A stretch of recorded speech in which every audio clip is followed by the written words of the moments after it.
pleasure, along with Mark, to welcome you guys to our event today. We've got a terrific agenda with lots of really, I think, going to be critical insights that are emerging from the innovative work of the TAY-Hub and the small grants program that has been funded, and you'll be hearing more about that today. But before I take a second to reflect on the TAY-Hub and what a great enhancement it is to the Child Welfare Indicators Project. Oh, and by the way, I'm Daniel Webster, the principal investigator of the Child Welfare Indicators Project. And so happy to see so many great faces of friends and colleagues in the room today. But I'd like to start first by thanking just a few of the invaluable supporters of both of our project in general and for making this event in particular possible. Starting with CDSS and Director Andrew Schwartz and Aaron Thurston are here from CDSS, and I have to thank them. Without CDSS, the partnership between CDSS and QIP, there would be no QIP, and I think it's a 30-year partnership. It's a model for other states, and I'm fiercely proud of it, so I'm glad that they're with us today. Also, our philanthropic partners, which Conrad and Hilton Foundation, have several of our colleagues from Hilton today that I wanted to recognize. Undria Hill-Joseph and Angelina Saul are here, and from the Walter S. Johnson Foundation, Yali Lincroft, longtime fellow traveler of QIP and Cal Youth, and now the TAY-Hub, so happy she's here. And then Tipping Point Community, which was instrumental in the launch of our TAY-Hub work. So really appreciate the Tipping Point folks. And Alex Chan, who moved on to the Irvine Foundation, but was really helpful with us. Also want to thank, in addition to our funding partners, CWDA and the counties. Also, without the county partners, there is no QIP, and our host county, LA DCFS. There's a number of our DCFS colleagues in the house, so I wanted to give a shout out to them.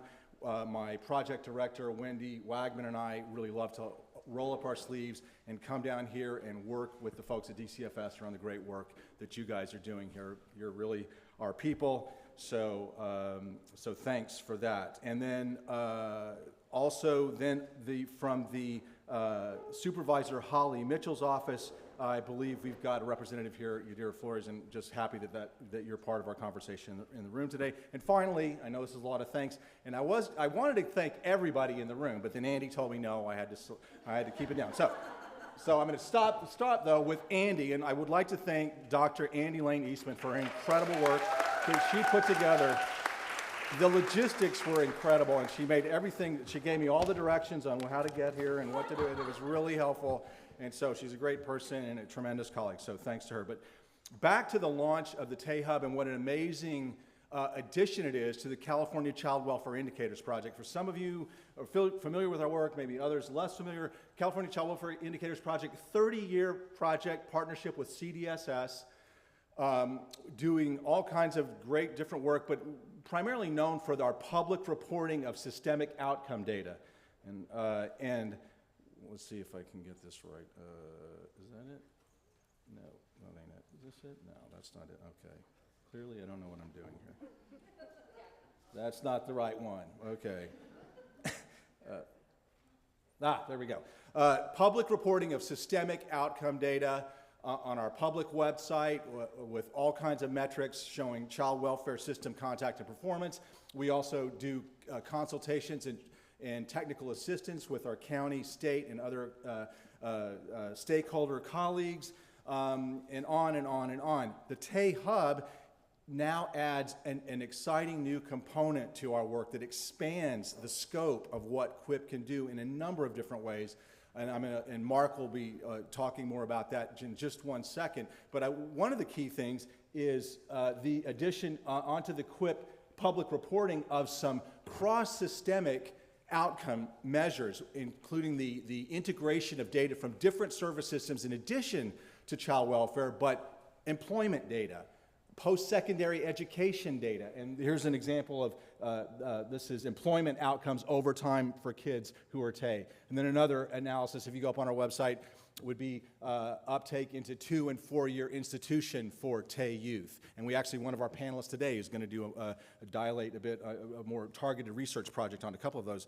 But we have other analyses in the hopper on the way that will be integrating other data systems such as Department of Justice, public assistance, and other kinds of data. So just super excited about the prospect of what we can do together.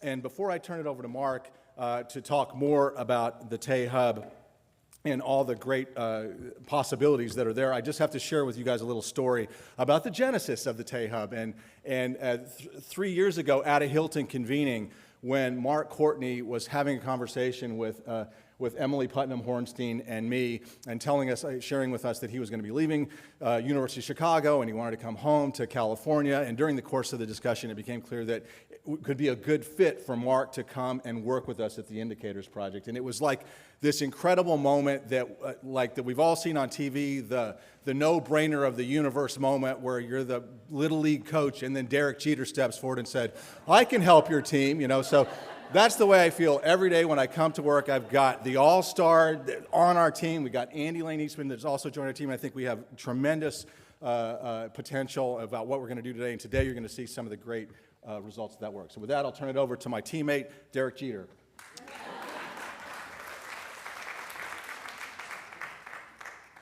I don't know, sometimes I feel more like Jose Canseco after he left the A's and was designated hitter for the White Sox. So which button do I push here? It's the big green one. Somehow I pushed every other button. Okay. So I'm going to go through this pretty quickly because I think there are some folks in the room who are not familiar with the TAY-Hub. These slides will all be available and our website's available, but I do want to quickly go through kind of what the TAY-Hub's been up to. The first thing we were up to was to bring the administrative data resources that start to bring the administrative data resources that pertain to transition-age youth to QIP, outcomes that QIP hasn't had in the past. And QIP has a website now, and there are examples of this here. We have a whole set of outcomes around the involvement in the child welfare system of non-minor dependents and outcomes they achieve in terms of exit, but also in terms of employment and post-secondary ed. And as we get further into this, I'll explain how we're hoping to move forward with that.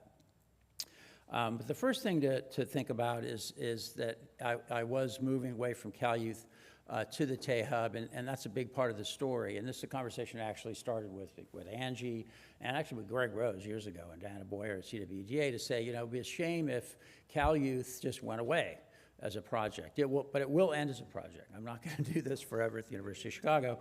And this is an outgrowth of that. So what was Cal Youth? Cal Youth was an evaluation of the implementation of extended foster care in California. That was called for in the legislation, and the philanthropic community, including these folks that are funding us now that funded my project, made that possible. I'm going to just cut to the chase in terms of the takeaways from that. There are websites up there, all kinds of stuff on Cal Youth is publicly available. But I think the most recent thing we looked at was, are the outcomes that we found over 10 years associated with extended foster care that were positive, not all of them were positive, in some cases there were no effects, did they last past 21? Because that's something I heard back when a long time ago, decades ago, well, they'll just become homeless when they age out. Well, they'll just go to jail when they age out. And we looked at outcomes through age 23, and we found that, in fact, extended foster care in California does have legs. There are a lot of enduring benefits to extended foster care, not in every area that we would like, but in many of them, and we have found no evidence of harm. So the TAY-Hub, we do a few things at the TAY-Hub. We started what we were doing with a meeting somewhat like this 2+ years ago to say, what are the questions that you in the field have, all the key parties of interest in the field? What are your research questions? Those will become our research questions. And I could have a long conversation, but we've tried to do that, and I think we've done honor to that. Then conduct that research and actually sponsor third parties to work, because we can't do everything. And this day is a manifestation of that. You're going to hear from folks that we were able to support doing work that we wouldn't be able to do. They did it with us. Engage young people and key players in interpreting the meaning of our findings. I always get asked, so you just did the study, Mark, you and your colleagues. what do you think it means, implications for policy and practice? And I do my best to think about that. I started as a practitioner, but why not just go out to folks who are delivering services and people with young people with lived experience, et cetera, see what they think the implications are. And then once we have that, how can we engage with actors in the field that do things with it? So child welfare workers, the counties, et cetera, we do a lot of that. So that's a lot of what we've been doing. What you find on our website is a lot of publications. So we have a lot of interactive reports on outcomes for TAY. A lot of them to this point have relied on Cal Youth data, sort of using the data that are there, synthesizing across many reports that are too long to read, takeaways on parenting, et cetera, employment. We do actual research briefs and on our own new findings, and some of those are up there on the website. And then we also summarize peer-reviewed publications. There's, I don't know how many, tens, at least 30, 40 peer-reviewed publications from Cal Youth. A lot of you are on the wrong side of a paywall to read those. A lot of people are. So we try to summarize that, and then we'll direct you to it if you want to read the full report. We also made grants. So we issued an RFP. We have 26 applications for the money that we are able to distribute to the folks who are here today, and ultimately 11 of those folks, 11 projects were included. All but one of those is being discussed today. One of them, their findings aren't ready yet because Nigerian bots, I think, ended up going online and tried to pretend that they were foster youth.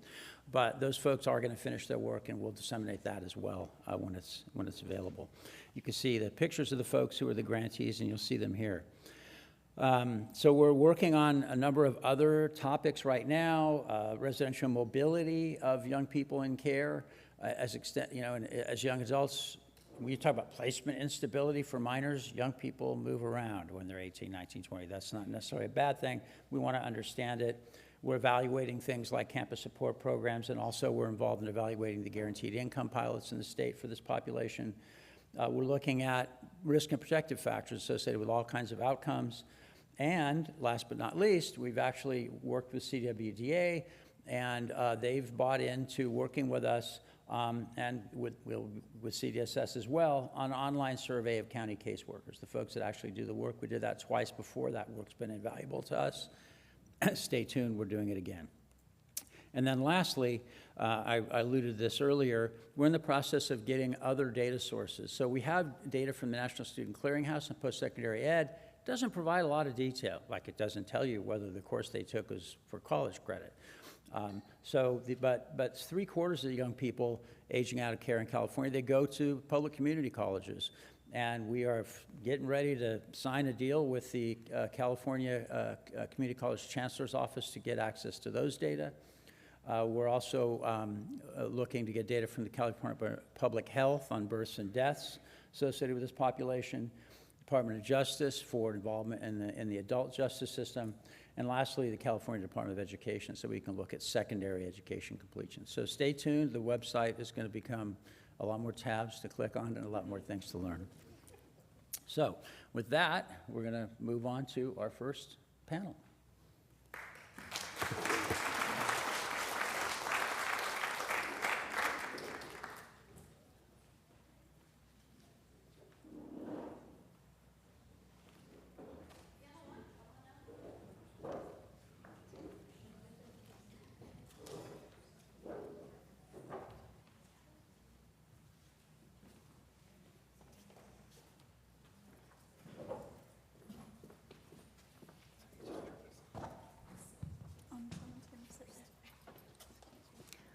Hi everyone, I am Ivy Zukaya. I am moderating this panel today. Our first panel is broadly focused on accessing services.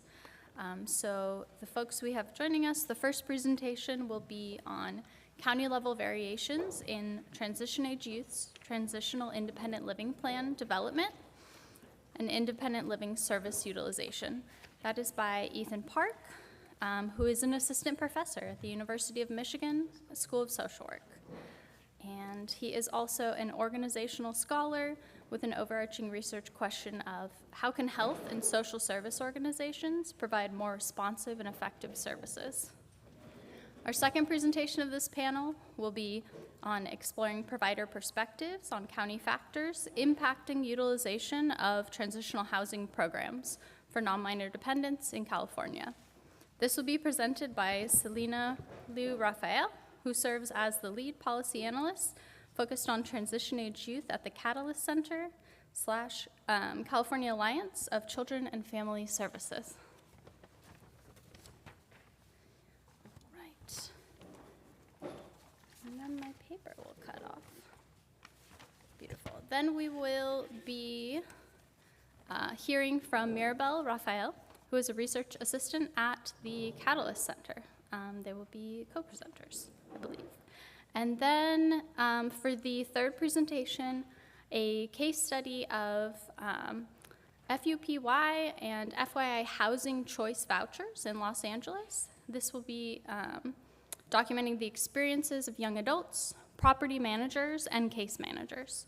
And we'll be hearing from Brenda Tully, who joins us from the UCLA Pritzker Center for Strengthening Children and Families. She is a research fellow there. Perfect. Yes. Hmm? Say that again? Is it possible that the speakers sit in their chair and then come out like there's a Q&A? It's kind of It's kind of weird, but this is kind of how it's set up. Oh, really? Yeah. Okay, sounds good. Okay. Perfect. All right, and I am going to sit right there, and I'm going to hold up a 3-minute and 1 minute within the 15. And this is the...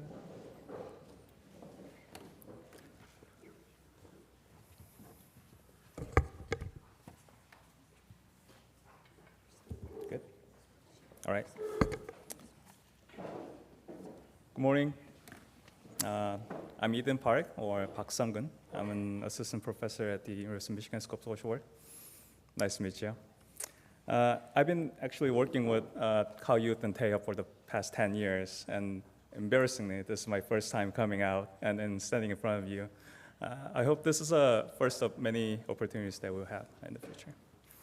So today, I'll talk about the transition age youth experience with the transition independent living plan development and independent living service realization, and then how county level context and factors associated with youth experience. This work was done in collaboration with Justin Hardy at Arizona State and Nate Alpich at UConn. I want to start today's talk with this memo that we published last year, summarizing about more than a dozen peer-reviewed articles and memos on how county-level factors are associated with youth experience and outcome. One of the main reasons why county context matter is because California has a decentralized child welfare system, which is a state-supervised, county-administered child welfare system. One of the core strengths of this decentralized system is that counties have significant discretions in how to organize and how to administer certain child welfare services to better accommodate the needs and concerns of the youth in their counties. But on the other hand, this decentralized system might be less effective in producing more consistent and effective outcomes because of the variations in the county context, like administrative capacity, or the strength of a civil society, availability of the services, or context of a political economic circumstances. Our previous studies shows that youth time in extended foster care can vary up to 10 months based on their placement county, and youth employment, education outcomes, et cetera, are associated with county's administrative context, all summarized in this memo. With that background, I want to focus on two programs today, Transition Independent Living Plan and Independent Living Services. To better prepare transition age youth for adulthood transition, multiple federal laws mandate co-producing Transition Independent Living Plan, or TILP, which is engaging youth in care decision-making processes to capture their goals and needs and wants, and then develop the individualized service plans. And multiple laws also fund independent living services that are intended to build skills that will help youth achieve self-sufficiencies in various domains: education, employment, budgeting, housing, relationship building, et cetera.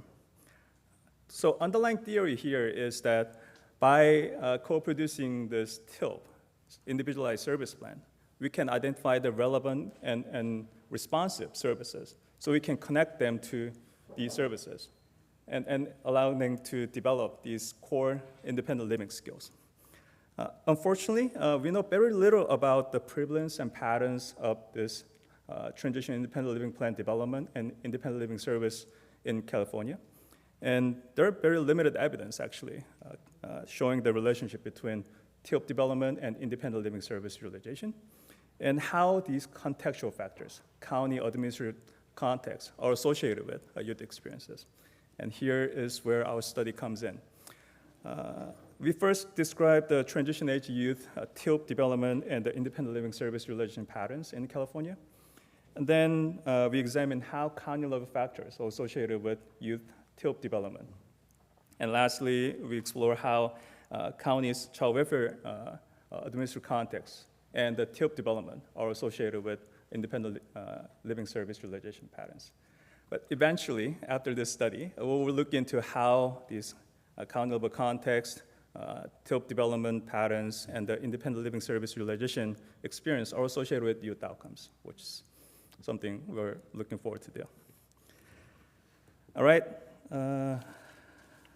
So for this study, we used the California Child Welfare admin data and the data from the caseworker survey we conducted in 2015 and other publicly available data. From California Child Welfare data, we identified about 27,000 youth who stayed in care after 16th birthday, who turned 18 between 2014 and 2020, and who stayed in care for 12 months after their 17th, 18th, 19th, 20th birthday. So limiting our sample to these youth who stayed a full year after their birthday is very important for us to control for any biases coming from youth, including youth, that spend different time in care. Like youth spending care for 3 months may have inherently little opportunities and chance to use independent living services or develop TILP compared to the youth who spend 10 months, 11 months, and 12 months. Our key factors include the number of TILP developed per year and the number of these services used per year. And we use the statistical analysis to examine how different factors are affecting or affect the TILP development and independent living service utilization after controlling for other factors effect. All right, let's look at the numbers here. So on average, youth developed about 1 TILP per year at ages 17, 18, 19, 20. By the way, CDSS recommends TILPs to be updated every 6 months, so we expected to see numbers closer to 2 here. And on average, youth used about 10 independent services at 17 and received about 7 to 8 services between 18 and 20. This decline in the number of services utilized is mainly driven by the number of services used relevant to the education, which is kind of distorted, but the green line represents that trend. While the employment-related service, which is orange line, is picking up, but not quite the level the education-related service once had at 17. We'll obviously conduct a follow-up study how these different different groups of service are used and what the impacts of these services, or potentially bundles or package of different services will have on youth experiences and outcomes. When we look at the county level, the range of average number of TILP developed per year varied between 0 to 2, which means in some counties, an average youth developed close to 0 TILP per year. In other counties, an average youth developed about 2 transition independent living plan per year in these periods. There are also significant county level variations in the range of the average number of independent living service used per year. In some counties, an average youth received about 1 service per year at 17, 18, 19, 20. In other counties, an average youth received more than 20 services per year. At 17, they received about 27. And And this table summarizes the factors associated with TILP development. There are a number of youth level characteristics associated with youth TILP development, but this is not our focus today, and we'll have a chance to further explore in the future. So we found that youth placed in more politically conservative counties, more services available, and better collaboration between child welfare departments and other service systems developed more TILP. And youth in counties with higher unemployment rates and the LA County were likely to develop fewer transition independent living plans. In terms of the factors associated with youth use of independent living services, we found similarly many youth level and county level characteristics associations.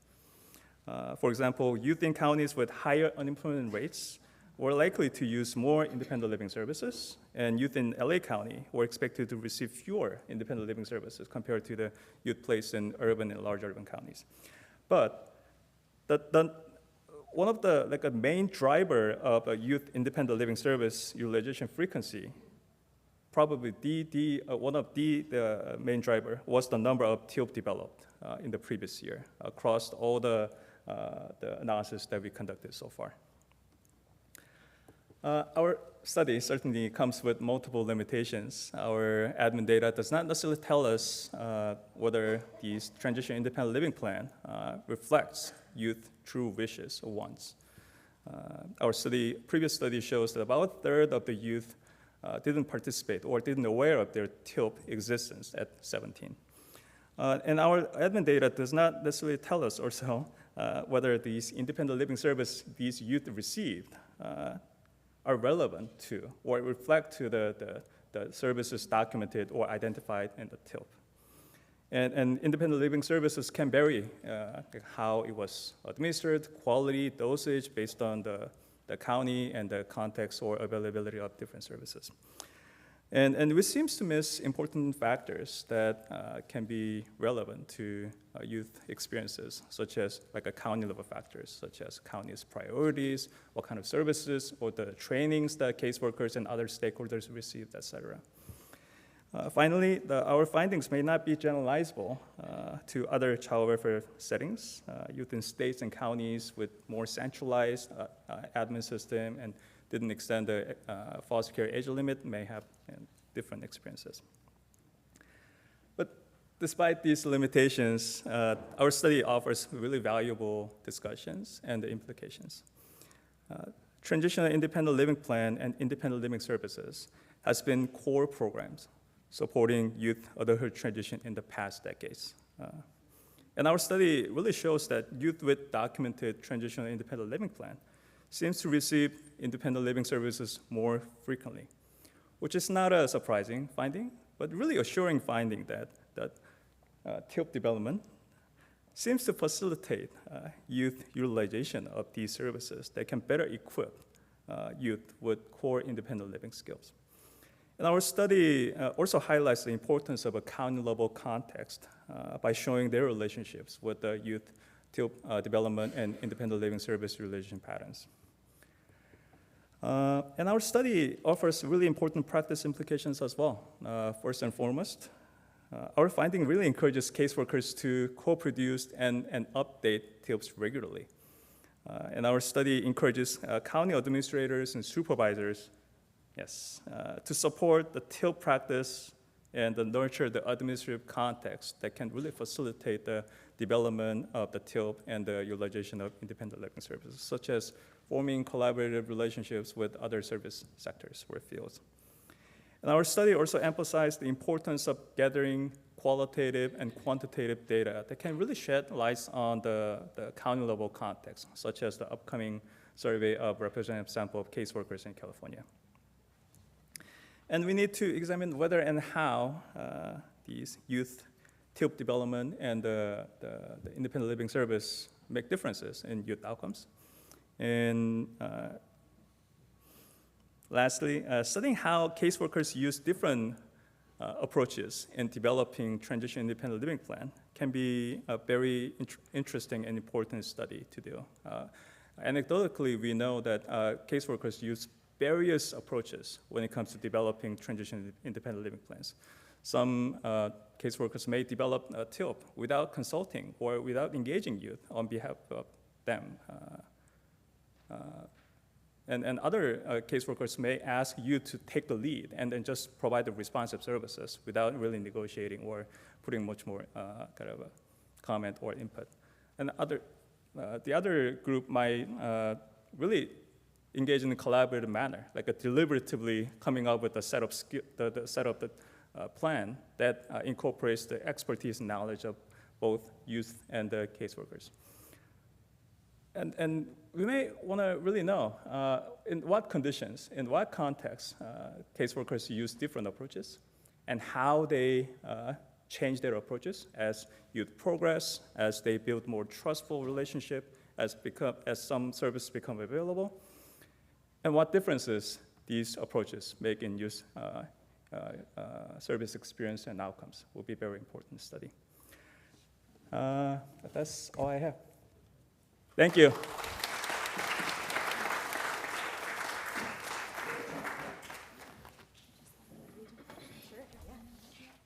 All right, so folks, if you have questions for Ethan, please go ahead and save those until we hear all three presentations, and then we'll have some times for that. And now I'll ask for colleagues Selena and Mirabel to join us.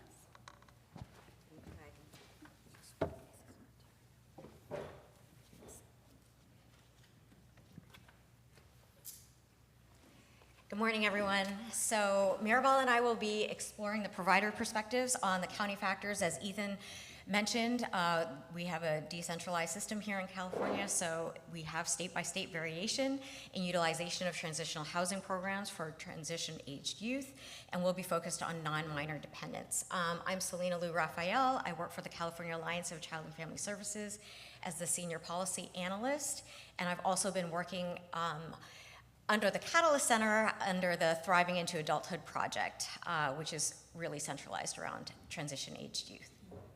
And I'm Mirabel Raphael, and I'm a research assistant for the Catalyst Center. So just a little bit about us and why we were uniquely positioned to do this particular study. The California Alliance represents over 165 plus provider agencies. So we were interviewing and surveying not only our member agencies, but those that all who provide THPP NMD services across the state. And then because of our project with the Catalyst Center, with transition-aged youth, sometimes we, even though the youth weren't the focus of the study, we were looking from the provider perspective, there were many times we wanted to ask the youth to really just verify whether what we were finding was reflective of their experiences as well. Okay, so the Transitional Housing Placement Program, THPP NMD, is one of the most commonly used placement options for youth in extended foster care in California, and it is a program which provides both housing and supportive services to help youth gain the independent skills to transition to independent living. And this is a fee-for-service program, meaning that providers are compensated based on the amount of time that youth actually spend in their program. One of the other most commonly used placement options is SILPs, or Supervised Independent Living Programs, and comparatively, this placement option involves less supervision, but still provides a stipend that youth are intended to use to secure their own housing. And overall, in California, THPP NMD has a lower utilization rate compared to SILP, but as you can see on the right here, some counties like San Francisco have a higher usage of THPP NMD, and this discrepancy is what we were attempting to explore with our study.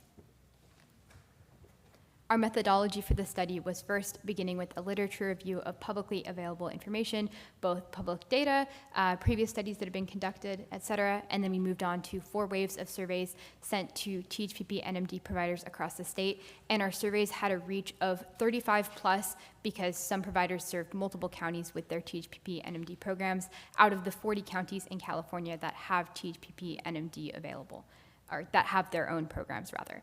And then finally, we had some one-on-one interviews between Selena and individual providers, which attempted to provide additional clarity and answer any questions that we had remaining after getting results from our survey. And our overall goal with this survey was to get both quantitative and qualitative information about how THPP NMD programs from the provider perspective vary across the state.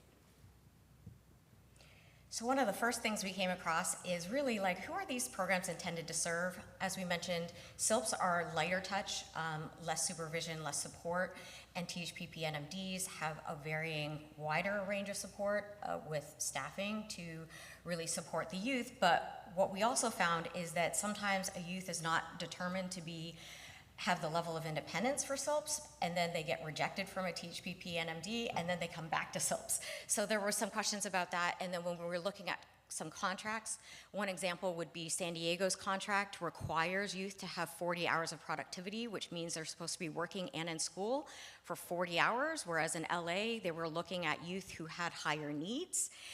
And so it can be very confusing for youth when it's like, well, one county expects me to have this level, and then this county expects me to actually have more needs. And one of the youth that we did talk to, who was very instrumental in our actual Thriving into Adulthood project, she said, well, yes, I was actually more the San Diego youth. I was working and in school full time, and I got rejected twice from LA's THPP NMD program. And then I went on Reddit and I looked up, how do I get into THPP NMD? And she said, I told them I was a chronic drug user and I had juvenile justice experience, and the very next day she got housing. So really we're looking at, who is this for? How is it confusing for youth? How do they access it?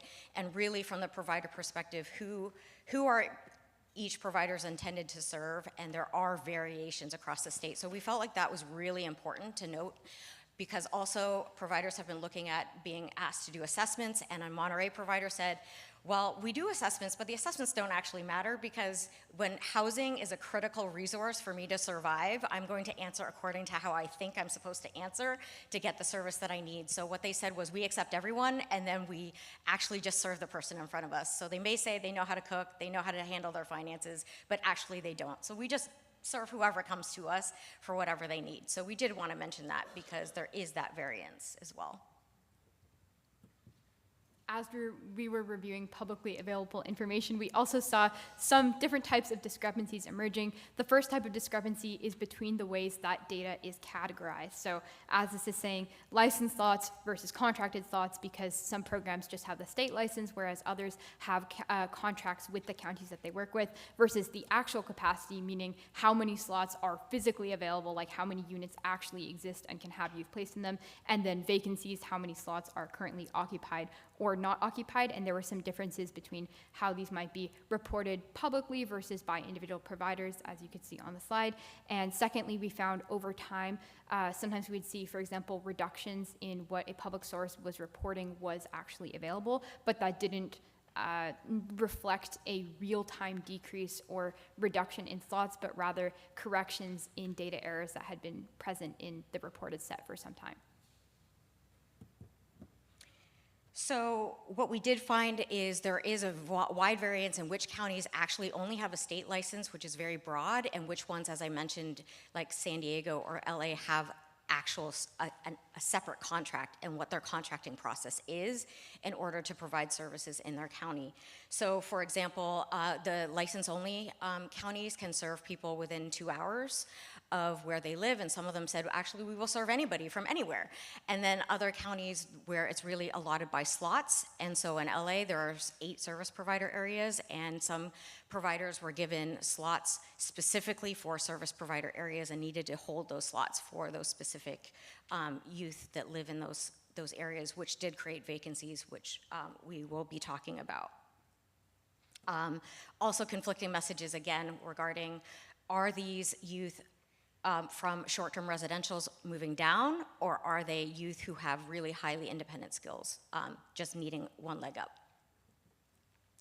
We also noticed that there were some increases and decreases that didn't seem necessarily related to data about how many youth might be coming in or leaving, but maybe it was related to whether they got a home key grant or some other experience for how they and why they could open. And so one of the big openings we saw in the period that we studied, which was a year, was Riverside had a huge explosion of a number of providers. So they went from 4 to, the provider said there were 15, but what we saw in CDSS was 9, but still that's a huge growth.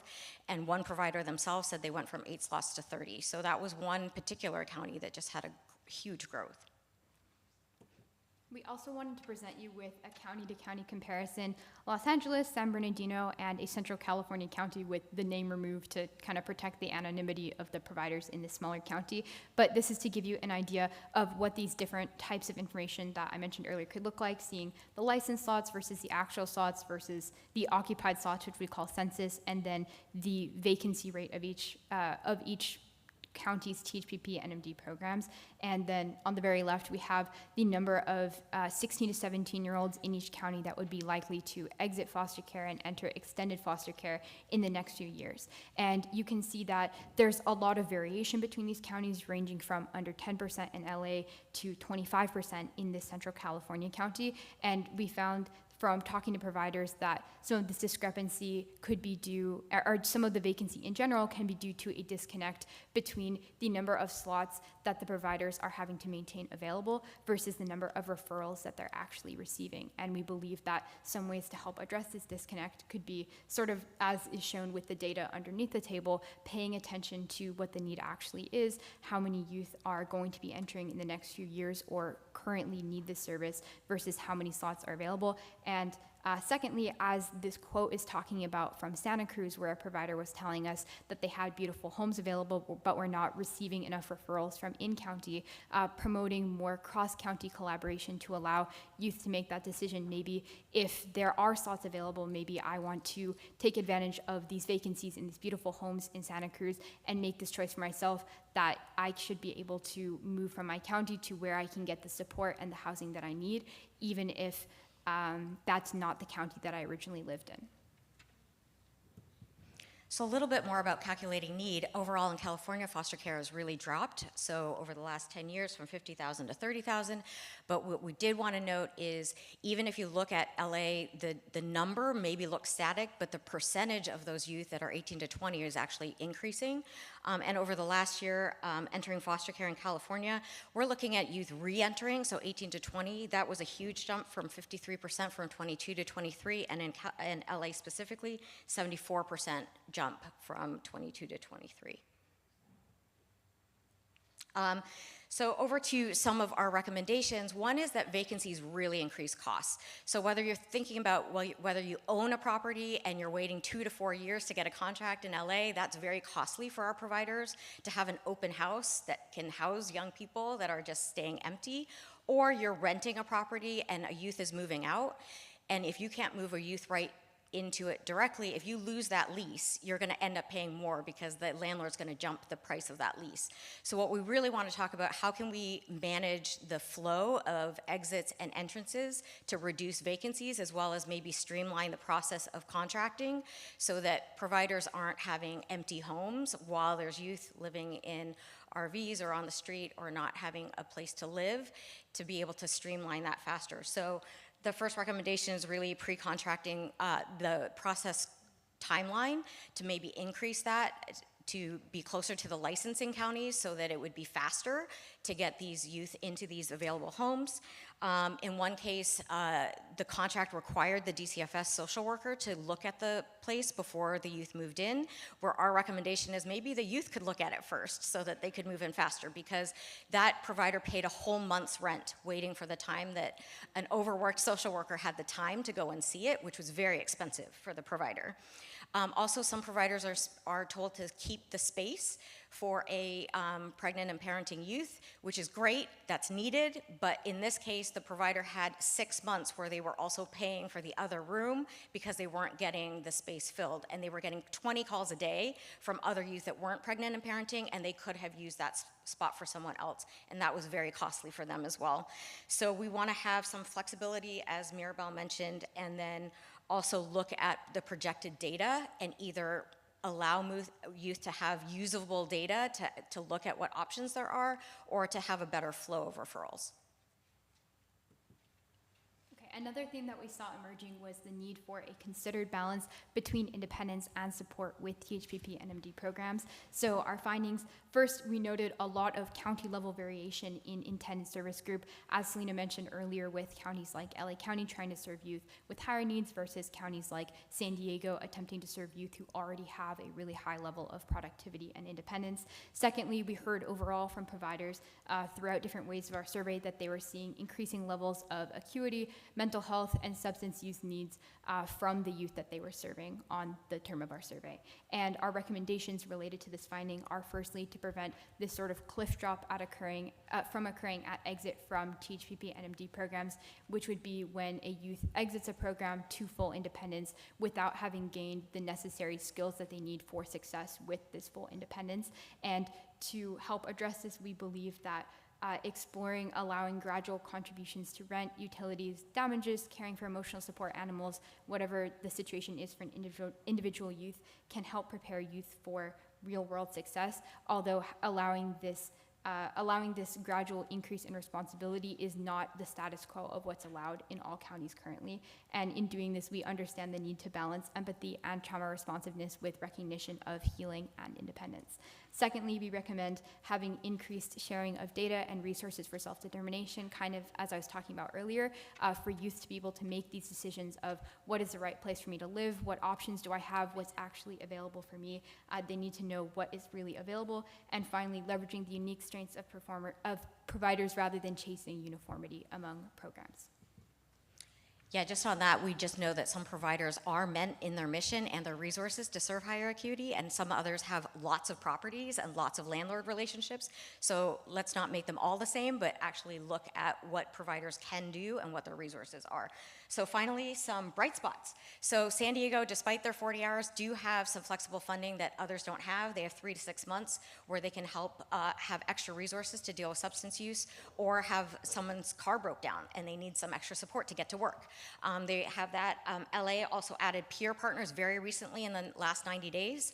And then the big one that we loved was Orange County actually has a meeting weekly where they can filter youth into these different levels of service. And they meet with all providers at once every single week. And we were able to see that last week. Actually, one of the agencies has both scattered site, which is the individual apartments, as well as a dorm style, where they describe it like a dorm, where if someone isn't quite independent, they try and stay there 9 months to gain a little bit more support on that balancing of independence and support to get ready for scattered site. And they do this, so we expect that maybe we could do some more county-to-county collaboration and community of practice so that we can learn some of these bright spots from each other. Thank you.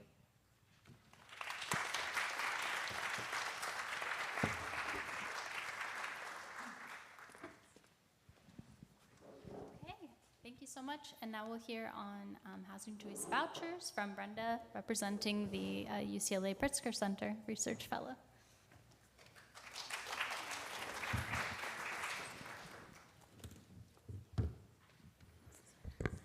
Good morning, everybody. As Ivy said, my name is Brenda Tully. I am a researcher with the UCLA Pritzker Center, and we are happy to be here today to present our study on the foster youth to independence housing choice vouchers. My research team was not able to make it today. 2 of them are on vacation, which is great. Carmen and Lucero Noyola, Abby Rubsova, Isabella Reyna, and Todd Frankie. So the UCLA Pritzker Center for Strengthening Children and Families unites a multidisciplinary network across campus and across LA to identify prevention strategies and that safely reduce the need for foster care while supporting an equitable reform in the foster system. So we want to provide a little bit of background on the vouchers. So the Foster Youth to Independence Housing Choice Vouchers are available to support young people aging out of the foster system with access to affordable housing. This is done through a relationship between the U.S. Department of Housing and Urban Development and local, so the money comes from the federal government, but it's administered locally through local public housing authorities in combination with public child welfare agencies. So in LA, that would be DCFS. And this housing choice vouchers are also referred to as Section 8, just for your reference. So the vouchers provide housing assistance to young people. A young person with a voucher would pay 30 to 40% of their income toward their rent. Their rent. The voucher serves young people between the ages of 18 and 24, and young people have to have been in foster care after the age of 16 to be eligible for a voucher. The voucher can be used for up to 3 years. If a young person participates in additional services through the Family Self-Sufficiency Programming, they can get an additional 2 years use of the voucher, so a total of 5 years. The U.S. Department of Housing and Urban Development offers both competitive vouchers, and that means that the public child welfare agencies and the housing authorities actually make an application to HUD for vouchers when HUD puts out the notice that vouchers are available. And HUD also provides on-demand vouchers, which means that when young people show up to a housing authority or the DCFS, they could theoretically make a request for vouchers for those youth who need them, above and beyond the allocation they got through the competitive application process. Depending on the size of the housing authority, up to 50 vouchers can be requested in addition per year. So in LA, for example, if the county housing authority and the city housing authority were to make use of these vouchers, that would be 100 extra vouchers here in LA for young people. So unfortunately, voucher utilization is low. We think that might be partially due to complicated application processes or potentially discrimination against people who have vouchers, despite the fact that many locations, including LA, have source of income protections, meaning that whatever income you have counts as income and a voucher would count as income. We do still see discrimination against people with vouchers.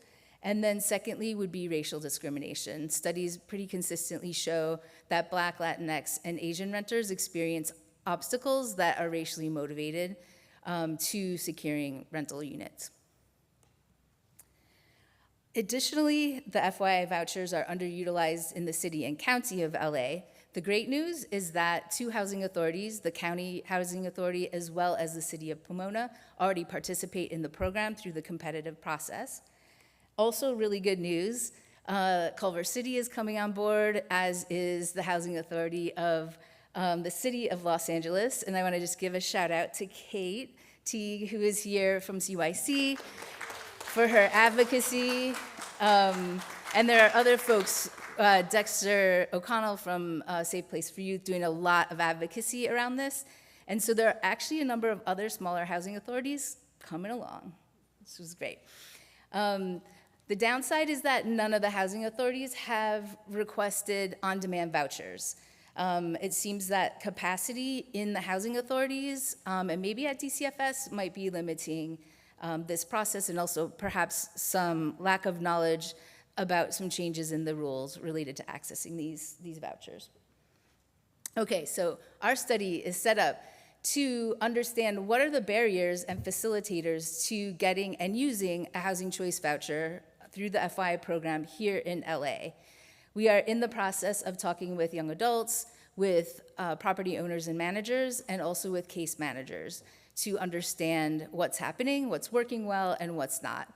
Our study is in motion still, and so the findings that I'm presenting today are where we're at right now.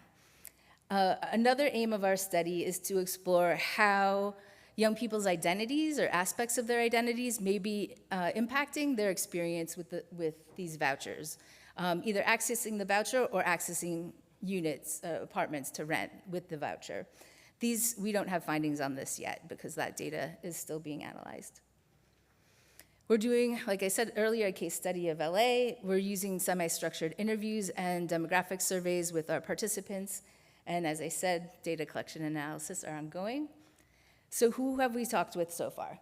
We're talking with young adults, so far between the ages of 21 and 27. This says 25, but we've done interviews this week. And so we are between 21 and 27 years old. We have spoken mostly with young women, a couple genderqueer young people, and this week we also interviewed quite a number of young men.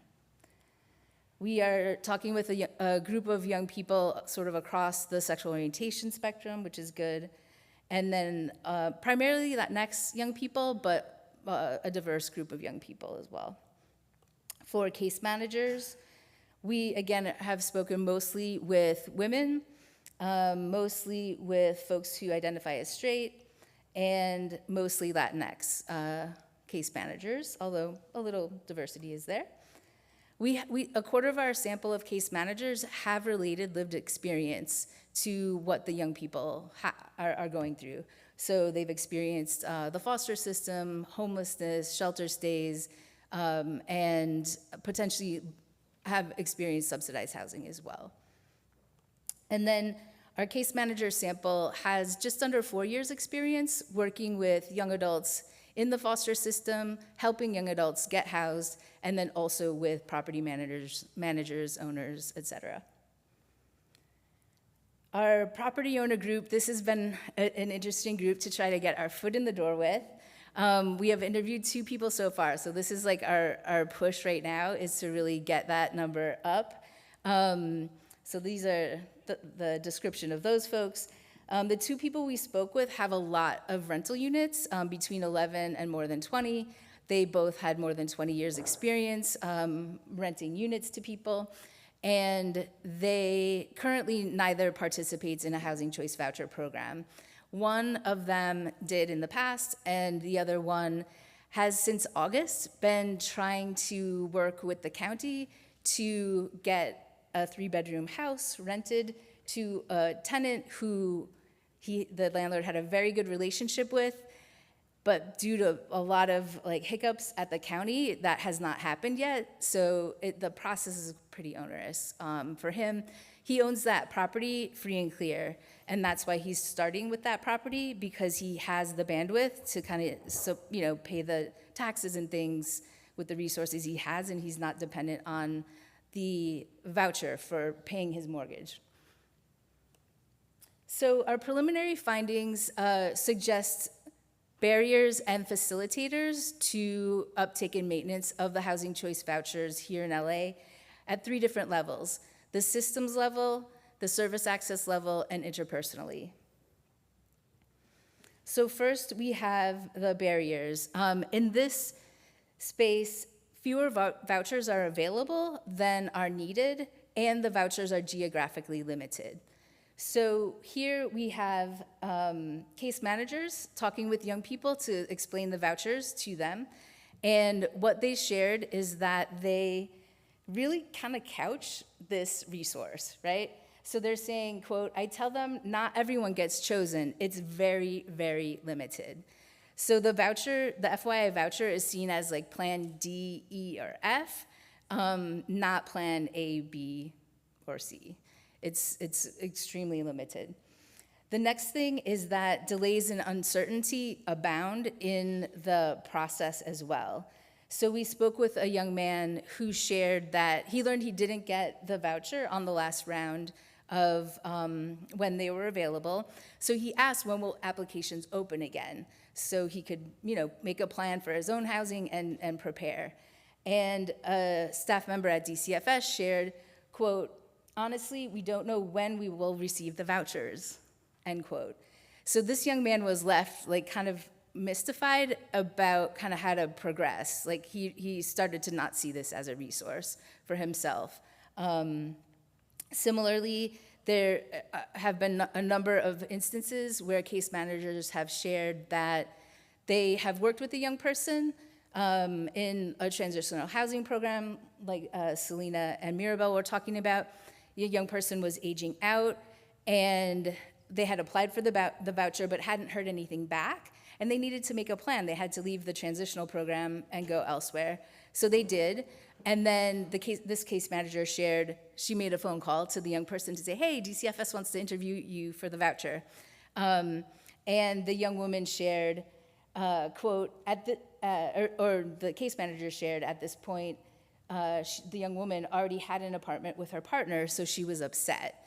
The young person had signed a lease with her partner, and so the FYI voucher was coming at a time that didn't match up with kind of her availability.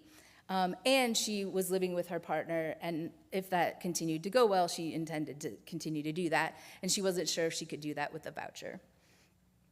And then finally, in terms of systems barriers, there's very limited work happening with property owners to try to engage them in the voucher process. In terms of the service access barriers, we see young people,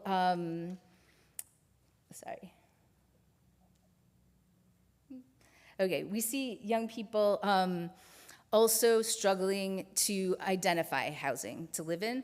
And so one young woman shared of her sister, of her brother, quote, because if my brothers received 3 extensions for the voucher on the timeline to get, to use it, he still doesn't have housing. How is he not being swarmed with support?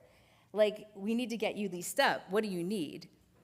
So she was really struggling to understand, here he was with the voucher, he was searching for units. He had trouble locating apartments in the jurisdiction where the voucher was valid. And he was not getting the support he needed, according to his sister. His sister had applied twice for the voucher, passed it up the first time, very much regretted it, applied again later, and then she turned 25, so she was too old to get it again. And then in terms of facilitators, so on the system side, a couple of really good things are happening with DCFS. So DCFS is connected with service providers, and those service providers are getting notice when vouchers are available, which triggers their work with young people to start the application process. So that's good. Additionally, the DCFS application, which is the first part of the application process, is very straightforward to complete. So those are really good things.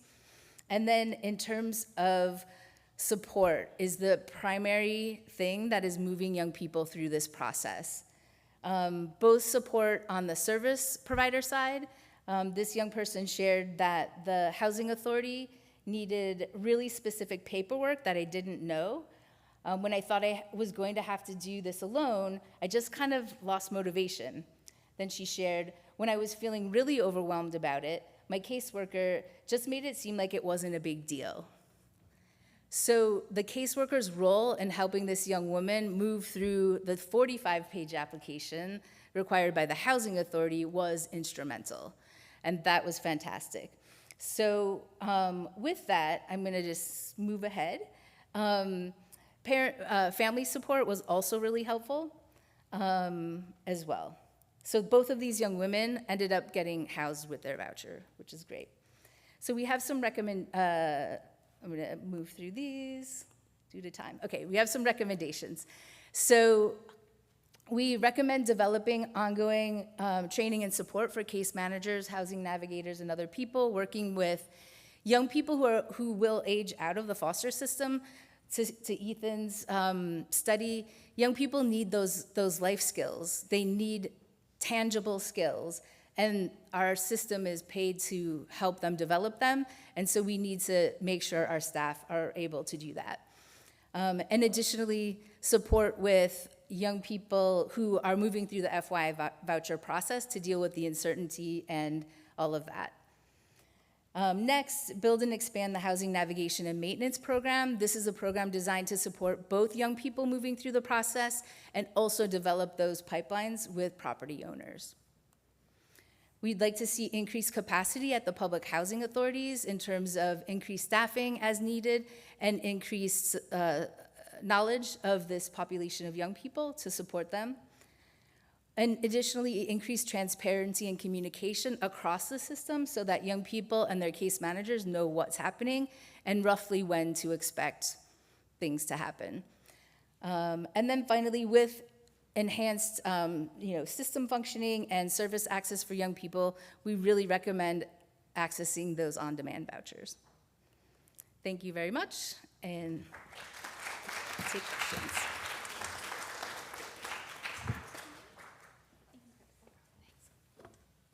right, panelists, thank you so much for sharing this incredible work on accessing services today. We have time for questions, so if you would like to pose one to one of our panelists, Andy will walk around and hand you a mic.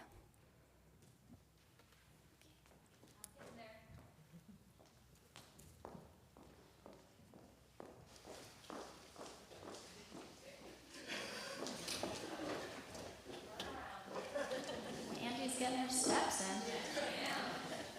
Thank you all for your presentations. It was very informative. I heard a lot of different conversations about resources and the discrepancies in which those become available. And one particular interest was the transition, the TILPs. And I'm thinking, I hope that this ultimately will help service providers be better equipped. Like, we understand that they're humans too, and they may be limited in the understanding of resources that are available. So it got me thinking, like, how can we effectively develop digital resource hubs for foster youth, ensuring easy access to available resources, and what challenges must be addressed to make this effective? No, I think that's really questions for you. This is about. You said TILPs, but did you mean THP NMDs? So in general, the resources that are available. So I was thinking, like, in the development plans of TILPs, what should follow is the dissemination of those resources, but oftentimes service providers may not know what resources are available. And so what I was thinking innovatively is, like, potentially having a collective hub of resources that are, it could be tabbed at county levels.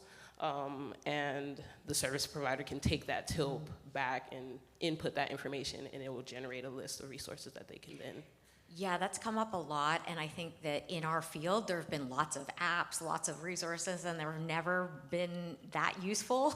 Many youth have said that they haven't always been updated to the point that they were useful, which was why I also thought that actually from a practical standpoint, Orange County's perspective of meeting people weekly and knowing exactly what was available was actually more effective, because they were able to talk with people who knew the youth and be able to actually look at what was immediately available, because the upkeep of a lot of apps have not actually been as successful as we would hope. Hopefully we could get better at that. That would be an aspirational goal. But I think in the meantime, having these meetings where the social workers and the providers are meeting together and are able to talk about those resources has been really minimizing vacancies and actually helping youth to get to where they need to be faster. And I also asked them, because our recommendation is, could they move from county to county? And they said they would pay for it. So I don't know if every county is willing to pay for it, but Orange County said they were willing to pay for it. So those are some of the county to county things that we could discuss that I think would be practically useful from that perspective. That helps. Hi, and Professor Ethan, also a TILP question. I was wondering if you were thinking about expanding out to look at how TILPs and CFTs, or child and family team meetings, are playing together, and if that's a potential area that you're going to be following up on. Yeah, absolutely. Again, we're just about to get into this, the field now.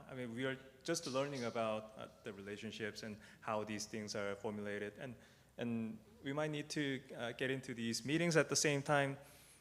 We may want to review some of the TILPs developed.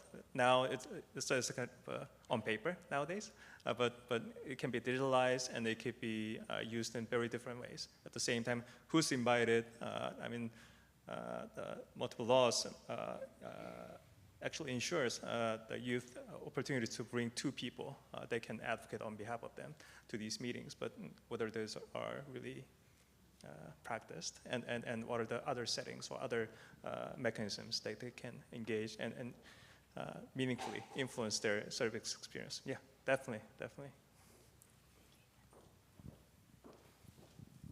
I have another question for Dr. Park. It was pretty logical to me that the more TILPs that you had, the more services that you accessed. Did you look at how, from a county-to-county standpoint, they were measuring the percentage of TILPs to cases and how that was evaluated by the individual counties? Because again, that stat of the more TILPs that you have, the more services that they're accessing. I was just curious, again, if you looked at that as to, again, how that was being measured and reported at the county level for the cases and the caseworkers themselves.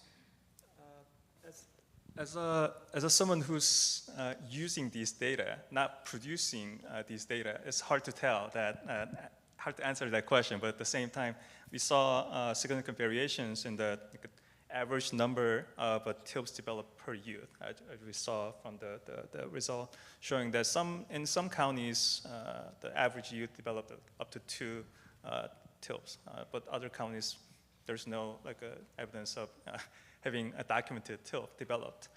There is certainly variation, and I'm not quite sure whether counties are tracking that information. And yeah, that's really the questions for the state and county administrators at this point. But yeah, sorry for not giving you a straight answer for that.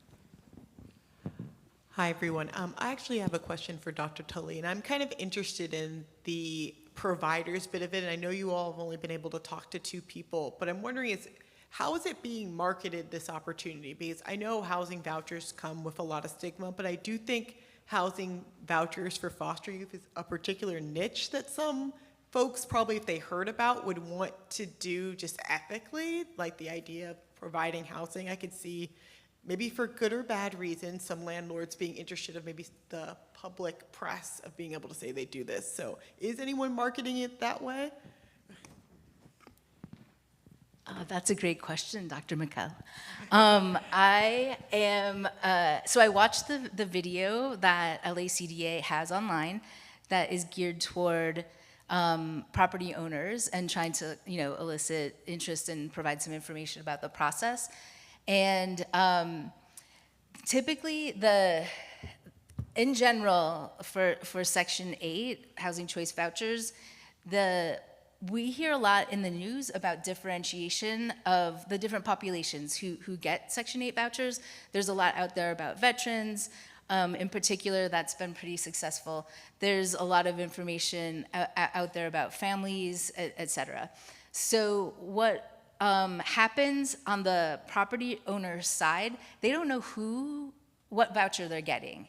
Someone shows up to, look at an apartment or calls to, ask about it. They go to see it. They don't know what kind of voucher that person has, unless the person shares what kind. And so they don't necessarily know, which is why I think the outreach is really important.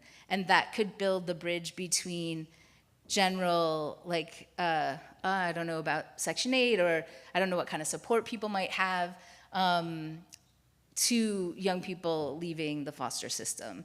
And some education around who this group of young people are. I think still there's stigma around folks being in the system because of troubled behavior, and stigma around young people in the system and why they're there. And I think we could do a lot to kind of continue to break that down. The 2 owners we spoke with were like, listen, yes, I want people to pay their rent, but I want good neighbors. That's the most important thing, is being a good neighbor, because then I know that they're not going to cause problems, with other people, and they're not going to make it difficult for my other tenants to live there. So that was, again, 2 people so far. But yeah, I think there's a lot of work that needs to be done there. I also wanted to say that from the provider perspective, we had many providers, while they were waiting for their THPP NMD contracts, were interested in providing vouchers, and their fear was, okay, we have this empty spot, but there was no place to actually advertise, we are open to taking foster youth in our slots. And again, that fear of vacancies was there, and they ended up going to community colleges because community colleges were willing to fill those slots. And so I think we want to talk about that too, the management, and again, Orange County being a bright spot, they went from 4 vouchers to 108 in 1 year because the utilization ends up allowing them to have more. And so because they were communicating so strongly and knowing what youth were coming up and planning months in advance, they're able to really maximize their utilization of vouchers as well. Well, just a question, what's the utilization rate in LA County? Yeah, I want to say it was like, as of November of last year, it was about 45%. 45% finding housing within 6 months? Yes, uh-huh. Wow. That's Yeah. bad. So it is a both and. I mean, I see it It is. as being a problem of there being a choke. There's not enough, so you've got Kate and Dexter running around doing really amazing work. I mean, thanks for calling that out, because I think that's the best work happening in this space right now. But it's also just a matter of getting over the administrative hump to do this stuff. And you know, there was, of course, the March guidance of last year, which did away with a lot of the more onerous steps to the FYI process, including allowing all these on-demand vouchers. Will your research also be talking to the case managers on the housing authorities to understand why they're not prioritizing this? You know, we understand they're busy and stuff, but they're on demand, they're there. So yeah, just wondering if you're gonna look at that as well. Yeah, so in the prep to do the interviews with the three groups that we're interviewing, we spoke with folks at public housing authorities, at DCFS, and at the Youth Coordinated Entry System. And so I can say through those conversations, folks overall had a sense that at the public housing authorities, they just don't have the staffing capacity to process additional vouchers. And the way that they're currently processing the on-demand or the competitive vouchers is they'll get 60 vouchers and they'll release 10, try to move those 10 young people through their 45-page application and into a voucher and starting to look for units, and then do another 10 and kind of move like that to kind of manage the pacing of it. So the linkage between having a voucher and actually being able to use it is, I think, one of the problems. The linkage between getting through the application process, there's that, and then once they have a voucher, using it, it needs support. It needs a lot of support.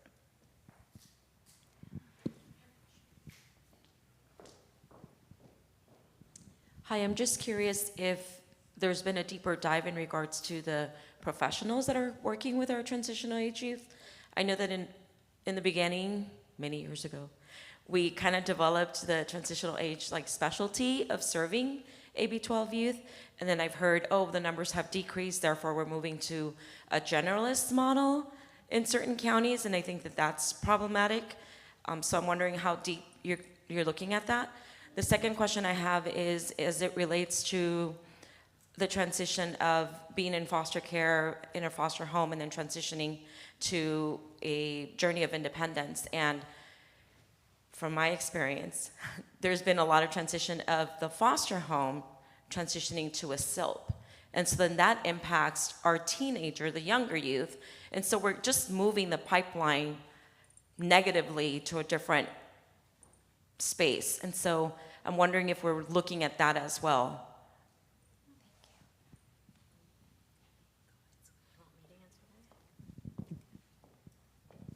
Hi, Julissa. Good to see you.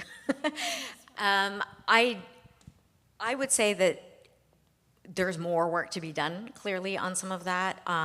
But yeah, that pathway is something that we really need to look at. There were some providers in our last wave of our survey that were saying that what is good actually is looking at some youth staying where they are in an AB12 in their foster home, where a lot of times they were saying they were going directly to, oh, the youth want to leave, let's just go straight to SILP. That they're asking more questions and really just saying, are you willing to stay, support this youth longer in this home? And so it was good to see in that last wave that there was a little bit more of that, because we do need to look at capacity. And if someone is stable where they are, maybe work through, hey, maybe the relationship will change. Like, you're not so much the parent, but you're going to be a little bit more like a mentor or a guide through independence. And those are the conversations that would be great to have, I think. Yeah, I kind of want to follow that up, and anybody could answer this who wants to weigh in on it.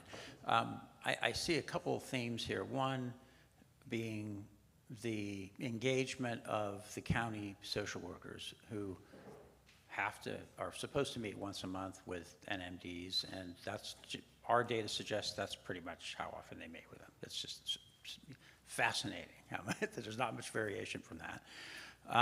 With a population that has all these special needs, they move around. It's a huge percentage of young people, by the way, who are living in a county other than where their social worker operates.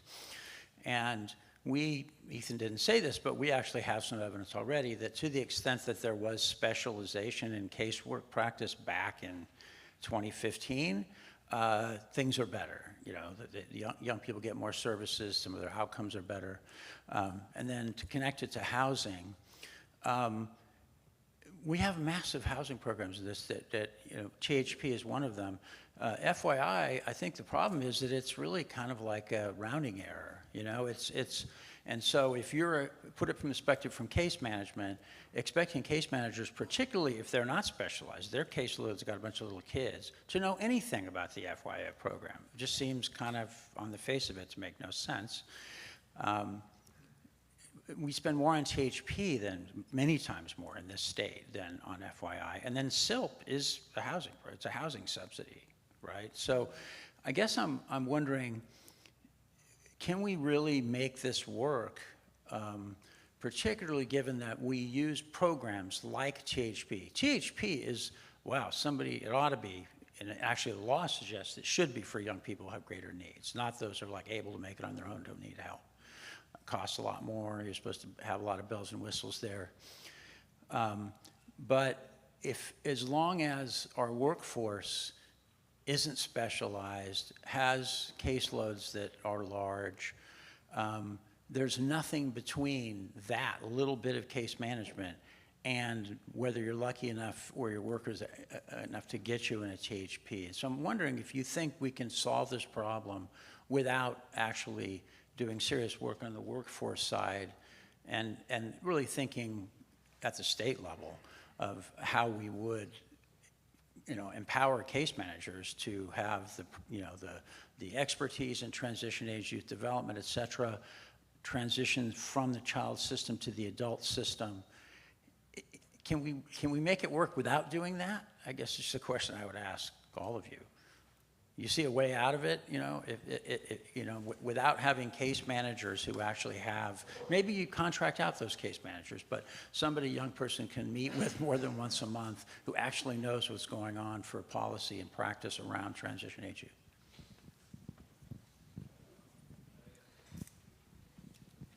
Yeah, I don't think we can. I mean, I think, we don't have good data on independent living skills programs and the efficacy of them, teaching skills and skills that young people can use.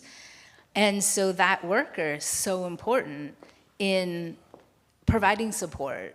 And the ways that I think we need to get super creative about how we're trying to engage young people. There's the once a month meeting. What that looks like probably varies incredibly over worker by worker. And I think that one of the things that I became aware of during this project is training that the intensive case management staff here in the county get through the Department of Health. It provides them with a toolkit that is very extensive. Motivational interviewing, harm reduction, housing, a whole suite around housing, a whole suite around financial literacy, like just a whole suite of skills. And I wonder if that might be a model that could be helpful. I don't know that I don't know the research on that. And that exists not just for young adults, it's kind of, for anyone who qualifies. So I think we have to figure out a way to help young people make that transition with the skills that they need and the support that's meaningful to them. Notwithstanding Mark's statement that it's a rounding error. I'd like to hear from them. Oh, sorry. I mean, I think mentioning the workforce problem is huge. As a social worker myself, I started with, hey, what are all the resources? What are the ones that are funded by HUD? What are the ones that are funded by child welfare? What are the ones that are funded by juvenile justice? And it was a map. And it was very complicated. And I thought, oh, well, if I create this thing, I can hand it to all the other social workers and they're gonna know. And then I was like, well, that's not really practical. They're always changing. I've got to cross out this one doesn't exist anymore, this one doesn't exist anymore. And that's how we ended up with Orange County being a good model, because if you months in advance or a year, 2 years in advance, you had a committee. You know, every Thursday morning they have this meeting, and every provider that offers every type of service along the continuum of high acuity to SILPs and vouchers is able to say, who do we have in front of us, and have that social worker present that youth, or even have the youth present at that and present all these options in real time. It seems to me one of the best examples so far, given that we have workforce issues. They're not going to know all the resources, and all the resources are always changing. That was just one of the examples that I think could potentially work, given that we're not going to solve the workforce issue immediately. That if everyone's meeting together, somebody knows the youth very intimately, or the youth themselves can hear, this is opening, these are the options. I do think that that's a good option. I asked them about their vacancy rates. They said, oh, we have a vacancy this weekend. Like, you know, it was a very high utilization rate with very low vacancies. So I think that's a good bright spot. I think, I'm not sure we can talk about the under review analysis, but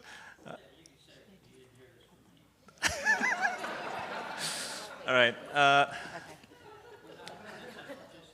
Yes, I think in a way it's a kind of mixed story. You know, I mean, we did a separate analysis using cow youth sample, and because we were able to control for so many range of different characteristics of the youth in the analysis. And then we did that when the youth were 17, 18, 19. This having like a greater proportion of the caseworkers being specialized was a significant factor, predictor of the youth developing TILP. But when it comes to the 2021, the effect fades out. It is more about the county child welfare department's collaboration, like the quality of collaboration and the breadth of collaboration they have with the other service system that really drove the development and the engagement of the youth in the TILP development. It was kind of mixed bag. At the same time, in a separate study that we did with another cow youth population, we learned that proportion of the specialized caseworkers in county was somewhat associated with not engaging youth in the TILP development. It was quite a surprising finding, because we might speculate a little bit, but it's possible that these specialized caseworkers may have a really great understanding of the system and the understanding of the needs of the youth, and then they develop the TILP on behalf of youth without really consulting them. And counties with fewer caseworkers specialized in the working with TAY may be willing to listen to the youth, or willing to learn from their needs and wishes. So still, there's like a mixed findings, but I don't think it's a kind of one straightforward kind of answer, I guess. Like having more specialized workers is always good. I don't think that's the case. It is about the context, it is about the timing, and it's about the phases youth are going through. All right, and we have time for one more question. Thank you. And I appreciated the nuance of the answer to that question, because I'm just thinking there's an incredible amount of difference, like for example, between Imperial County and LA County and Shasta County, that you can't develop the same kind of solutions. And I think the answer to the engagement and the TILP question is probably equally nuanced. When you are seeing the relationships that allow for better engagement in the TILP process, you're gonna see better TILPs developed, you're gonna see more services. And so the data tells us one piece of it, but I think there's probably a whole nother story around like how that data come to be. But I do want to say I think the peer folks have an incredible amount of promise, because you're right, we're never going to get capacity with our caseworkers, but I think young people themselves, even some of our resource parents, being able to develop those relationships and go out and make matches is really powerful. My question though is, and I just want to say thank you for the data. I feel like we could actually, I have so many questions. We could spend the whole day on this panel alone. So thank you for sharing this with us. But my question is also, for this age group, the relationships that young people have with the adults in their life seem incredibly important. And we're talking about placement and where they live. But there's something else. For example, with SILPs, we know many young people, for example, want to go home to live with their biological family, and that may be represented in a SILP. Or, as Julissa pointed out, the continuation of the relationship with the resource parent. And so I'm wondering, does your data capture at all the relational element and how that's impacting outcomes, whether young people are in a setting where they're essentially being parented and supported and cared for as they're transitioning out? And I have to say, in my opinion, this stage of life is sort of akin to toddler stage of life, when young people really need those supportive cheerleader adults who are going to help them problem solve and navigate. All right. Before answer the question, I wrote a dissertation on the peer-based model in the substance use disorder treatment centers, and I believe that's a really powerful mechanism that many practitioners somewhat disregard or sometimes forget about, because it's a very important mechanism, important approach to really bridge the trust and some sort of providing additional support and the security for that relationship that youth and caseworkers will build. Yeah. So I think what you're discussing is whether these relationships have certain meaning or a certain a protective factor. So actually, the Nate Ockpitch was my co-author here, and I and other team members wrote a paper on the enduring relationship. Yeah. So we tracked, we asked youth when they were 17, who are the more meaningful person, who are please name 8, 9 people who are meaningful to you. And then we asked that same question when they turned 21. And we learned that about half of the youth had at least one meaningful person, who were named in both waves. And then it turns out that having that at least one person have significant protective factor, as protecting role in terms of the preventing homelessness, being kicked out, or having the economic hardship. Right? There's so many different areas that these enduring relationship can protect these youth from falling into the cracks. So I think that's another really important area that we're not really engaging or studying more, but I really appreciate your question, and I hope there's more study on that. Yeah. And that study is summarized on the TAY-Hub website. Yes, it's on the website. And we are going to give everyone a round of applause. Sorry, Selena. We'll be back here at 10:30. I'm a stickler for time. 10:30. Restrooms are out there. Food, please enjoy. Get a packet if you haven't gotten one. Oh, no worries. Good to see you, too.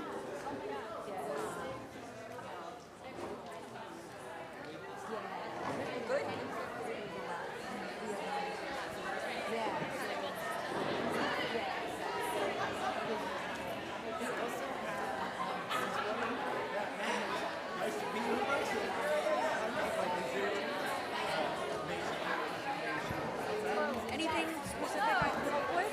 I would say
that was a very short break. Please find your seats. We've got another equally exciting panel.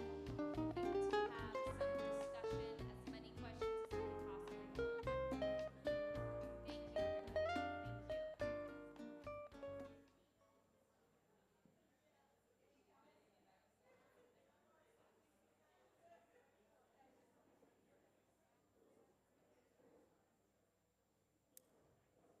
Hi, everyone. All right, so let's get started. So, hi, everyone, and welcome to our second panel of the day titled The Importance of Relationships and Identities. The studies you'll be hearing about shortly describe various facets of young people's identities and relationships to better understand their experiences and service needs.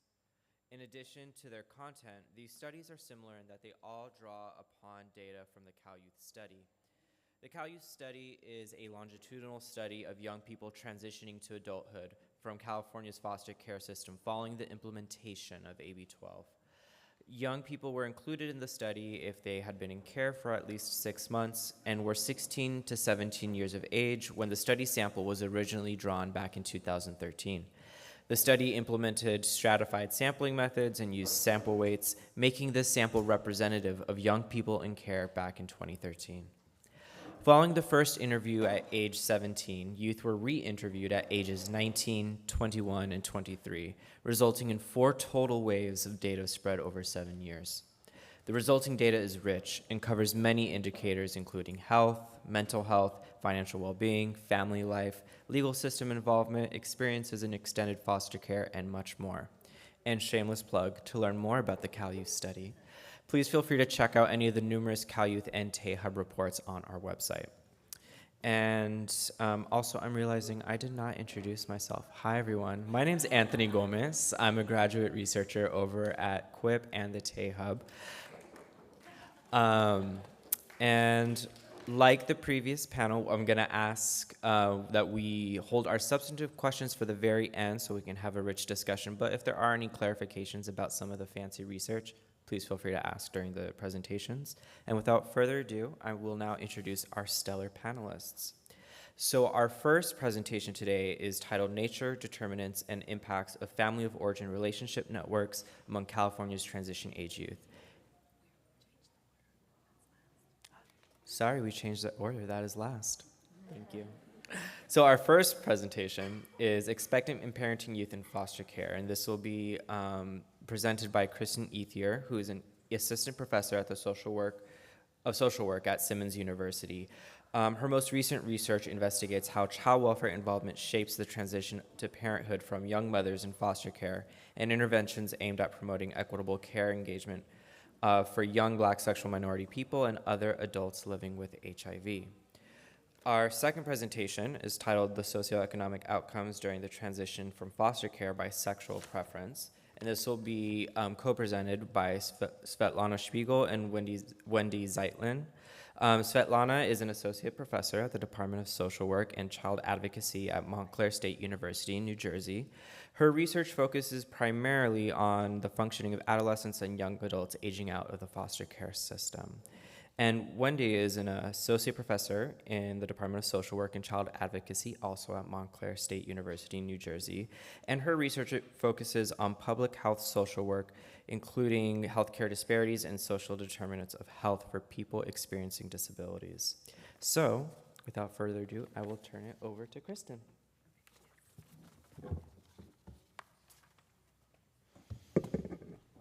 Hey everyone, it's good to be here with you today. Thank you. I am Kristen Ethier, and I have the privilege of leading our presentation along with Drs. Hardy, Ockpitch, Park, and Courtney. We're here to discuss our study titled Expectant and Parenting Foster Youth Status and Outcomes at Different Ages. Our work focuses on the implications for tailored interventions and supports for parents in state care, which is a subject of profound importance for social work and child welfare policy and practice. So let's talk about our findings and their implications. So as we get started, let's first reflect on the past studies addressing the experiences of parenting foster youth, as they often find empowerment through parenthood, gaining a sense of responsibility and personal growth, which is a crucial aspect that we've seen echoed across the literature on these young people's outcomes and experiences. There's also a dimension of resilience, that as these young parents navigate the complexities of foster care and raising their children, they develop remarkable problem-solving skills and nurturance, which is another consistent theme in the existing research. However, we also need to consider the challenges that they face in critical life areas, more so than non-parenting foster youth. So this includes struggles in education and employment, and increased vulnerability in mental health and housing stability. In addition, meeting the requirements for extended foster care can be especially challenging for these young parents, posing risks to their continued support. So our study addresses a significant gap in the literature, that there is little research focusing on the trends of parental status and its impacts among parenting foster youth at different ages. Understanding these trends is crucial for developing age-specific supports and strategies for parenting foster youth. So our research is centered on two pivotal questions. So first, we investigate the trends in parental status among Cal Youth participants as they age at 19, 21, and 23 years old. This question is crucial for understanding the trends in youth becoming parents. Second, we compare these trends with the outcomes of Cal Youth parents to their non-parent counterparts across these same ages. So it's a comparative analysis aimed at really uncovering the differential impacts of parenthood on the trajectories of foster youth as they transition into adulthood. So in terms of our analysis, we synthesized data from a few different sources. First, the Cal Youth Study, waves 2 to 4, enriched by data from the National Student Clearinghouse and the California Employment Development Department. So we're looking in this study at a robust sample of 727 participants analyzed at pivotal ages in their young adulthood, like I said, 19, 21, and 23. Our comparison groups are distinct. So we compared parenting foster youth to non-parenting foster youth with a specific focus on a range of outcome measures that I'll highlight on the next slide. So we've employed two types of statistical tests to look at these outcome measures, and we'll now dive into some of the variables that we took a look at. So the measures fall under the domains of parental status, education, employment, and income, and hardships. So as you can see here, some of the metrics come from the Cal Youth Survey data, and some come from the administrative data around education and employment. So for example, parental status outcomes, parental status comes from the survey data, which is the most accurate source for this variable, especially for young fathers. On the other hand, education metrics, including things like high school completion, school enrollment, college enrollment, and college degree completion, are derived from both survey and administrative sources, which provides a more layered understanding of educational attainment. This slide presents additional outcome measures encompassing health, social support, and justice involvement and victimization, all outcomes leveraging survey data. As you can see, each measure captures multiple domains. For example, health outcomes measure multiple dimensions of health, including physical, mental health diagnoses, and substance use diagnoses. So let's talk about the findings. This slide provides an overview of the parental status trends in the Cal Youth Study across ages 19, 21, and 23.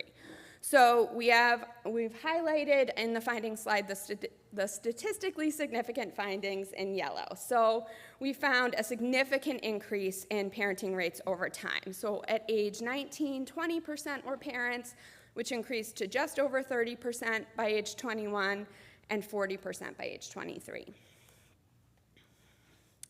There are also gender differences that are notable, with female participants becoming parents at higher rates than males as they age.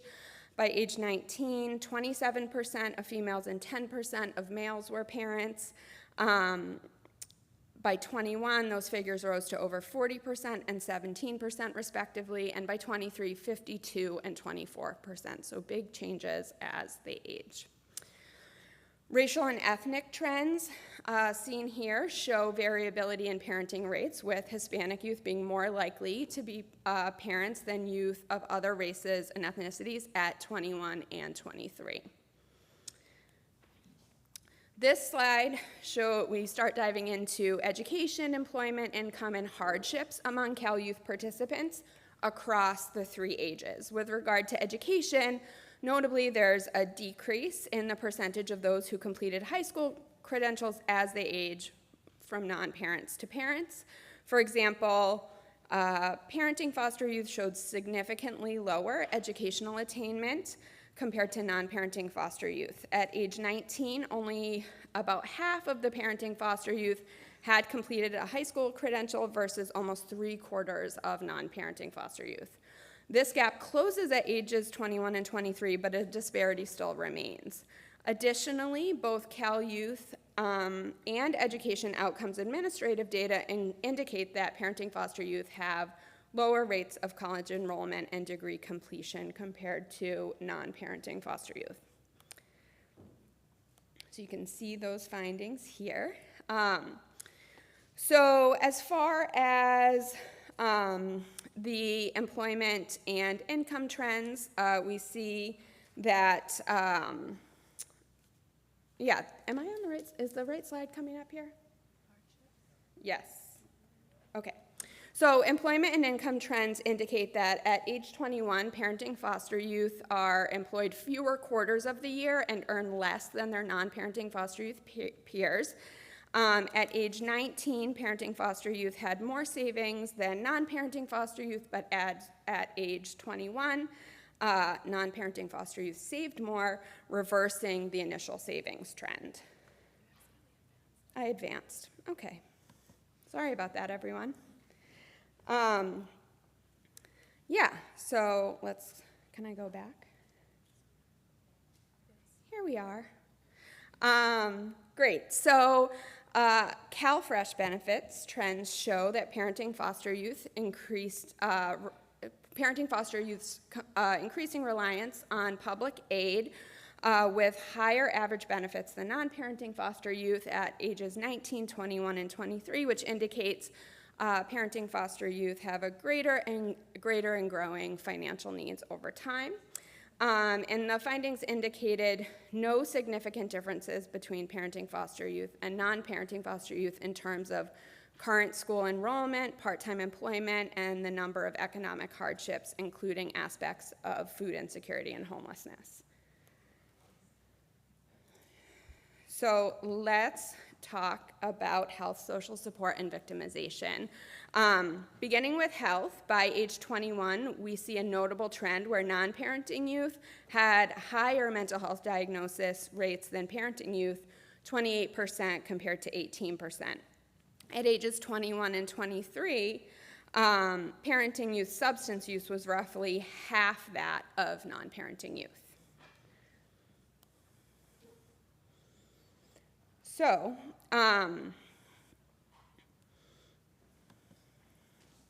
where are we at? So there is also a consistent trend with parenting youth feeling less supported socially over the ages. So we talked a lot about social support in the last presentation. At age 21, parents indicated lower social support across all measures as compared to non-parents. And additionally, parents reported lower perceived social support adequacy as they, at all ages than did non-parents. So last finding slide. I know we're moving through a lot here. So interestingly, at age 21, parenting youth reported less victimization involving weapons than non-parenting youth. We found no statistically significant differences in physical health, the number of nominated professionals for social support, justice involvement, or physical and sexual assault. So now let's turn our attention to the limitations inherent in our study. So our findings may not be generalizable to other jurisdictions outside of California. Although survey response rates are impressive, sample attrition may nevertheless lead to biased estimates if people don't complete all waves. Some of our measures may suffer from well-known limitations of survey data. We've talked about some of those today in other presentations. And also, multivariate methods or more complex methods may lead to more refined estimates than those provided with the types of statistical tests that we did in this study. I'll talk a little bit more about the future analyses in a minute. And then also, we don't test differences between mothers and fathers in this analysis. More on that later. So as we wrap up, I want to highlight some key takeaways and conclusions from our research on trends in parenting foster youth. So in terms of trends, one striking trend we've observed is the increasing percentage of parenting foster youth with age. We've also found that female and Hispanic youth are more likely to become parents. And our research has also shown that parenting youth continue to experience persistent disparities in key life outcomes when compared to non-parenting youth. And with regard to the impact of parenting on youth outcomes, parenting, first of all, can provide a sense of meaning and fulfillment, but our findings also indicate that parenting foster youth face additional challenges in the transition to adulthood. For example, parenting foster youth face more challenges in educational attainment and employment opportunities than non-parenting foster youth. We've also identified social support deficits among parenting foster youth as compared to non-parents. And lastly, parenting foster youth are more reliant on public aid than non-parenting foster youth, and this reliance grows with age. So what does this mean for our work with these young people? So the transition to adulthood for parenting foster youth is really complex and necessitates really targeted supports to address the increased responsibilities that make the transition to adulthood more challenging for parenting youth. Effective policy and support services must incorporate flexible childcare solutions and tailored services that adapt to the unique life situations of parenting foster youth, which is essential for improving their long-term prospects in the domains of education, employment, and economic stability. Enhancing their social support systems may have a direct impact on the well-being of parenting foster youth and their children, and can play a significant role in alleviating some of these challenges that they encounter.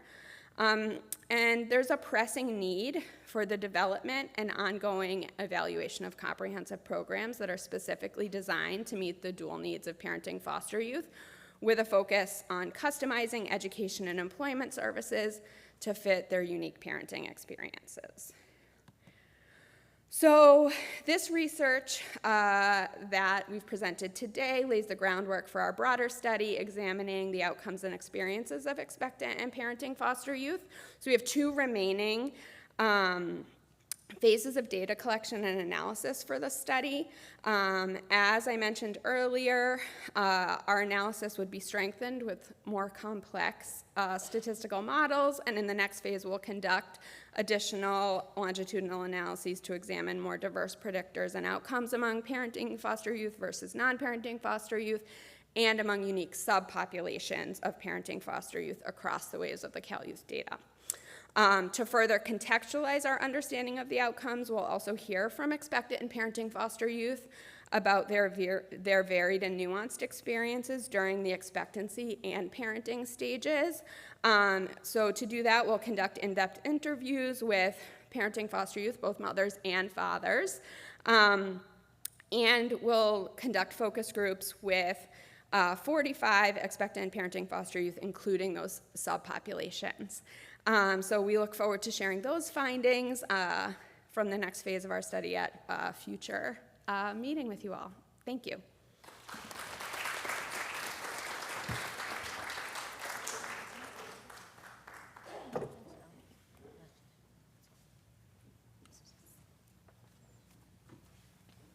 Thank you so much, Kristen. And now we will move on to our second study titled The Socioeconomic Outcomes During the Transition from Foster Care by Sexual Preference. Hi everybody, I hope you can hear me. My voice doesn't really carry all that far, so, and also my English tends to deteriorate as I go, so just, just saying. All right, so we're going to talk to you about youth with diverse non-heterosexual identities and their outcomes. What we really wanted to do in this study is to examine any potential disparities that might be at the transition to adulthood stage between these youth and their heterosexual peers. And we thought this was an important project to do because there's actually not a lot of data on this particular population, in part because a lot of our administrative data do not collect information about sexual orientation. So this is actually one of the largest samples that we could find that we could actually do this analysis. My colleague Wendy will get us started with some background and methods, and then I'll talk about what we found and what that means.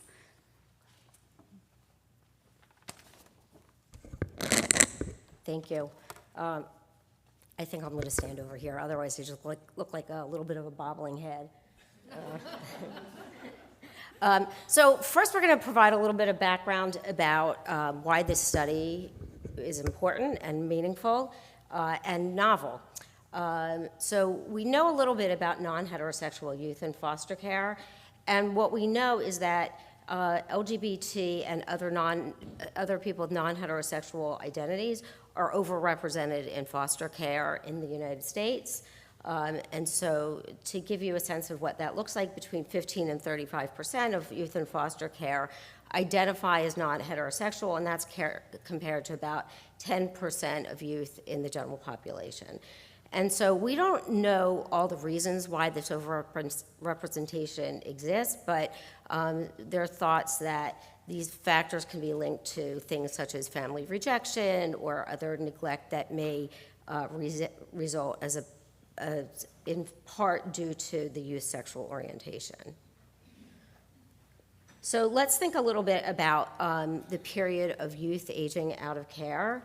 As youth age out of care between the ages of 18 and 21, we know that in general they are uniquely vulnerable to a range of negative outcomes compared to youth that haven't been in foster care.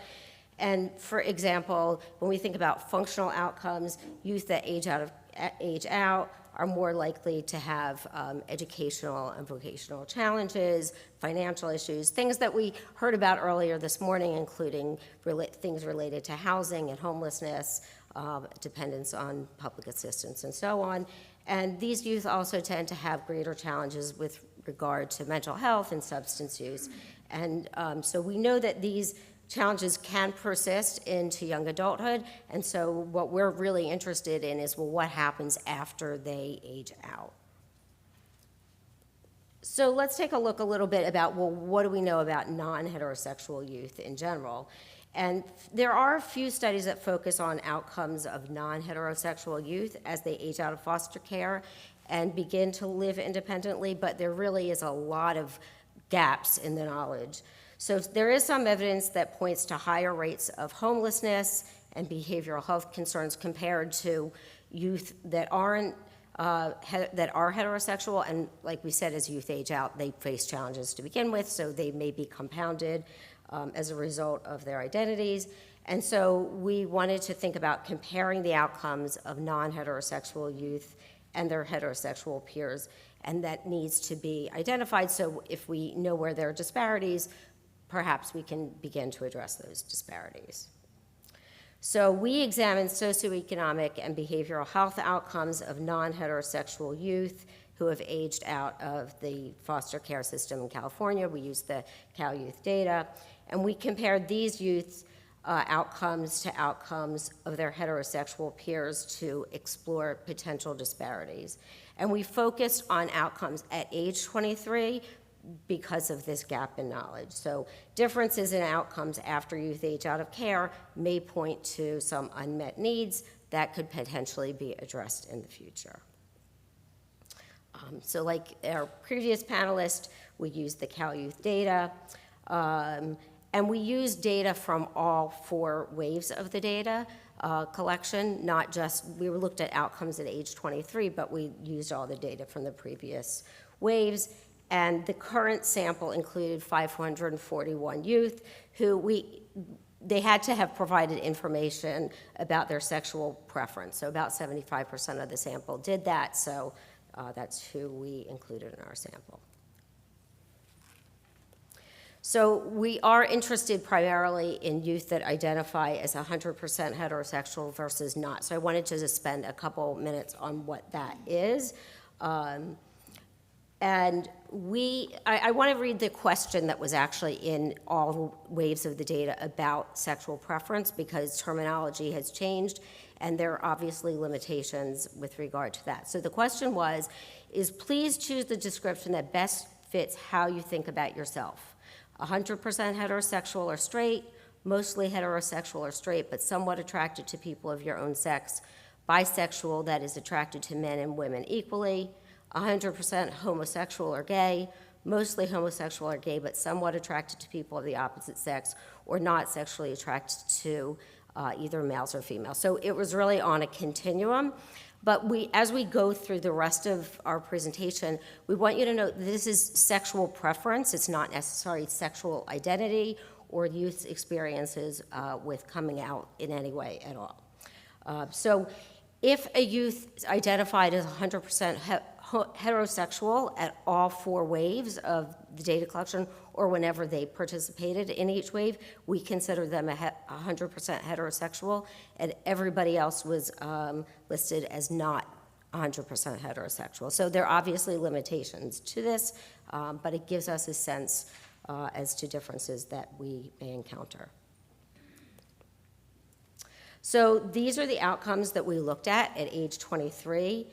Educational attainment, so whether the youth completed high school, an associate's degree, or a bachelor's degree, whether they were employed part or full-time, any income they received from employment, economic hardships, so that, or things like their difficulty paying for basic income or basic needs such as rent or food or utilities, any food assistance that they may have received, and homelessness. And we talked about the importance of housing previously, but we considered homelessness not just people who are completely unhoused, but that may be couch surfing as well, but just not stable housing or permanent housing.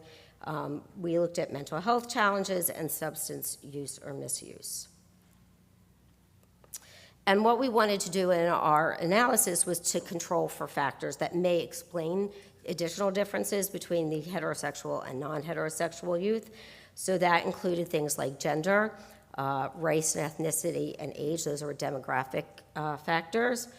The county type, so how rural or urban the setting was that the youth were in, their experiences in child welfare, including their placement types and their stability, and their age of exit from foster care, their educational experiences, their social support. So the Cal Youth Survey did a really good job in looking at social support in many different ways. We specifically looked at 2 ways. The first was the number of people that youth could go to help them with tangible support, like if I needed help running an errand, could you help me? If I needed help with being lent money, could you help me? That was one type of social support. And the other one was people that they could go to for information or advice when they needed it. We thought those were particularly relevant to the youth that we were studying.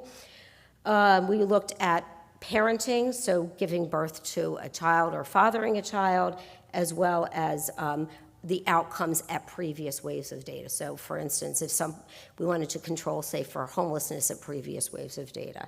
So I'm gonna turn this over to Svetlana. She's gonna tell us what we learned and then what the implications may be for child welfare. Just the center. All right, so I think we have some very interesting results from this study. And the first thing we sort of looked at is how the youth self-identify, right? And what we found is that really a lot of youth, at least about 50% of those that provided information about sexual preferences, and about 35% if you look at the total Cal Youth sample, they identified as non-heterosexual in at least one wave of the data collection. So that doesn't mean that they've identified like that consistently, but at least in one of the waves they've said, I'm not 100% heterosexual, right? And in terms of kind of looking at differences, not surprisingly, we know this from larger studies, young women were more likely to self-identify as not 100% heterosexual, right? And youth who were Hispanic were a little bit less likely. The differences were not particularly big there. So the other thing that we thought was really interesting is that there was a lot of youth that sort of changed their sexual orientation from wave to wave, right? They said they were heterosexual in age 17, 19, they were not. Then they may have gone back again to identifying as heterosexual. So there was just a lot of different variability. Only about 54% have consistently identified as heterosexual across all waves, and about a third changed back and forth, and about 10% consistently identified as non-heterosexual. So this is important, right? Because young people are thinking about this, they're grappling with their sexual identity, and we should not assume that this is enduring or stable in any way at this age. So then the next thing that we've done is we just wanted to look at outcomes, right? And by just compare, well, how are these outcomes looking at age 23 for non-heterosexual youth as compared to their heterosexual peers without considering any other factors. We would do that in the next stage. And again, we found some very interesting findings. So with respect to education and income, there really weren't a lot of differences, right? So they looked very similar to each other, about 80+% by the time they were 23 years old. They had a high school diploma or GED, or at least, right?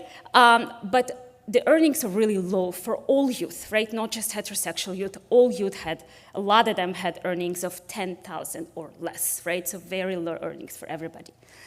There was a little bit of a difference bivariately in employment, where non-heterosexual youth were less likely to be employed. Remember, though, there are also more females in that group.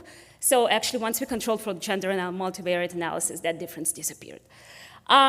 We did, though, find that non-heterosexual youth were much more likely to report economic hardships. So those were things like inability to pay bills, struggling to afford basic needs, things like that. They were also more likely to receive food assistance, right? So again, to this sort of economic hardship point. They were much more likely, you could see it here, 47% of them reported experiencing homelessness at age 23, right, since the last wave that they were interviewed, versus about 25% of non-heterosexual youth, so pretty big differences there. And the differences in behavioral health outcomes were also large, right? So about 45% reported having at least one mental health diagnosis versus 21%, and about 24% versus 10% had a substance abuse or dependence issue, right? So pretty big differences there.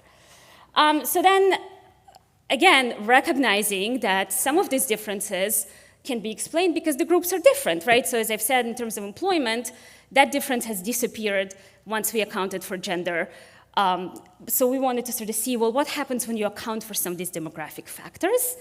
And what we have found, that even when you account for them, the factors that Wendy described, young people who are non-heterosexual were still over twice as likely to report homelessness at age 23, right?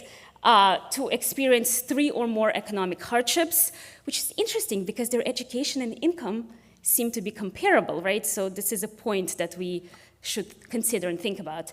And they were also more likely to report mental health and substance use diagnosis, right? So those outcomes held even when you accounted for these factors. All right, so what does that mean? As I've said before, sexual preference change over time, so we really need to think about that. Nonetheless, we could see that those youth who've identified as non-heterosexual are more likely to report these sort of differences in economic hardship and homelessness, right, which seem to not be explained by differences in education or income. So there is another factor there, and we have some ideas we could discuss that potentially be happening here. They also have higher behavioral health needs, right? And the disparity there was quite significant. We believe, and we have not examined this empirically in the study, but we believe trauma might account for some of that difference. So these youth experience increased trauma related to their sexual orientation, rejection by their biological families potentially, placement changes, discrimination. Perhaps that's what accounts for these differences. All right, in terms of policy implications, we really need to think about housing for non-heterosexual youth.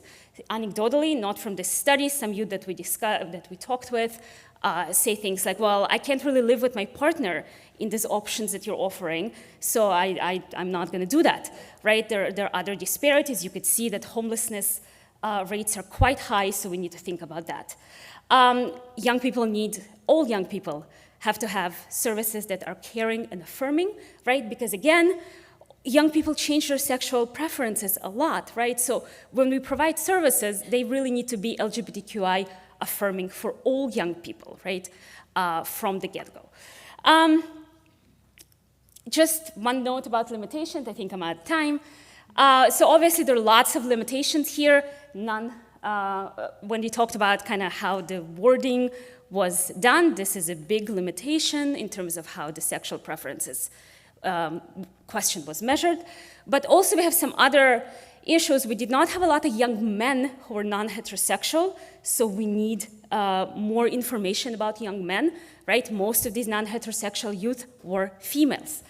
And then we also did not have any information about gender identity. There was no data about that at all, so we cannot say anything about gender identity from this study. And we certainly need data to better understand why there are disparities that are not related to education and income, right? And how discrimination and bias could potentially come into play. And I'll say one last thing before I go.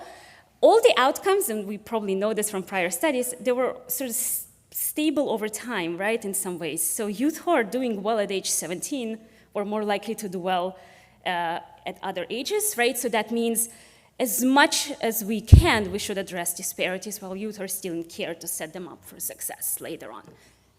That's it.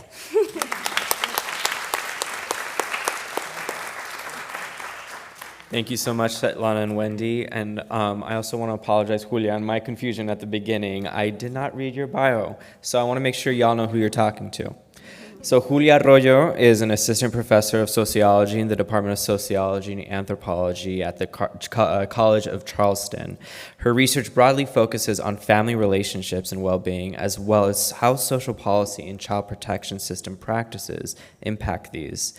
So now Dr. Arroyo will be talking to us about the nature, determinants, and impacts of family of origin relationship networks among California's TAY. Hello, everyone. You say my name much more beautifully than I can because I aged out of the foster care system in Ohio and wasn't taught Spanish at home, and so I have a lot of anxiety to even speak Spanish in front of people. I did it for my dissertation with grandmothers who are raising their grandchildren, and I had to stop and use the restroom on the way to every single interview. So thank you so much. That's a gift to me, and I'm also so grateful to be here, honored to be here with you all today. I went into graduate school with the goal of studying youth aging out of the system, but I also went in not knowing that you needed to go where people were doing that. And so I did that for my thesis, and then I moved on to other topics. And I still ended up studying topics that no one was doing, but I found a really good fit with good people, right? I picked my committee based on who would be kind to me. And so I want to talk to you a little bit about a project today. I'll advance to the next slide to show you what the aims of the projects are and how I'll break it up. There's 3 parts to it, and I was a little insecure about how much I had to squeeze in, but we've all been squeezing so much in today, so I'm grateful for that too. I want to talk to you about what kind of efforts are we making to support family relationships for youth aging out of care. Sometimes I'll say young people. I know some people have a problem with the word youth. And specifically focusing on family of origin. You'll see biological family relationships in there too, but there are step parents, so I'll say family of origin sometimes. And then moving forward, What relationships, who or how many are we actually trying to support here is the next question. And then finally, does that actually carry forward? Is that just my interest? I'm really interested in bringing visibility to the work, right? The work that goes into relationships, into care, and the resilience that can grow from that. But is it just me, or are we connected here? Are we protecting, promoting well-being with these outcomes, or is it just me? Thank you again, Anthony, for describing the data. I'll just mention that I used waves 1 and 4 of the data. For wave 1, that would be focusing on those first two aims. What are the efforts, and what are the relationships? What shapes efforts? And then for aim 3, we're going to be connecting that to the wave 4 data when people are around age 23. I'll skip over this one because I'll reiterate it in the next slides. I'm really trying to keep on my narrative and keep with the time. All right, so how did we actually get at efforts that were made? This question is very unique. There's a lot of limitations, which we've all said, and I don't have a limitation slide today, which is a miracle for me. Anyways, in the Cal Youth data, there's so much asked, just single questions so you can complain, but so much asked from the youth perspective, the young person's perspective, about what services did you get? Were you included in court? Did your caseworker visit you? Did you see your siblings? Some people saw their siblings too much. I was very surprised at that. But the question that I'm going to focus on is, I'm so serious, I didn't know that could be a thing. So like I said, limitations, but very rich data. Anyways, youth were asked, how much was done to actually support your family relationships, focusing on the ones that you care about, to strengthen them or maintain them? And they were given the option to say a lot, some but not enough, or nothing. And then moving on to relationships, right before that, they were asked, who are you close to? How close would you say you are to the following, focusing on biological mother, biological father, grandmother, or grandparents, sibling, stepmother, and stepfather. And those options were, I'm very close, I'm somewhat close, not very close, or not at all close. I'm gonna see if I don't want to delete this, but thinking back to those efforts, I counted a lot as a lot, and everything else is gonna be compared to that. And then jumping back forward to this slide, mentally. I counted very close and somewhat close as close because that's consistent with the few surveys that have been conducted in other states and other regions, and I was interested to see how does California stack up, just describing how many people are close. But in the future, I am interested in, is it very closeness that we need or somewhat closeness that we need? So you might think about that as you're puzzling through the results. Right, so we'll compare close to not close later. When we're measuring well-being, a similar approach as my colleagues here who have already presented, I wanted to look across outcomes like how is your life around age 23? So I looked at the economic and educational attainment at that point, focusing primarily on hardships and homelessness. So you'll see some negative outcomes, right? College completion, a positive outcome. And then looking at mental and physical health, the same. You have some more negative outcomes we're trying to avoid, and then you have one that I think is pretty rare to think about because we're often trying to keep people from being homeless, as we were for the first panel. How healthy are you? Would you say today that you're in excellent or very good health? Are you just in good health, fair health, or poor health? So we'll compare those who said they were very good and excellent to those who didn't. And then looking at, can you avoid the criminal justice system? Were you arrested, convicted, incarcerated? And can you avoid being hurt, whether that's physically or sexually, by age 23? Those measures in that last category are recently, and then also thinking about, have you thought about suicide or attempted it? That's recently. So speaking of limits and future directions, thinking about how do those things possibly grow or taper out over time, and what does family have to do with it? But right now, we just want to know, around age 23, since the last time we surveyed you, what's been going on in your life? I thought I would have to work hard to convince some of you that anything besides case factors influences case outcomes. So I'm going to skip my little literature review on that, especially since we set us up so well with the county level variation and county level factors that influence outcomes. But the things that I was concerned about and that were available in the data, we're looking at, let's see what's going on with young people, their caregivers, their placement history, and counties that might either explain away or account for those variations and efforts that we're looking at, or might be a factor in themselves, and we'll talk a little bit about that. All right, so finally I can get you to the results. Again, putting up just the question that was asked, how much has been done? And this is not news, this was published. I'm gonna give a shameless plug for no good reason of mine, but because I am grateful. This was published already on the website and is in the first report that came out of the Wave 1 data. About 40% of youth do say that a lot was done, but another 40% say some but not enough, and 1 in 5 or 20% say nothing was done to help me keep my relationships or strengthen them. So let's look at what might that depend on, what might shape that. And I hope I remember to say this again later, but my biggest caution or limitation that I would say is even at the end of this study, at the end of any study, no matter how causal you get, you're not truly ever causal, right? So there may be things that happened before, things that happened alongside, things that happened after efforts, right, that shape this. But there may also be mechanisms that we are not able to get at because we just have that question about effort. And also thinking about, from the worker perspective, I've never been a caseworker. Maybe you thought you did a lot of effort and I didn't think that you did a lot of effort. So how can we bridge those gaps? All right, so what shaped it? Efforts were stronger when we're comparing, looking across race, ethnic background. Efforts were stronger for Latinx or Hispanic youth compared to white youth. All other racial ethnic comparisons were non-significant. Looking at males versus females, because that's the only data we have on gender identity, right? Males were more likely to say that a lot was done. And then looking more at something that has to do with family than has to do with your own identity necessarily. If you had a living mother who you did not visit, that would be when you were the worst off in terms of saying a lot was done. Those who said or were more likely to say a lot were done were those who visited mom or those whose mom was no longer alive. And then so let's compare then, not say like what strengthens efforts, but flip it and say what makes them weaker. If you came from a family where your caregiver had 2 or more issues or parental adversities, most commonly say substance or alcohol use or abuse, mental health issues, involvement in the criminal justice system, if there are 2 or more of those going on for your caregiver, you're less likely to say a lot was done. That may not surprise you. If you're living with foster parents versus living with your relatives, you're less likely to say a lot was done. And then finally, if you had more placements, you're less likely to say a lot was done. Now, who are we actually trying to keep our young people close to? Again, this is data that's already been published by TAY-Hub and is available online, but you may not be as familiar with it. Looking across what this shows, you can see some of the bars are bigger than others, but the proportion of youth who are close to each of those family members I listed. And that tallest bar is for siblings. So 3 out of 4 people aging out of the system in California around 2013 would be close to at least 1 sibling. A caution here is we don't know if you're close to 8 siblings, right? So a little bit later I'll talk about the size of family networks and you'll see there's some roughness in that. There may be multiple grandparents or siblings that you're close to. After siblings, it is grandparents and then biological mothers, so about half are close to their grandparents, 25% or so close to their, or sorry, half close to their mother as well.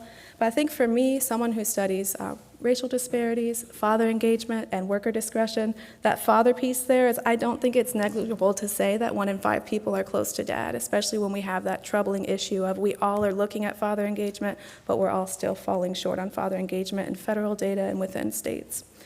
Either way, too, moving on to the step-parents, I want to point out this number would be bigger if we considered only those who had step-parents, but I wanted to give you a view of everyone in the state, right? So 10% and 15% are close to a stepmother and stepfather, and that speaks again to family of origin versus biological.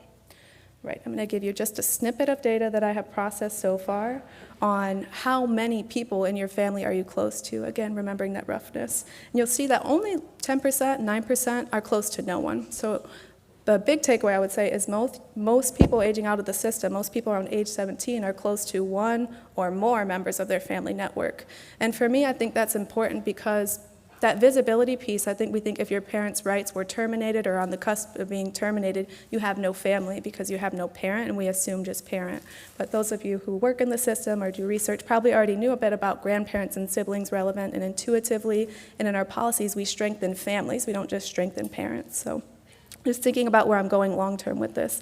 The other aspect of that is like it takes work to navigate your family network, and these are those who you end up close to at the end of this. So I'm interested to see about the winnowing away of ties and how we contribute to or can work against that. Either way, going back to what's here on the data, you'll see going across that slide there, the first column is those who have no relationships, increasing up to 6. Pretty hard to get 6 relationships because you'd have to have a stepmother and a stepfather, right? And 5 is someone who's close to just stepmother and stepfather. So everyone that we asked you about that is available to you, you're close to in that category. So those numbers may seem small, but you have to remember that some of those aren't even possible for you if they don't exist, whether that person is not living or they never married into your family network. All right, so looking, we have 10%, and then for just being close to 1 person, there's another 22%. So that's a pretty good chunk, 30%. Close to 2 people, another 30%. Close to 3, 1 in 4. This next slide is, it's a lot, right? In that last bar all the way to the right, That's the same data just stacked on itself. And this was just me giving you something to work with of where I wanted to go with this middle aim by now, of like, if you're close to one of these people, are you close to only one of these people is my most basic question, or who else are you close to? And you can see by the fact that the orange section of the bar is small across all the relationships listed, which are mom, dad, sibling, grandmother, stepmother, stepfather, that most people, regardless of who they're close to, are not close to just that one. We saw that in the other data. But you'll also see that there's a pretty good size group in the siblings that are close to just a sibling. And I think that'll resonate with people who have been a part of and continue to build on trying to increase social supports among people aging out of the system, right? What kind of social support can you and can't you get from a sibling? How taxing is that to the sibling? And following right behind that, the work that goes into caring for someone aging out when you're a grandparent. What can you and can't you provide, and how do we stack more relationships on top of that? I have a little bit of a, not a chip on my shoulder, but I feel like a lot of our policy is super agnostic to family, like family of origin. So I was really glad to hear a comment coming from the back of the room earlier about the importance of family relationships, because we'll remain agnostic if we don't put it on the table what's there. So this may seem simple, but it's less simple than what's there right now. So I think that's important to note. All right, so let's move forward and see if I can get anyone on board and say, no harm comes from this. I heard that really early in the panels today too. It's sad to have to say that you have to say no harm comes from family relationships, right? But I think a lot of people assume, and I've seen in my research, working with even grandparents, the apple doesn't fall far from the tree. So if something's wrong with mom, something's probably wrong with everyone. Let's just start over. But we don't just start over. That presence remains, whether it's physically or mentally. All right. So starting with those family relationships, since we just stopped there, I'll show you that we have less negative, basically, and more positive associated with having more family relationships. I did a rough cut looking at that distribution and said, who has a bigger network, who has a smaller network? Let's compare. And people who have a bigger network are less likely to experience some of those more extreme mental health outcomes and more likely to experience some of those positive outcomes we're interested in. So thinking a lot about suicide or attempting it recently at age 23, that's less common if you had a lot of family ties versus fewer. Having a substance use disorder, also less common. But then moving to the positives, more likely to say you're satisfied with life. And for me, with work-family balance, that is really hard for me to say, right? So I think that's remarkable to have a link to life satisfaction there. But also, probably important to many of you, being satisfied with foster care experiences. There's a question I'll show on the next slide that also really tickles me with the idea of being, not seeing your sibling too much. This is another one just in the wording. But either way, looking more holistically, having that very good or excellent health is more common if you have more family ties. And if you look at the broader literature on health and relationships, this makes sense. But again, we have that assumption in the back of our head about biological family or family of origin not being worth much or a lot, or even possibly being harmful. And we do see in some studies that they can't provide everything, but maybe we're not measuring or looking enough at what they do provide. All right, now moving over to those efforts, right? Comparing that group where we say a lot versus some or nothing was done. What happens here? A similar pattern, but maybe a little bit more broad if we're thinking about there's more outcomes here that are linking up to this. And I think that's important because looking across both of these, we can say it may not be causal, but there's enough here to keep digging about the groups that show up who aren't getting efforts and about what we can do to increase our efforts. Okay, so looking at those negative experiences that we're trying to reduce, economic hardship, homelessness, arrest, sexual victimization, and thoughts about suicide are less common if you said at 17 that a lot was done to support your family relationships. So by age 23, you're experiencing these negatives. We have a lower chance, you versus me, if I said a lot was done and you didn't. All right, so looking at the positives though, looking at physical health, more likely to have physical health, life satisfaction again, satisfaction with experiences in foster care, and this is another one that I put here just because of the wording. I would have never thought to say that I felt lucky to be in foster care, but it is remarkable when you ask a question that simple, right? Boil it all down, that you could move someone across that category to feel lucky, right? To be in foster care versus not, and that efforts to support family relationships are tying into that. Ooh, Okay, this is not what it looked like when I sent it, but that's okay because it's such a simple takeaway, right? I moved quickly and we can keep going. Working backwards, those, right, family relationships and efforts were both related to physical, mental well-being, and foster care experience, those service experiences that we rarely measure. Satisfaction with foster care. Efforts to support relationships, they do vary, and again, I'm glad I don't have to work as much to say that other things besides the case influence the case, right? They depend on placement history, on characteristics of young people, and on characteristics of caregivers as well. And then finally, most people are close to more than one person in their family network. So what can we do with this? Should we all run out and find everyone 3+ family ties? Yes, but no, right? Yes, no. I think thinking back to that idea of causality, right? Like digging more in, I'm a researcher, I'll always say more research, right? More research is needed, but I think it's important to get together and figure out like what are the barriers and facilitators, that was good language from earlier, right, of efforts, right? What makes me feel like a lot was done, what makes you feel like you did a lot, and how can we share that, whether it's across agencies and counties. And then also looking at that 9% who have 0 family ties. I'm not someone who would push family ties on you if you don't want them. There may be people whose relationships are pruned for good reason and you're never going back, right? But is that broader move towards reconsidering permanency, towards social support, towards informal and natural mentorship, is that meeting the needs of that group, or is there something that we need to do there? And I passed by a bench today that said, it's like, this is what I wanted to talk about. Why is it painted on a bench in Los Angeles? Belonging, right? Beyond social support, where do you belong? I think that's one of the places that I would start if I could keep going. Thank you so much for your time today and for being here.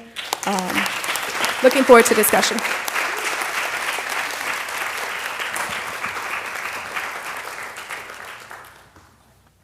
Thank you so much, Julia, and to all of our panelists. So now we will open up the floor to questions. So I think Andy has the mic, so raise your hand if you have any questions. Hi, Dr. Aaron. Anthony's one of my students. Good morning, or maybe afternoon, I'm not sure. My name is Erin Carrison, and I'm in the School of Social Welfare at UC Berkeley, and delighted to be here. I can't believe I had to come to LA to see my colleagues, but hi. I actually have a question, sort of for everyone, but you really spoke to it, Julia, and I want to just pull this out.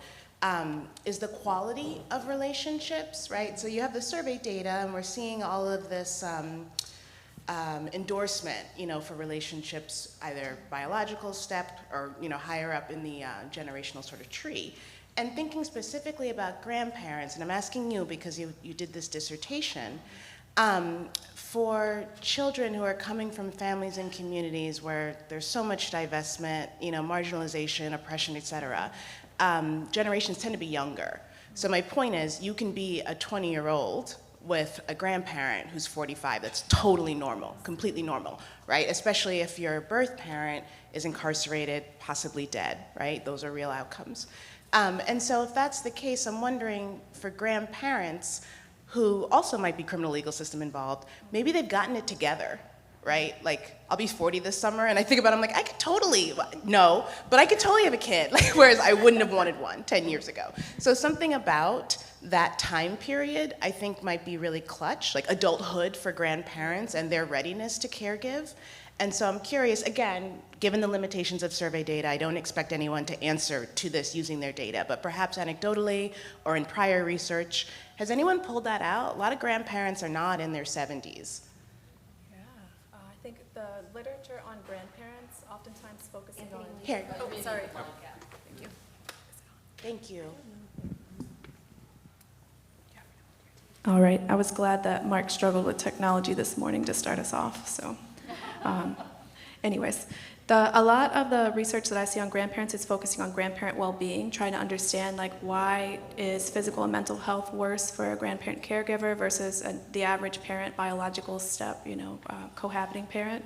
And I would say there's a little bit there about like the age, but even there it's kind of the opposite. Like there's a well, no, not the opposite, but the opposite direction, a youthful resilience to you, versus a lot of caregivers are at the end of the spectrum in terms of like, I can't even get around that well, and now I got to take care of you, and you are running around the house, right? Yes. Jumping on the couch, things like that. So thinking specifically about aging out, I would say it is about your capacity and willingness, right, to go with the punches of parenting a young person of that age, right? And I have had grandparents tell me the young grandparents, they won't do it. They're just up and they want to live their lives. Yeah. So Yeah. I don't fault you for wanting to live your lives. Somebody has to take care of this young person, but I don't know who. So I think that's a really complicated question. But it there's definitely not age in that data. Yeah. But I'm interested in looking at like the close versus very close, and also individual relationships, without discounting the fact that it's not only grandma or grandpa there, right? But is it that because of that capacity and that willingness to care, grandparent is more valuable for some of the outcomes that we're concerned about than necessarily a sibling or a step-parent, perhaps? I think that's a good question. Thank you. Mm-hmm. Thanks, Angie. Anyone else? I had a couple, and this one is geared towards the case study on foster youths. Expecting parenting in foster youth. I wrote my notes up there. What are the key areas of focus and follow-up research, particularly in understanding the nuanced experiences between fathers and mothers? And is there any interest in involving sexual orientation or parenting household types as demographics in the future research? The short answer is great question, and yes. So that's what we're really going to get at in the next phase of analysis. So I mentioned briefly, but for time didn't go into it as much, but we'll take a look at a bunch of different subgroups, including comparing mothers and fathers. So most research on this population is really geared towards mothers. And so we're excited to take a look at fathers equally in this study, and then also take a look at the expectancy stage, racial and ethnic minority youth, taking a look at sexual orientation and some other subpopulations, including, you said, parents who are parenting without the support of a co-parent, and parents who do not live with their child. So that's some of what is in the next phase to really get at that complexity and nuance of young people's lived experiences. Yes, thank you. And I had one more, and this one's for Julia. Did you observe any findings in regards to family dynamics, such as like both parents being together? And is there any, literature review on generational involvement in the system in regards to families and how that correlates to, the next generation following?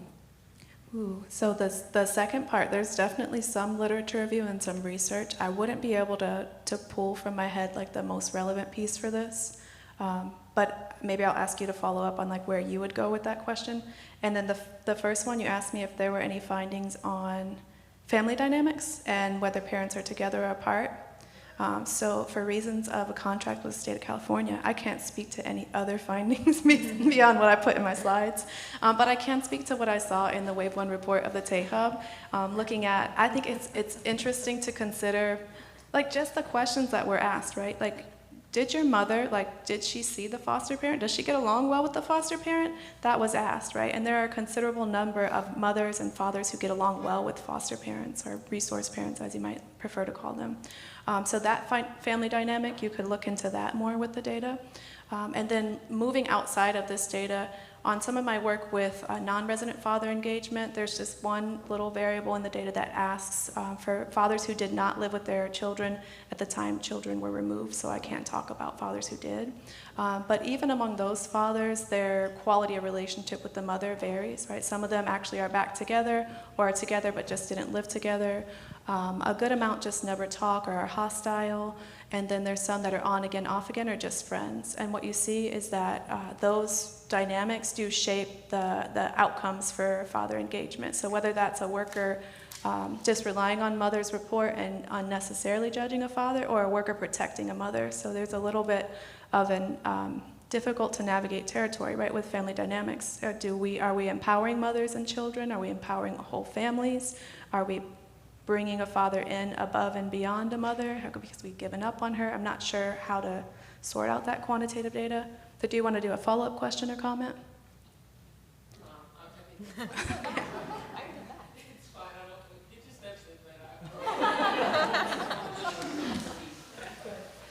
So gratitude again for the research, and in particular, Julia, for the combination that you bring to the research of both the data and your deep understanding of how the system operates and the care that you approach the questions and the design of your research. Thank you. With. One thing I wanted to say is just the obvious, which is that so much of the point in time data that you're looking at, whether it's 18 or 23, is so impacted by the youth's experiences while they're in foster care. So I was happy to hear you call that out explicitly, that, and I was thinking about it for the non-heterosexual youth, that it's not just discrimination and bias that those youth face while they're in foster care. It's often literally abuse and neglect that they're experiencing that can drive all of those negative outcomes that are there. So everything from those youth being more likely to be funneled into congregate care rather than family placements, to a lack of capacity and real efforts to develop and maintain what can be strained relationships with biological family. And then on your research, I think it's really important to be thinking about what is the agency doing while the young person is in care from moment one to foster and cultivate that relationship between the resource parent, whether that's a relative or a stranger resource parent, and the biological family. And how is that our expectation of resource parents? How do we support that? How do we facilitate it? So I know you all are focused on a particular point in time, but I just want us all to keep in mind that everything that happens up to that point sort of results in that outcome. So as advocates, I think we're thinking, what do we do with this data? What do we need to fix? And I think it's fixed as early as humanly possible. That's there. And I was just curious with your research, Julia, if you are considering also extending that look at relationships and quality of relationships to resource parents as well, because so many of them, although they're not biological family, they can be biological family, they can be kin. And I think the question that was asked earlier about age is really interesting, because there's anecdotal data that comes out of Nevada, the kinship support there, that, for example, aunts are really different and have really different needs for support and outcomes than grandmothers because of point in time in life. I suspect that siblings who are caring for other siblings in foster care also have very, very different data. And we just say kin, like it's one thing, and like one set of needs, and when you start looking at it, it's really different things that are happening within kin that need targeted response. So curious if you're gonna look at that quality of relationships at some point. Yes, all wonderful points. Going to that last point about making me think back about age, right? Grandparents who are still working full-time, some difficulties there, right? Whether that's for just getting people from A to B, supervision, being able to actually have quality time and quality relationships, right? So I can imagine that aunts, right? You and I may be ready at this point, but we're also working, right? We're working, so yeah. So thinking about, can you remind me with quality of relationships, what you were asking me, if I was planning to look like into more detail with the quality of them?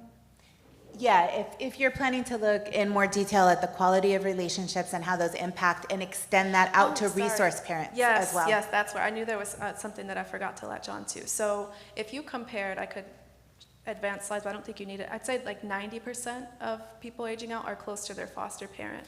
But pairing that with the social support that's given from that resource parent, for a lot of people dwindles away, whether that's thinking about the prevalence of people getting support or the support you're getting over time. So one thing that I want to concern myself with is like statistically how to manage that with the analysis I'm planning. I was thinking of doing, I want to be able to group people up and say like 20% of people are actually close to these members or close to 3 members, to give some meaningful sense of, if we looked from me or from you, who or how many would I be close to rather than just saying percentage of closeness.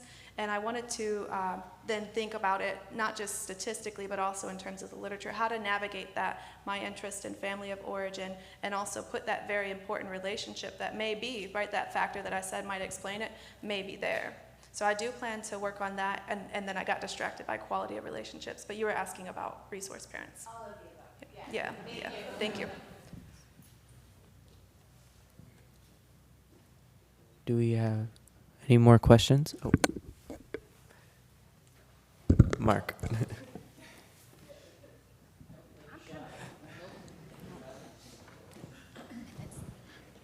First of all, just thanks that this session on relationships, I think, was invaluable here. Just kind of a question for all of you, an observation. So going back to the first time I asked these questions in Wisconsin, that a lot of what Julius, I asked the same question, Julia, I asked the same question back then. 3/4 of young people in Wisconsin, then the Midwest study in Wisconsin, Illinois, and Iowa, and then here, are very close to at least one adult member of their family.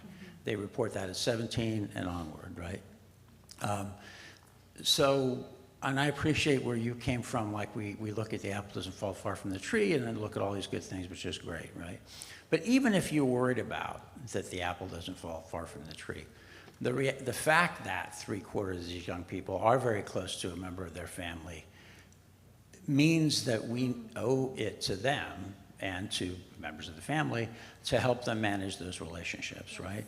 And they rely on for everything. So we did a study, Jen Hook, who's here at USC, a sociologist, we looked at father involvement and involvement of parents and non-custodial fathers, and we found out that a lot of young men, and I hope that you study this, have relationships early on with their children, and that over time those wane. They wane for a variety of reasons, and some of it was, you know, being excluded and things like that, and some of it's their life. They get incarcerated or something like that. But when we ask on people where they get their information about parenting in one of our studies, family is the main place they get their information about it. Social workers and the system's way down on the list, right? So I'm trying to sort of connect these various things, again, with the folks who are marginalized in this society because of who they love or how they identify. That's part of the family constellation as well, right? So I'm just want to say thank you, and if anything you want to think about that crosswalks each of your studies with the others, right? Because I think they all sort of ask for the kinds of research that you're doing, particularly the qualitative stuff, that my survey research is just never going to get at. I just want to make, I want to make one comment. Somebody asked about parenthood and sexual orientation. We did look at that related to the intersection, right? And young people who are not identifying as heterosexual are no different in parenthood rates than those who identify as heterosexual, right? So that's just kind of one of the things where I think it's a misconception to say, well, maybe they're having less children. No, not necessarily. It's really not looking different at all. All right, we have time for one more question. Thank you all for your presentation.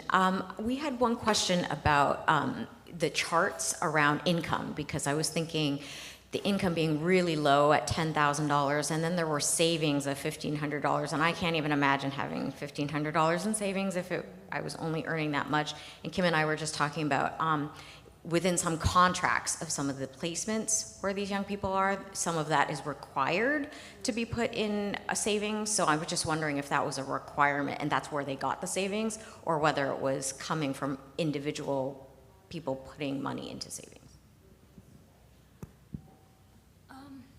So for our study, we did not look at savings, actually. We just looked at income from employment, right? But there are other sources of income for these young people, right? So one of the things that we will do in some of our subsequent analysis is to look, well, what if their income from employment is the same, maybe there's some other differences that we didn't look at in terms of where else might they be getting income. In family, right, there is a variable there about income from family. That is one option, because you could think of a situation where non-heterosexual youth are less in touch with their families, potentially getting less support from their biological and even foster families, right? So, but we have not looked at that in this portion of the analysis. This is for subsequent analysis.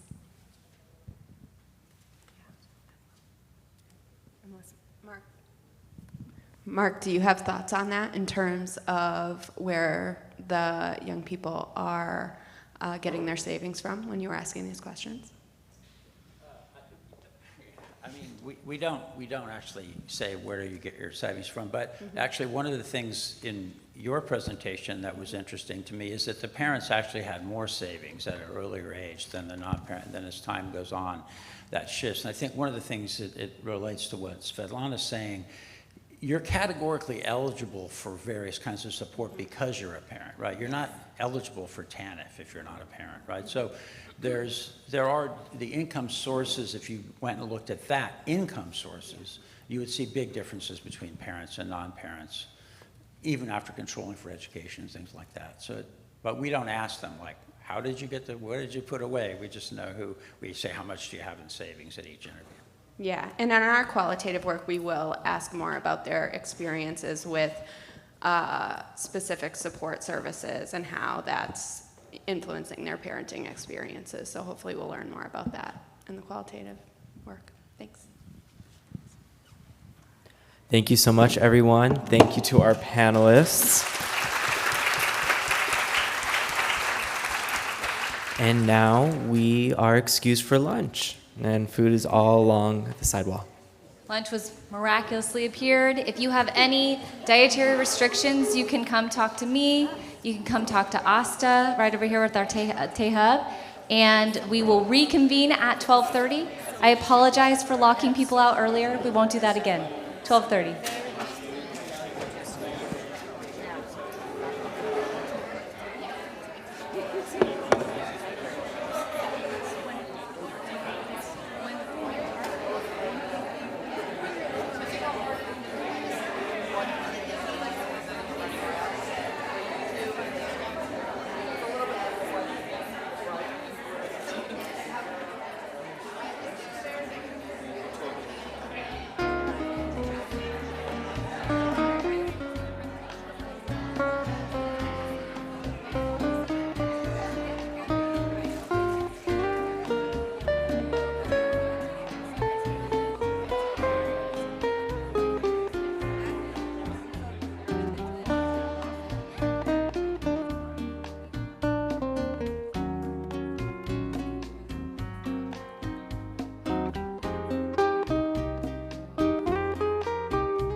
Thank Quite you. large. See that. Yeah, I it's did quite not large. even see that. And then I you saw this. switch it here. Yeah, the green button advances. Yeah, I was having This is trouble. your moderator mic. Okay. And then I'll walk around with the green one. Okay. Okay. I'll take this over my head. And you turn yourself off, right? Yeah, so it's on. Oh, I see. Very good. How much time do I have to make? 5 minutes.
pay this. They're like figuring out.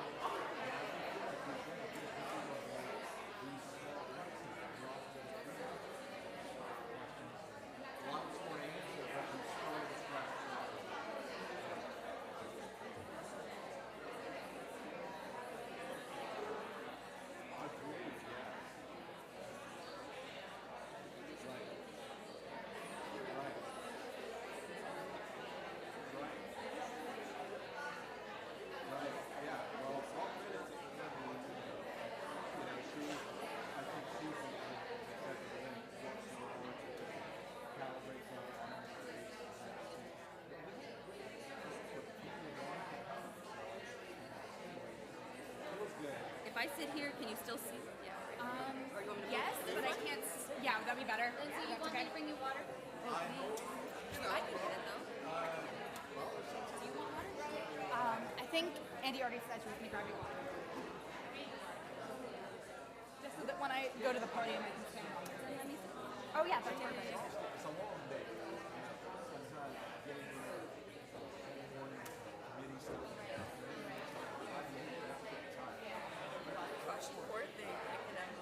Sorry? When did it happen? Last week. Last Tuesday, actually.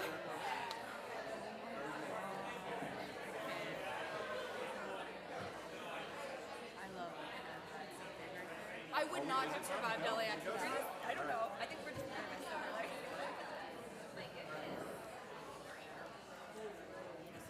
Thank you so much.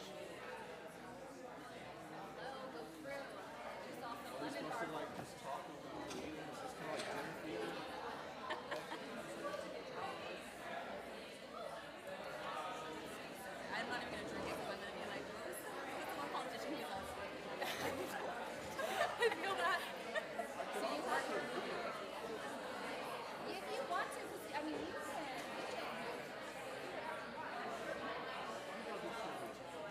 This is so nice, though. I've never seen something. Because I went up to Andy and I was like, do you have bigger notes? Because before it was like pulled down all so that the notes were, yeah. And she's like, right there. But are we able to like scroll by touching it? I don't know. I don't usually use the speaker notes all that much, honestly.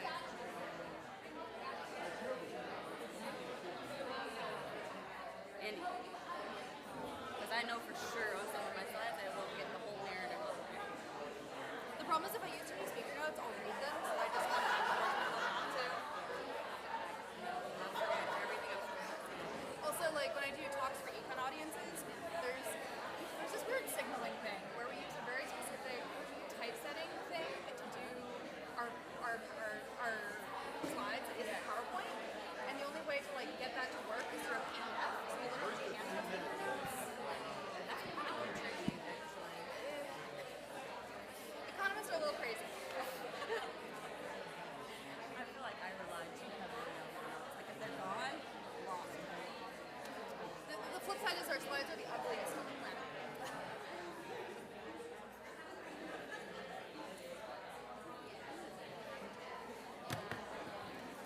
Oh, okay. I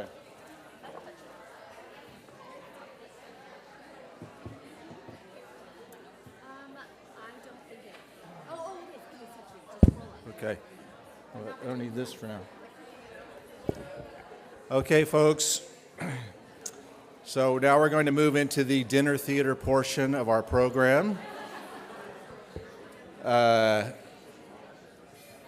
But keep working on your lunches. So I'm Daniel Webster again, California Child Welfare Indicators Project. And so our panel for this afternoon is going to be focusing on policies and TAY outcomes. And we have two terrific presentations. The first one will be on leveraging quasi-experimental methods to evaluate foster care reform in California. And our presenter is Kate Mewson, who is a PhD candidate in economics at Columbia. So yeah, let's hear it for NYC. Who loves New York? Dun, dun, dun, dun, dun, dun. Anyway, she's an NSF graduate research fellow. Her research lies in the intersection of health and labor economics with a focus on child health and welfare. Her current work with QUIP leverages new linked administrative data and quasi-experimental research methods to evaluate the effects of policy. And after her, we'll have Lindsay Palmer is going to make a presentation on understanding the nature of adolescent neglect and the role of child protection system. And Lindsay is an assistant professor at the University of Utah's College of Social Work. Her research seeks to understand the nature, extent, and impact of CPS involvement on the stability and well-being of vulnerable children, with a particular focus on allegations of child neglect. So with that, I'll turn it over to Kate. If you had any doubt that economists were geeks, I broke my ankle last week taking a picture of a pigeon, but I'm very happy to be here. All right. So this is the clicker? Yeah. Fantastic, okay.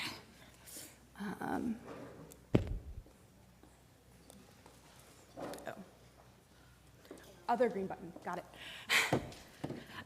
Okay, thank you so much for having me here today. I'm excited to talk to you about some new work. I'm calling this Fostering a Gentler Flight from the Nest, Effects of Foster Care Reform on Labor Market Outcomes. In this study, I'm going to be using some new methods from the economics and statistics literature in order to try to isolate the causal effect of extended foster care on the labor market outcomes of youth transitioning out of foster care and into young adulthood. So this is a very different audience than what I usually give a talk to, so I appreciate that we're in a room full of experts here when it comes to transition age youth policy, but just to make sure everyone's on the same page, I want to start by just giving a quick history of extended foster care in California. To start off with, prior to the introduction of extended foster care in 2012, 4,000 to 5,000 children aged out of foster care every year in California at age 18, and a wealth of research from the social work literature, much from individuals in this room, has demonstrated how youth aging out of foster care can experience high rates of poverty, homelessness, and incarceration. In response to that knowledge, the National Fostering Connections to Success in Increasing Adoptions Act was signed in 2008, which gave states the option to extend foster care up to the age of 21 and receive federal funding to do so. And California was an early and enthusiastic adopter of extended foster care with its own California Fostering Connections to Success Act, otherwise known as AB 12, which was signed in September of 2010, extending foster care up to age 21 over the course of 3 years. Foster care eligibility was extended up to age 19 in 2012, up to age 20 in 2013, and finally up to age 21 in 2014. So the research questions that I'm answering today are threefold. The first is, what is the effect of extended foster care on college enrollment and earnings for former foster youth? The second is, how do these effects vary by race and gender? And what underlying factors might explain differing effects that we see for different demographic groups? And before I begin, I want to give two caveats. The first is that the services and placement types available to youth transitioning out of care evolved as AB 12 was implemented, as we have seen in some of the presentations earlier today. So today I'm focusing on the early years of extended foster care, since these are the youth that we can observe outcomes in their late 20s for. So this is the birth cohorts 1991 through 1996. And the second, ironically, I know we're in LA today, but since LA has had a different history of extended foster care than the rest of the state, most of these analyses will be excluding LA, although I can say that results actually look quite similar even with the inclusion of LA County. To give you a preview of my findings, I find that each additional year of extended foster care increases the likelihood that youth enroll in two-year college by 2.9 percentage points, which is a 6.2 increase from the mean enrollment rate of 47% in two-year college among this population. Each additional year of extended foster care increases earnings at 24 and 25 by 4.9%. But these effects are mostly driven by improved outcomes, specifically of non-Hispanic white men who experience much larger effects of extended foster care than other groups of transition-age youth.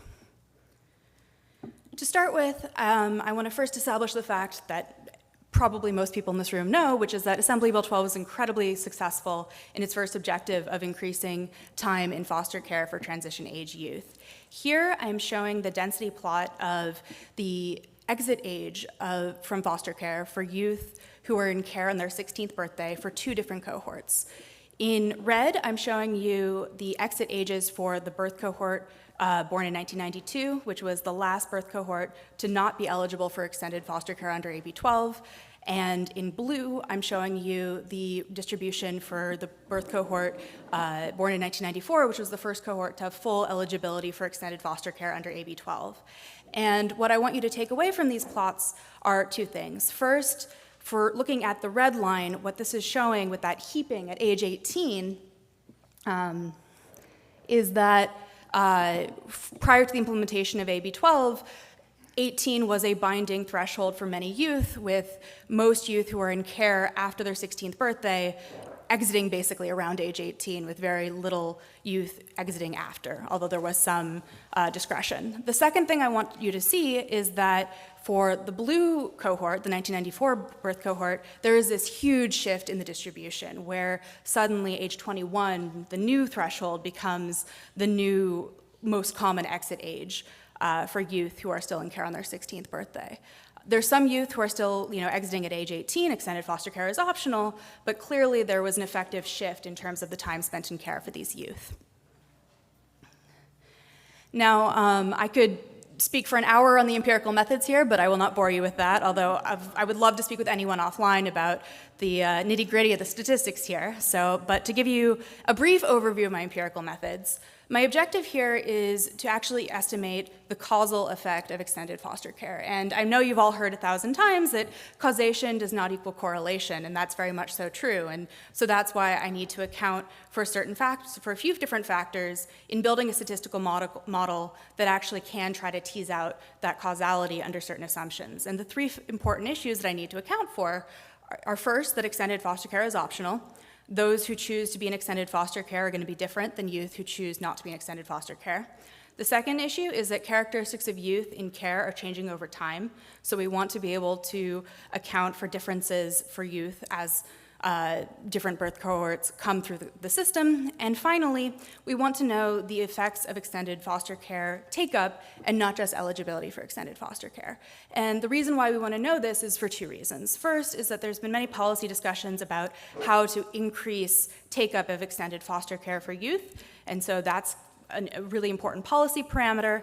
The second issue is that for certain demographics, what I'm going to show is that the effects of extended foster care were actually quite small. And what I want to be able to show here is that the effects actually were small rather than just the true effects being washed out by differences across groups in take-up of extended foster care. So in order to do this, I implement a two-stage statistical model, which in the first stage, I estimate the increase in extended foster care use that's created by this policy experiment of Assembly Bill 12. Here, I'm actually going to be considering two different groups of youth, both before and after the implementation of the policy, where I compare early leavers, youth who are exiting care before age 17, to youth who are at risk of aging out, youth who are still in care at age 17. And these two groups are going to differ from each other in a lot of really important ways that are going to determine labor market outcomes and education, but I can provide evidence that their trajectories, specifically with respect to time in foster care, would have remained similar in absence of Assembly Bill 12. And that's kind of the key assumption there in that first part of the model. Next, I'm able to estimate the effect of additional years of care created by Assembly Bill 12 on labor market outcomes using that increase in time in care that I've estimated from the first stage of the statistical model. My first finding I want to share with you is that extended care increases two-year college enrollment, but it does so unequally. In this graph, I'm showing you the percentage point increase in two-year college enrollment from one additional year of care by gender and by race. In green, I'm showing you the effect for all youth. In blue, I'm showing you the effect for non-Hispanic white men and for non-Hispanic white women. And in yellow, I'm showing you the effect for men of color and for women of color, where the bars that you see on each of the bars, the lines, basically are an indication of statistical uncertainty. And what you should take away from this figure is that each additional year of extended foster care increases the likelihood that youth enroll in two-year college by 2.9 percentage points, which is 6.2% of the mean enrollment rate. But for non-Hispanic white men, the enrollment in two-year college increases by 7.1 percentage points, which is a full 16.8% of the mean. So this is a much larger effect. There's one thing I want you to note here, or two things I want you to note here. The first is that each of these comparisons where I'm doing the treatment effects by these different groups are comparing apples to apples in the sense that I'm comparing non-Hispanic white men who are receiving care to those who are not. So it's within these groups. The second thing I want to point out is that in terms of the number of youth that are in each of these buckets, there are actually far fewer non-Hispanic white men than there are men or women of color. And so in theory, I should actually be able to more easily detect an effect for men of color, for women of color, than I would be for non-Hispanic white men. So the differences you see here are not driven by sample size. Next, I look at some additional subgroups for youth of color, and I see a very similar pattern. Here, what I'm showing you is the percentage point increase in two-year college enrollment from one additional year of care, first in purple for non-Black Hispanic youth, for men and for women, and then in red for non-Hispanic Black youth, first for men and for women. And the patterns generally look pretty similar. The one thing to note, though, is that there actually is this very noisy but positive effect for non-Black Hispanic men. And so in my research, I'm trying to ascertain why non-Hispanic white men and non-Black Hispanic men look similar in terms of their treatment effects with respect to college. This will look different, though, when I turn to earnings. The second effect that I want to talk about is that extended care has little to no effect on 2 to 4 year college completion.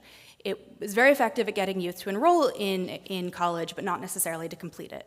Here I'm showing the percentage point increase in 2 or 4 year college completion from one additional year of care, again, for all youth in green, for non-Hispanic white men and non-Hispanic white women in blue, and for men of color and women of color in yellow.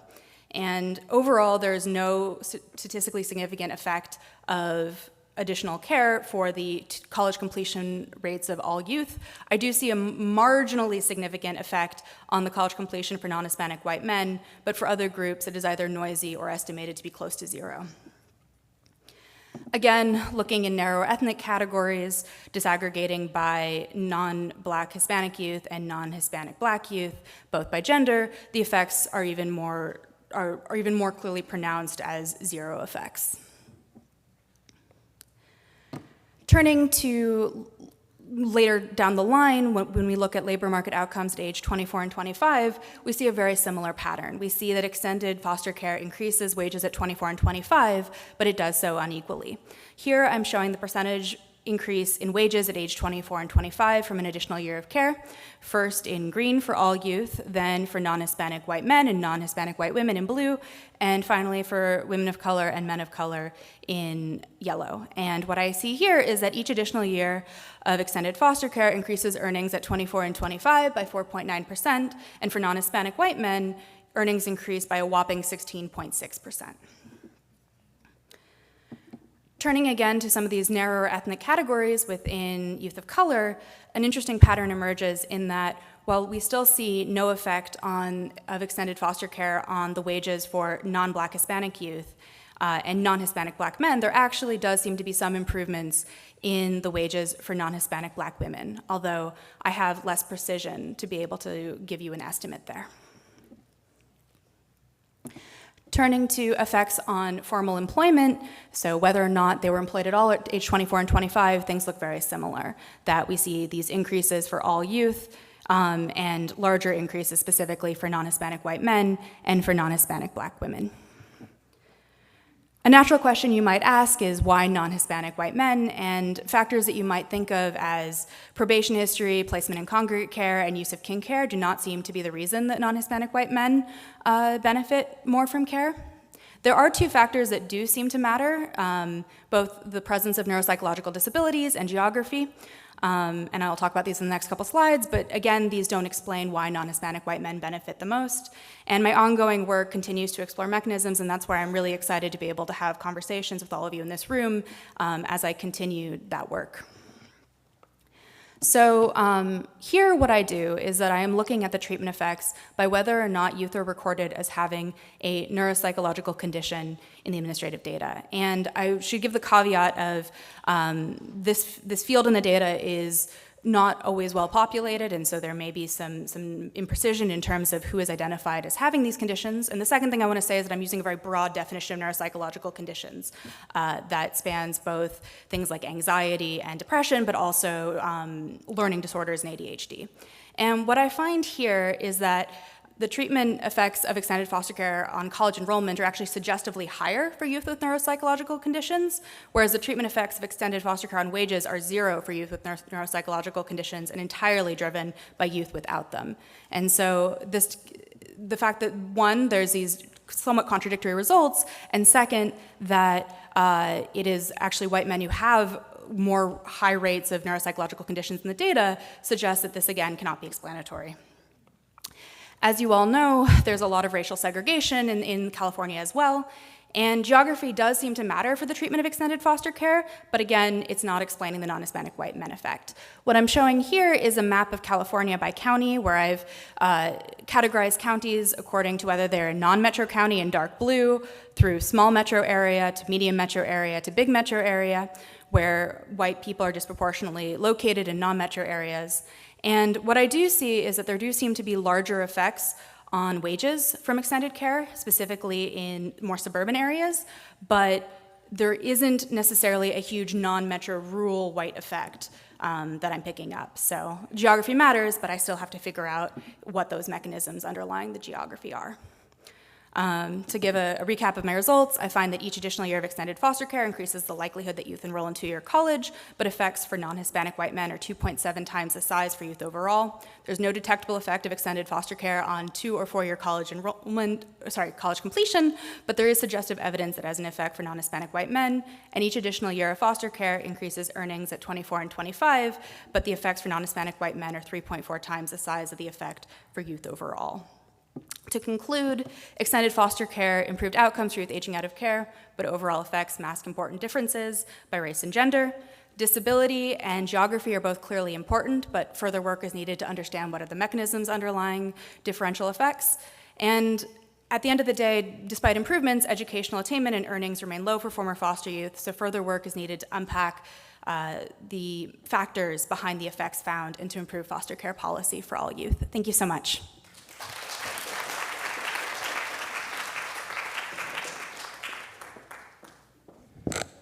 Thanks, Kate.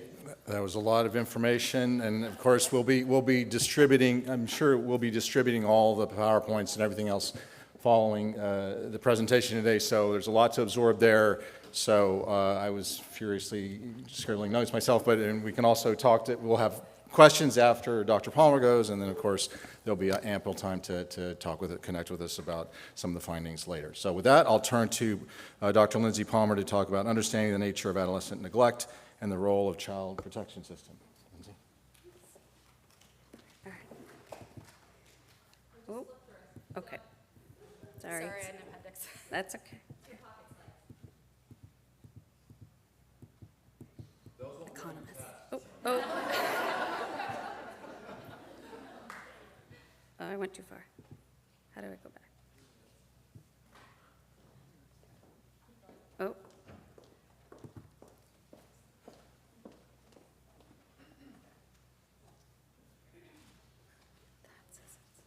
It's still not there. There you are. Thank you, thank you. All right, so I'm actually gonna spend the next 15 minutes and kind of take us upstream a little bit and look at what are the allegations that are coming to the attention of the child protection system when an adolescent is reported for neglect. All right, so a quick thank you to our partners and collaborators, but also noting that the results are solely myself and those of my co-authors and don't reflect the opinion of any of these agencies. All right, so each year in California, CPS investigates over 400,000 allegations of child maltreatment. More than a quarter of these referrals are gonna involve an adolescent. About 1 in 10 are gonna concern an older adolescent, so a child that's 16, 17 years old and getting ready to transition to early adulthood. It's pretty well known that neglect is a documented factor in the vast majority of reports, substantiations, and placements. Approximately 70% of investigations will include allegations of neglect, 75% of substantiations, and upwards of 62% of removals. So very common. All right, a basic definition of neglect is the failure of a parent or caregiver to meet a child's basic needs such that a child's health or safety is threatened. States civil statutes commonly define these basic needs as food, clothing, shelter, medical care, or supervision. But it's rarely possible for us to be able to parse out what those individual neglect circumstances are because of the way that the data is collected and stored. And so most agencies have these details in the narrative data, or they might have some subcategories, which oftentimes can be super broad and vague. So to date, the vast majority of research on neglect still uses this singular construct called neglect. All right, so for the context of this study, when I say neglect, I will be referring to 3 types of maltreatment: general neglect, severe neglect, and caretaker absence or incapacity. General neglect is the negligent failure of a person having the care or custody of a child to provide adequate food, clothing, shelter, medical care, or supervision where no physical injury to the child has occurred. Severe neglect is when the neglect ends with severe malnutrition or non-organic failure to thrive. And caretaker absence or incapacity means the temporary or permanent inability of the child's parent to provide care or supervision for the child. Okay, so what do we know about what is being referred to Child Protective Services under the umbrella of neglect?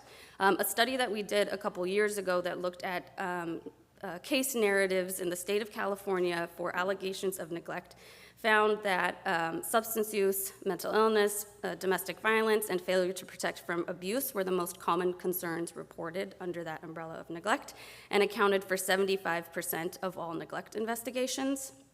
We did a subsequent study using Pennsylvania data that really had similar findings to California, but we were able to illustrate some differences based on the child's age, right? You can imagine that neglect of an infant is going to look quite different than neglect of a 17-year-old. But because of the limitations in the Pennsylvania data, we really weren't able to go much deeper than to say that adolescents are more likely to come to the attention of the system for behavioral health concerns. So we're certainly left with some unanswered questions around why or what community members are concerned about, when calling Child Protective Services for neglect. Okay, so what do we know about adolescents and maltreatment? Adolescents who, I can barely read my own slide. Adolescents who experience maltreatment experience greater difficulties transitioning into adulthood, although maltreatment at any age it's been found that adolescents, if you experience maltreatment during adolescence, it's more strongly linked with adverse life outcomes than maltreatment that is experienced earlier in life. Yet reports of maltreatment for adolescents are much less likely to be substantiated and much less likely to receive services from the child protective system. And I don't think that we really know the reasons why, but one of those reasons might be that the concerns that are coming to the attention of the system aren't meeting those statutory definitions of neglect. All right, so the objective of this study is really just to try to understand what those concerns are that are being reported to the system. We had 3 questions. The first was, what are the most common concerns for adolescents that are being reported under neglect? The second was, what are the caregiver risk factors present in CPS reports classified as neglect? And then the third is, in what proportion of reports was a referral for community-based services made?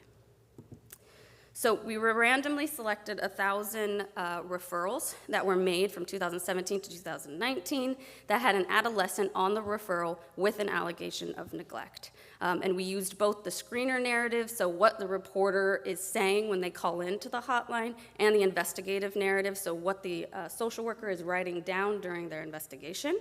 And we were lucky enough to be able to collaborate with Dr. Zukaya on this content analysis, who has experience working at DCFS and navigating the DCFS portal.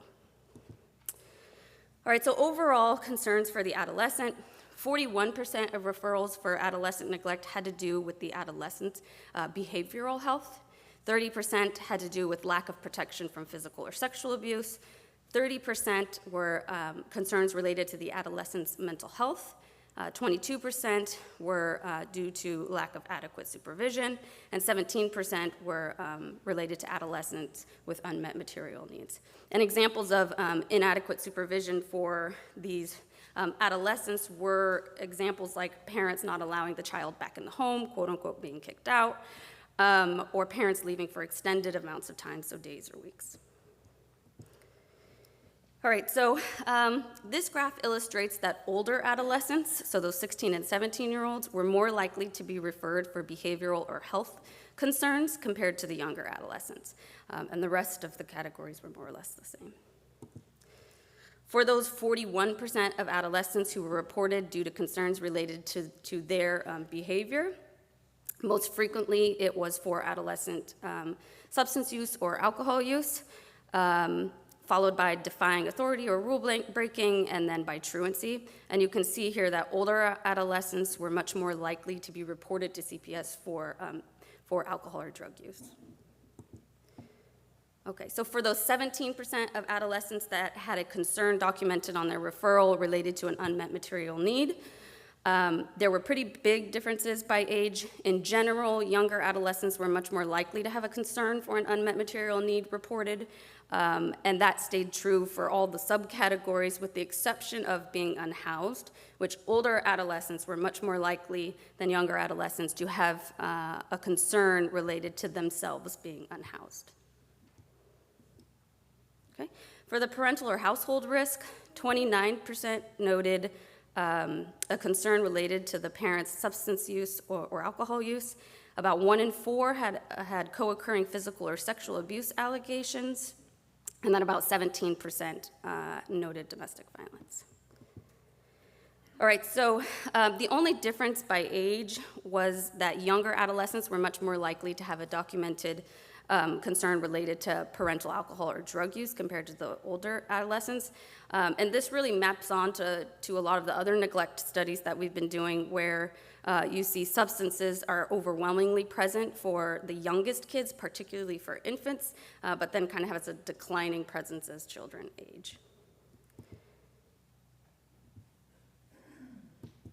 Okay, so this table illustrates the overlap between the concern for the child and that parental or household risk. So how you would read this is if you look at that behavioral health concern, if a child had a behavioral health concern reported, 23% of those referrals also noted parental alcohol or substance use. 6% also noted parental mental illness. 24% also had co-occurring physical or sexual abuse allegations, and 10% had co-occurring domestic violence. And how you look at that yellow column over there is this tells you for each concern for the child listed, how frequently did that concern occur alone, so with no parental or household risk noted or documented with it. And this is a percentage of all of the adolescent neglect referrals. So 14% of all referrals for adolescent neglect had to do with behavioral health concern with no other listed concerns or risks. Okay.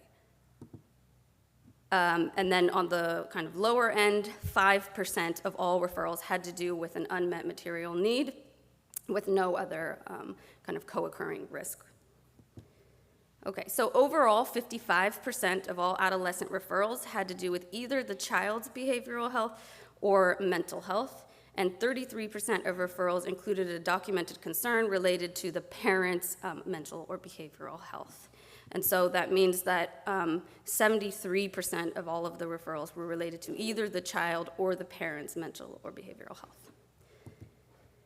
Okay, so what CPS interventions are these adolescents receiving? Overall, about 6% had a case opened and less than 3% were removed, with younger adolescents being much more likely to have a case opened. And foster care in general was rare for these adolescents, but older kids were slightly more likely to enter placement. Okay, so based on what was documented in the notes, overall, it looks like about 42% of referrals received a referral to community-based services. And about 5% of these families declined the service, 13% families were already receiving services. So overall, it looked like about half of these adolescent referrals, there was no services offered, and there was no indication that adolescents were already in services. Okay, so differences by county in terms of referrals for services. And I want to make sure that I note here that this could reflect a difference in actual community-based referrals that were made, or this could simply reflect a difference in the documentation of those referrals. But what we saw in the data is that the more urban counties, particularly Los Angeles, had a much higher proportion of families receiving a community-based service referral compared to those more rural counties. Okay, we also wanted to look at these adolescents' past history with Child Protective Services and found that most, 64%, had one or more past referrals. About 1 in 5 had a past case, and 1 in 10 had experienced a past removal. So past involvement was really common for these adolescents. Okay, so the takeaways. The referrals for adolescents reported to neglect are really overwhelmingly have to do with mental and behavioral health, right? 55% of the concerns for the adolescent was their own mental or behavioral health, and 3 out of 4 referrals were either the parents or the child's mental or behavioral health. But only about 6% of these referrals ended up with a case opened, and less than half were referred for a community-based service. And even for those 40% of families that were referred for a community-based service, we know from some of the other studies that we've been doing in LA County on service uptake and engagement in community-based services, that only about 1/3 of these families are going to say yes to the referral, and then half will engage and kind of follow through with those services. So we're really talking about less than 10% getting really connected with some services. And then the third takeaway is that the concerns reported and being captured as neglect don't necessarily match on to what we think neglect is, particularly given that the definitions of neglect predominantly have to do with lack of food, lack of clothing, lack of shelter, and lack of supervisions, when those things don't seem to be what's driving these referrals. I'm gonna move because I'm running out of time. And last, the implications. So I think the results really reinforce that cross-system strategies are needed to address the needs of the adolescents being reported to Child Protective Services under this construct of neglect. But we need effective interventions for adolescents. And right now it seems like there is a serious lack of quality and accessible mental health, and particularly substance abuse treatment providers, particularly for families and adolescents receiving Medicaid or who are uninsured. And it really reinforces that our system as it currently is may be ill-equipped to prevent or to treat these kind of proximal contributors to neglect allegations. I hate to leave a presentation with questions, but I'm going to leave this presentation with 2 questions. And I think what comes up for me after looking through all of these results is that we see all these reports coming in related to the adolescents' mental and behavioral health. So clearly, community members are concerned. They see a child in crisis, and they're reporting it to Child Protective Services. And it makes me wonder if they're calling Child Protective Services because there is no alternative, right? There's nowhere else for them to be able to call, to be able to try to get this child connected with services. And then that leads to the last question, which is, what is the role or responsibility of Child Protective Services in these circumstances? When a report comes in and it has to do with, a severe behavioral or mental health crisis or concern, particularly when that might have been driven by past maltreatment experiences, but where maybe on this current referral there's not a noted parental or household risk, what's their responsibility in those circumstances?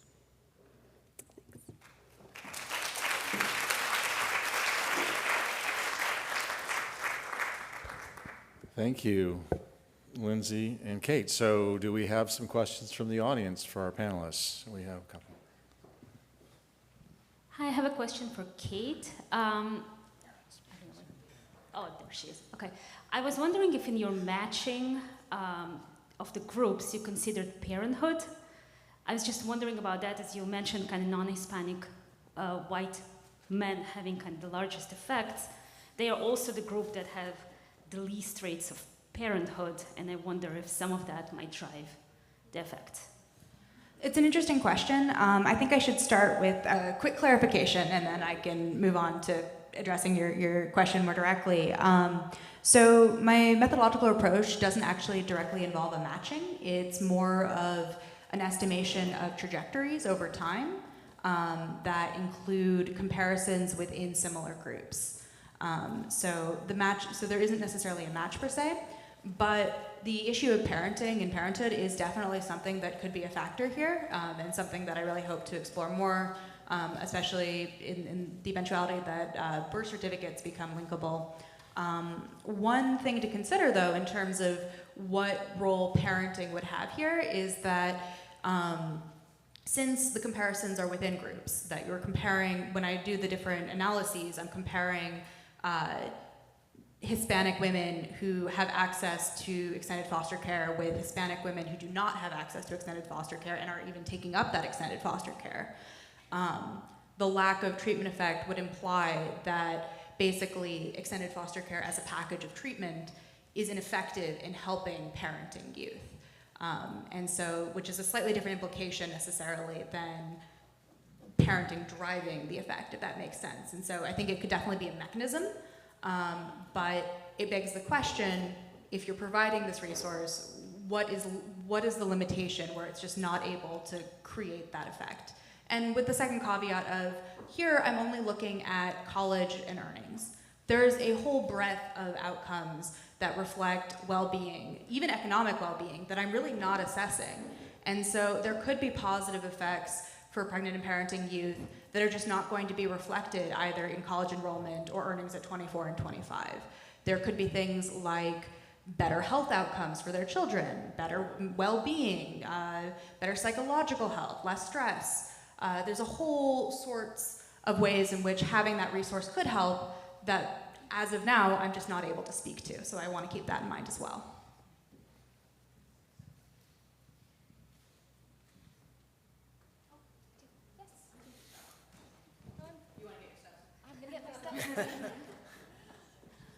Thank you both for this presentation. My question is for Dr. Palmer. Just wondering about, there's a lot of counties and states that are looking at mandated supporting versus mandated reporting. So I'm just wondering if you looked at or plan to look at referral source and reporting party and sort of what role or effect that has on the questions that you're asking and looking to answer. Yes, so we do plan on looking at that in this study. The kind of beast of this study was going through the 1,000 case notes and narratives, and so we were kind of in a race at the end to pull this together. But we certainly are going to look at the reporting source. Yeah. Thank you. Hi again. Well, I'll still reintroduce myself. My name is Erin Carrison. I'm from the School of Social Welfare at UC Berkeley, and my question is actually for you, please, Kate, or maybe a suggestion. So forgive me, I didn't catch your setup for your presentation, so I don't know what literatures you've grounded this in, if at all, but I would be remiss if we did not make sure, given these findings, that we understood the durability of privilege for cis white men. Whatever's happening with these effects, I'm like, yeah, a cis white man in a labor market? Like, what are we doing? And especially if untethered, right, if you're not a parent. Mm-hmm. So again, I'm trained in sociology and criminology. I don't know what your setup was. Mm-hmm. But that's a big deal. Please don't neglect that. And then related to the idea of the geographical sort of variation that you saw as well with labor market outcomes or college education, finishing it and then getting a job and earnings, I would really encourage you to do some sort of analysis. It doesn't even have to be spatial, but something where you're looking either at the census tract or county level at structural racism, structural inequality on the economic foundations as well as sexism, especially for the labor market. A queer, disabled mother is just going to have a really different experience in college and then subsequently in work. We cannot lose that piece. And that's something that I think is forgotten with marginalized white people, understanding that they still have white privilege. We as scientists have got to articulate that really, really clearly. So I would definitely consider, or ask you to consider, that in the front end, whatever literature, you're framing any of this off of. And then for your geographical question, look at where racism plays out on the ground. Look at where sexism plays out on the ground. What kinds of economic and employment opportunities are even available to folks? Thank you so much for your work. Thank you. Your point is very well taken. Actually, a friend of mine sent me that there was a new data resource provided of I think it might have actually been at the tract level, kind of measuring different aspects of structural racism that now exists, and that's one of my first first things on my to-do list in terms of new analysis. So and your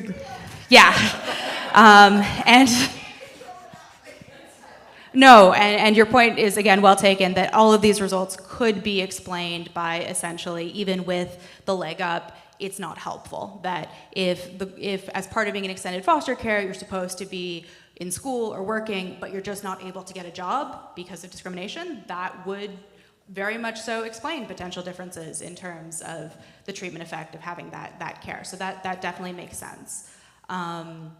I do want to make one point, though, in terms of some of these effects, which is that within the context of this sample, there's actually some somewhat surprising results that pop out just when you look at the means here, which is that when it comes to things like earnings and college enrollment, non-Hispanic white men actually do quite poor on those outcomes relative to more marginalized groups. And so there is a broader question of what sorts of non-Hispanic white men are those who are put into foster care in the first place. And so, I mean, there's some literature suggesting, for example, that when it comes to whether or not a child who's investigated actually gets put into care, that white parents are often given the benefit of the doubt, and then they need to have repeat referrals to Child Protective Services in order for the child to actually enter foster care. And so when you think about the marginal child who is entering foster care, who's white, their background is probably going to be very different than compared to the average white person, or even the average disadvantaged white person when you compare the average black person who has been put into foster care compared to the average black person who's disadvantaged in other ways. And so that's kind of another consideration in terms of how to think about or at least how I'm thinking about kind of the complexity of all these systems interacting with each other, that structural racism is absolutely somewhere underlying this, but the question is what stage of the system is the area in which the structural racism matters the most, because depending on where in the system you get the biggest bite, that has the implication, from my perspective, I think that has implications for policy, if that makes sense. Does that make sense? I think I disagree, but yes, I understood you. Okay. Yes, okay. And I'd love to discuss this more. Thank you. This question is for Dr. Palmer. In regards to some of the conversation that has been uplifted right now, do you have any insight on the process of analyzing a referral? Like, is that done in cohort? I guess what I'm getting at is, like, are you aware of any factors that are in place to limit bias? And is there any demographic findings that stand out to you in regards to referrals and removals? So we didn't look super closely at the case openings and the referrals because the numbers ended up being so small. We did look at some racial and ethnic differences by the concern for the child and the household risks. There weren't a whole lot of differences other than white children or white adolescents were more likely to have a documented concern related to parental alcohol or substance use.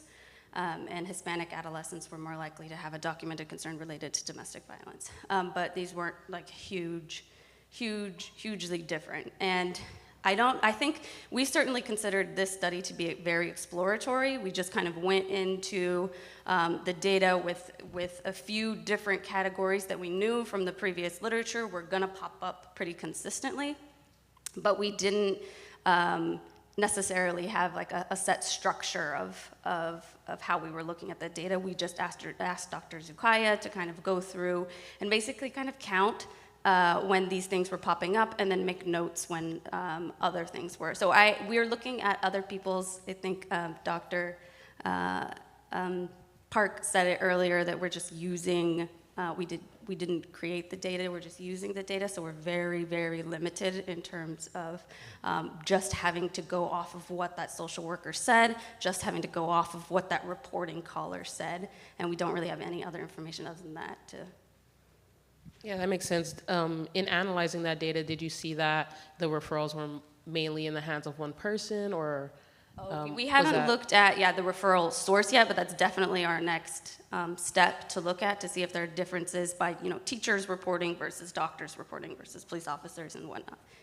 Okay, thank you. This will be the last question.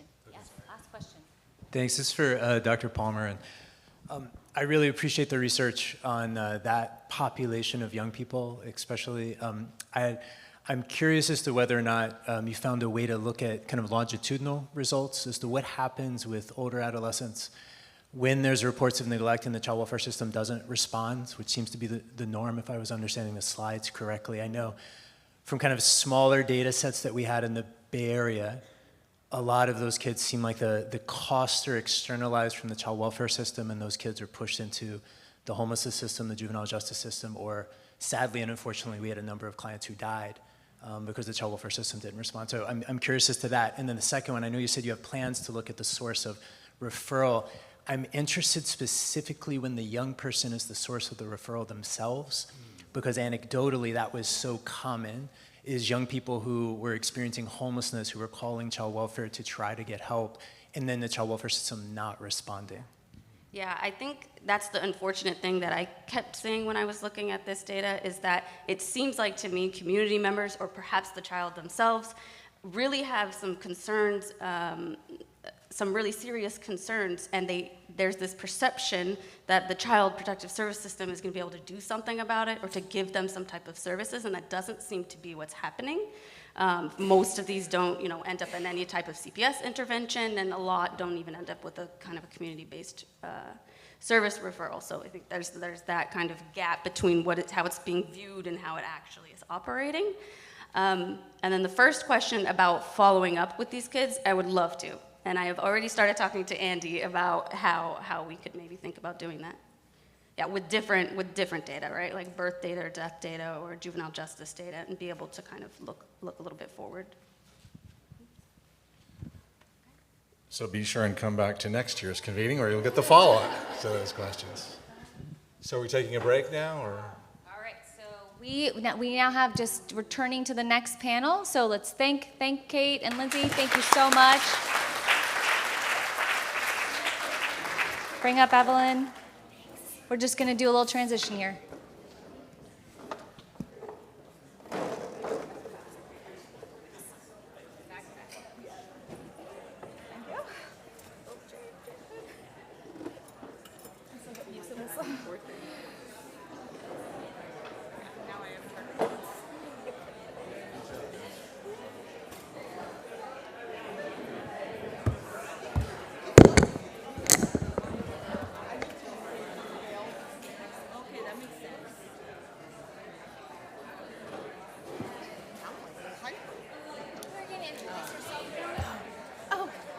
Thought about it for a second, and I was like, oh wait, I know who I am.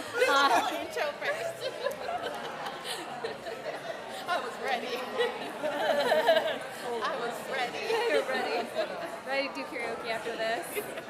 Give everybody just a couple minutes. Yeah. So I'm going to introduce you. Yes. Okay. And then move the mic right into Dominique. Okay. I'm going to do just your intro, and then I'm going to I just thought about it. Then I'm going to do Dominique's intro. Oh, okay. 2 mics. We have, no, I'm going to pass it between you guys, and then Anthony has the other mic there. Oh, for you too. Oh, yes. yes. Okay. So perfect. Evelyn, so one of you can use this one, and then Evelyn, you can use that one. So it's just. All right. Perfect. Thank you. Yeah. Thank you. Appreciate it. Okay, and I'm just going to give everybody 2 more minutes. Everybody leaves and give themselves a break. I know. Why? I was like, I think it'll be good for a transition. I know, it's like band to band. I know. I'm like, It's early today. I'm telling you to park over there. Thankfully, I was like, okay, I remember where I'm going. I was like, I think that's the new building, and so I did have to use Google Maps. Wait, did you have that? Yeah, no, Masters. I got my MSW from here. I didn't even know that. But it looked way different than when I was here. Back in 2009, it was not the same. Even when I started my PhD, it's totally different. Actually, we have one more minute. I'm gonna wait till 1:25. And you don't have to keep track. So Anthony's gonna be the one who's flagging. Actually, I'm gonna sit over there and I'll. I saw y'all had little cards. Yeah. Yeah, and don't worry because like if you really don't see me, I'll just jump up and wave. Yeah, you wave me down? Yeah. What are the prompt times that you will The have? prompt times are 3 minutes and 1 minute. Okay, 3 minutes left, 1 minute. Yeah. No, I'm gonna start so we have a little breather. Yeah. We've been running fast, so we'll see. Yeah. Depends on how And energetic. you all fit in. No, yeah. You got it. Excited. You gotta keep the energy. Yeah. I think we need to stretch. Yeah, should we have every stretch? I think so. I know we did. It was still a little spicy. Like The only thing is I did not. yeah. What sitting stretch? Okay, sitting Yeah. I did once. My classes because of that. All right, everybody. Dominique is suggesting we all stretch our wrists, stand up. This is our last research panel. We don't want You have made it through a day of research. So everybody come get seated. Feel free to get some water. Okay. I'm going to start. Okay. Everyone, thank you. Like I was saying, this is a day of research. This is our last research panel. I'm Andy Lane Eastman. I'm co-director at the TAY-Hub with Mark Courtney and at QUIP and also at the Children's Data Network. Very grateful that you all have come to spend your day here, who got here very early and who have been with us. And so just wanted to say, because it's our last panel, the goals of the TAY-Hub are really to connect research to people who can use that research in the real world, be that young people, practitioners, policymakers. That is the goal, to not just let it sit behind a peer-reviewed journal. And one of the things I think you all have had the experience here today is that we are also working to blend different types of research together so we can see from different vantage points what is the deep knowledge. What can we get from administrative data where we know a little bit about most people? And what can we get from qualitative data where we know so much about potentially fewer people? And so how do we blend that and really understand what the solutions are? So that brings us to our fourth research panel. This is learning from the voices of young people with lived experience in foster care. And so first I'm going to introduce our first speaker, who's Brianna Harvey. She's an assistant professor at the Department of Sociology at Cal State University Fullerton. Her interdisciplinary research explores the educational experiences of Black foster youth, paying close attention to the ways that schools and the foster system collaboratively shape the lives of young people inside and out of school settings.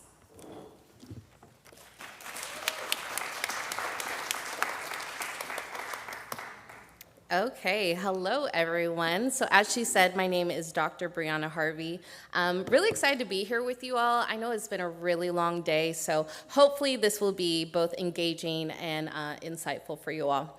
So the title of my project, Challenging Anti-Blackness in Education, Amplifying the Voices of Black Foster Youth Students Through Counter-Storytelling.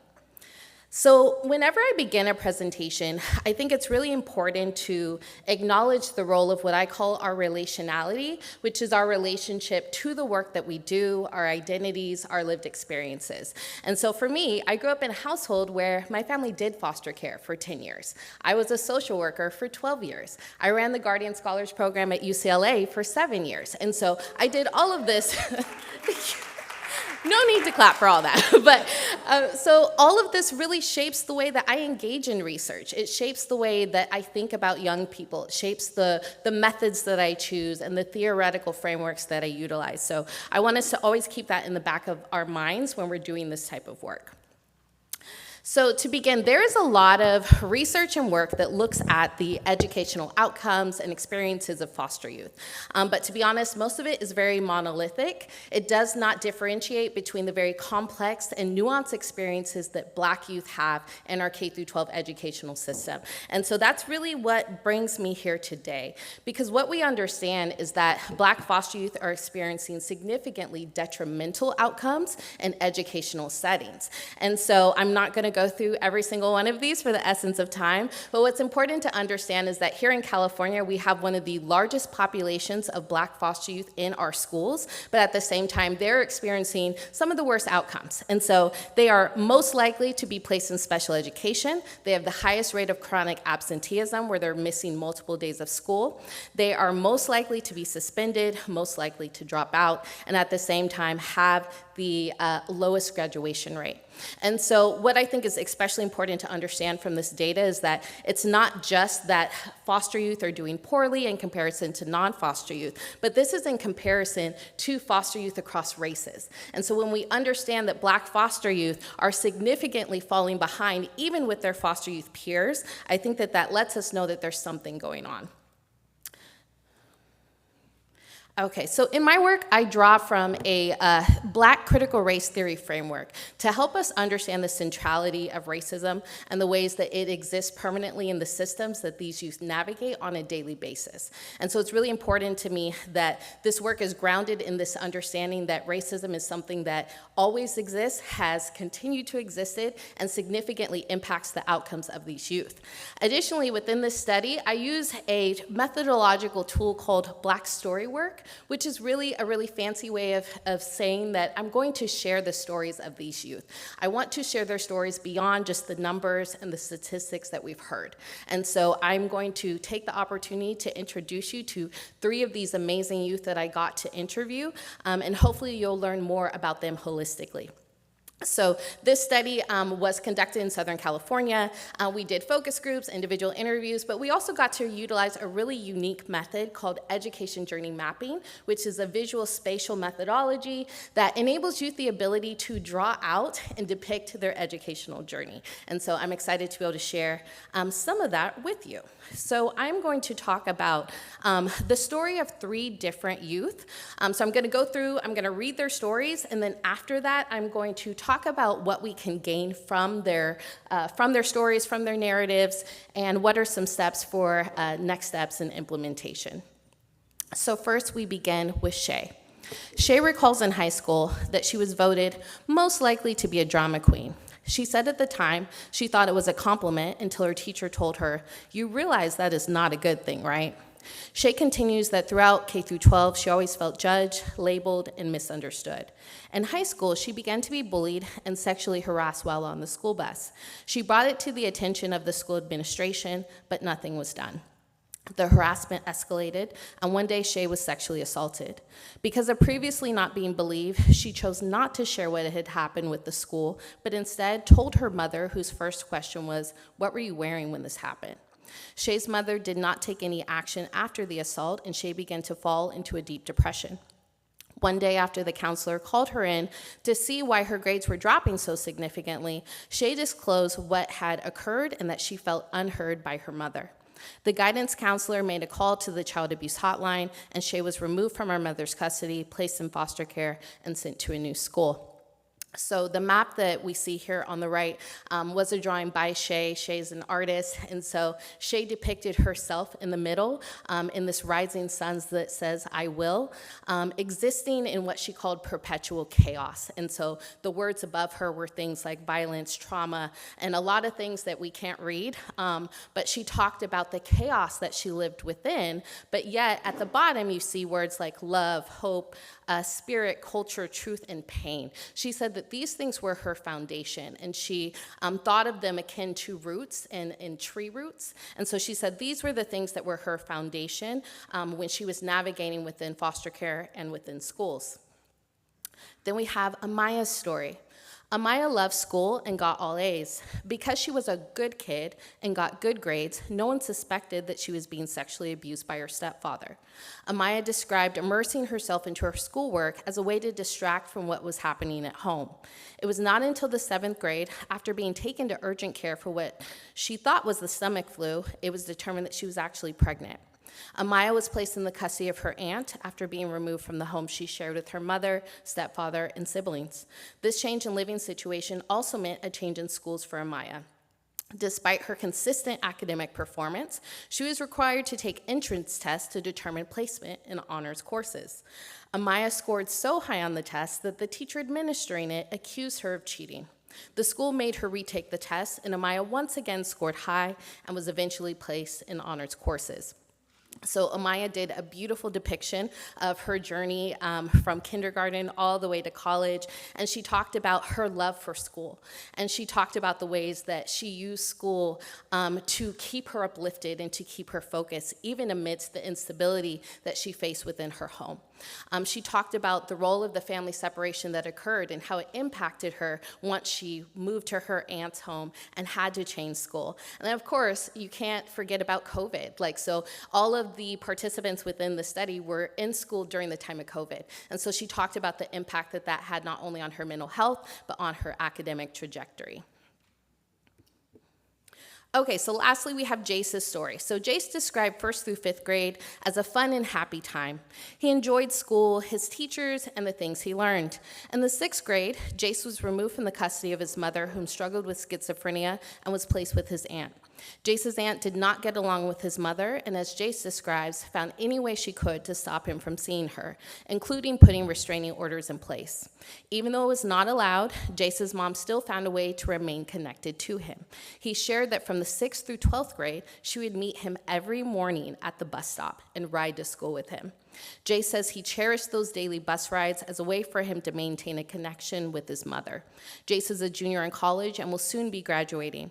He said his primary goal is to get a job so that he can help his mother get off of the streets. So Jace's map unfortunately depicts a whole other portion of his story that I'm not able to share in the essence of time, but he talked a lot about the figures within school that were impactful to him. He talked about teachers, he talked about his coaches, playing football, being in the school play, and so he talked about a lot of the protective factors that he was able to gain from being in school because he unfortunately was not getting that within the foster home that he was placed within. So what can we learn from the stories of Jace, Shay, and Amaya? Well, the first thing that really came out was the duality of schooling. And so school was neither fully bad nor fully good. For many of these youth, they experienced school as a space that was protective and supportive. They had access to resources. They had individuals that they could build relationships with. But at the same time, school is a place where they face pervasive racism, prejudice, and mistreatment. And so understanding that our Black foster youth are dealing with these conditions on a daily basis. For our young Black women and Black girls, there are so many experiences of misogyny. Misogyny is specifically this intermingling of sexism and anti-Black racism. And so we have to understand that our Black girls and our Black women are facing experiences that we cannot fully understand. If we think back to Shay's story and the ways that she was categorized as a drama queen and not listened to, the failure of the school to actually provide intervention, and which led to her eventual assault, and then when they did finally intervene, it was to call CPS so that she could be removed. And so we have to look at the ways that Black girls are often not listened to and their voices are not privileged. At the same time, we have to think of Amaya, who was brilliant, a brilliant Black girl who took an exam and scored high, but yet because of the community that she came from and who she is, it was thought that there was no way she could have been smart enough to actually score that high on the test. The other two I am going to address when I talk about implementation and findings, so I'm actually going to skip those, but we'll come back to them. So what does all of this mean? What are some implications and recommendations? So the first, services for foster youth cannot be colorblind. And as I said, my grounding is really as a former practitioner, and so I understand that many of these services very much are. And so in what ways are we providing nuanced services that are taking into account the many different identities that our youth hold? And so are our services as intersectional as the youth that we serve? Oftentimes, no, they are not. Many of the youth talked about the ways that now that they're in college, they're able to access things like Next Up and Guardian Scholars and how supportive those programs are. But unfortunately, only 2 out of the 25 surveyed actually were able to talk about receiving those same type of resources in K through 12. And so I found that really interesting because especially here in Los Angeles and California, we actually are considered premier when it in regards to educational supports for foster youth. We have foster youth achievement counselors and individuals in the school district that actually provide these resources, but only 2 of these youth had actually heard of them or accessed those services. And so it really makes me wonder, like, okay, so who are getting these resources? The 2 that did actually attended the very same high school, and so they were like, oh yeah, I had that same counselor, I had that same experience. And so really looking at the accessibility of resources. The third, we need to listen to Black foster youth. This seems so basic, but there are so many times where our Black foster youth are not being believed and are not listened to. And so are we providing a space of transparency and openness and safety where they feel that they can actually share what's happening to them and not be afraid of receiving some sort of punitive violence against them for sharing. And so I think that's probably one of the most important. Next, offer support that's culturally responsive, especially in regard to therapeutic interventions. So many of these youth had experienced significant trauma, and many of them talked about how they started accessing therapeutic services once they got to college, and they were able to identify a therapist from a similar cultural background. And they talked about how valuable that was and how previously they had been court-ordered to engage in therapy, but how it was not impactful for them. They're like, my therapist has no clue, they don't understand my background, they're not a former foster youth, they are not Black, like they don't understand any of these things. And it's so much more impactful for me now that I have someone that looks like me and has similar experiences. And so understanding the importance of offering these very culturally responsive therapeutic interventions. So this is going back to those last 2 that I said that I would skip. We need to be aware and understand that our high-achieving and successful foster youth have been harmed and have experienced trauma just as much as those that have not. I think that we often will put this community on a pedestal and say, well, they made it. They're the ones, they're attending a top-tier university like UCLA or USC. Look at how great they're doing. And it's like, for them, school was an adaptive coping mechanism.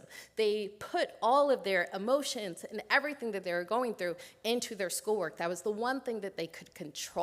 And so we similarly will look at youth that maybe turn to substances or other things that we consider maladaptive, and we'll often demonize them. And so I 100% believe we need to celebrate youth that have made it to this point of reaching four-year university status, but we need to understand that this is still being used as a coping mechanism. And so how can we find ways to actually address the trauma that's underlying that these youth are really having to try to avert? And then the very last one, family ties don't end when placements begin. And shout out to Dr. Arroyo, I loved your work, and I think it spoke very beautifully to this. So all of the youth that I spoke with, if they had not already made connections with their birth parents or biological family members, once they got to college, they did. And so I think it's really important to understand that even youth that have been adopted, that were placed in guardianship, they still found ways to reconnect with their biological family members, but oftentimes we're not given the skills and the support to know how to do that in a safe way. And so many of them talked about lacking the skills to set boundaries that kept them protected, that helped them to be able to know how to rebuild those relationships and those bonds that had been broken. And so I think we really need to be attuned to the fact that just because a youth is in placement does not mean that their relationships are going to end, and how can we instead find ways to support and cause those to flourish. Thank you very much.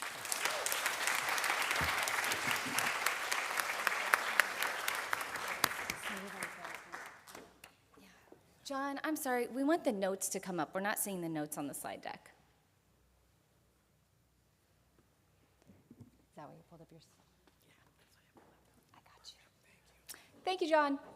All right, so now we have presentation 2. It's a study on higher education experiences for youth impacted by foster care with disabilities and abilities. We have Dr. Dominique Mikel Montgomery. She's an assistant professor at the University of Nevada, Reno in the School of Social Work.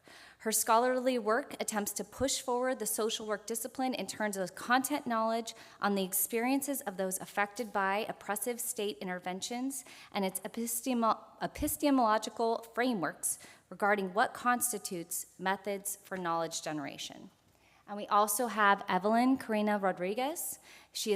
They are an advocate, an activist, and an artist who is dedicated to creating and supporting spaces of creative opportunities for our communities, specifically those that are traditionally underserved.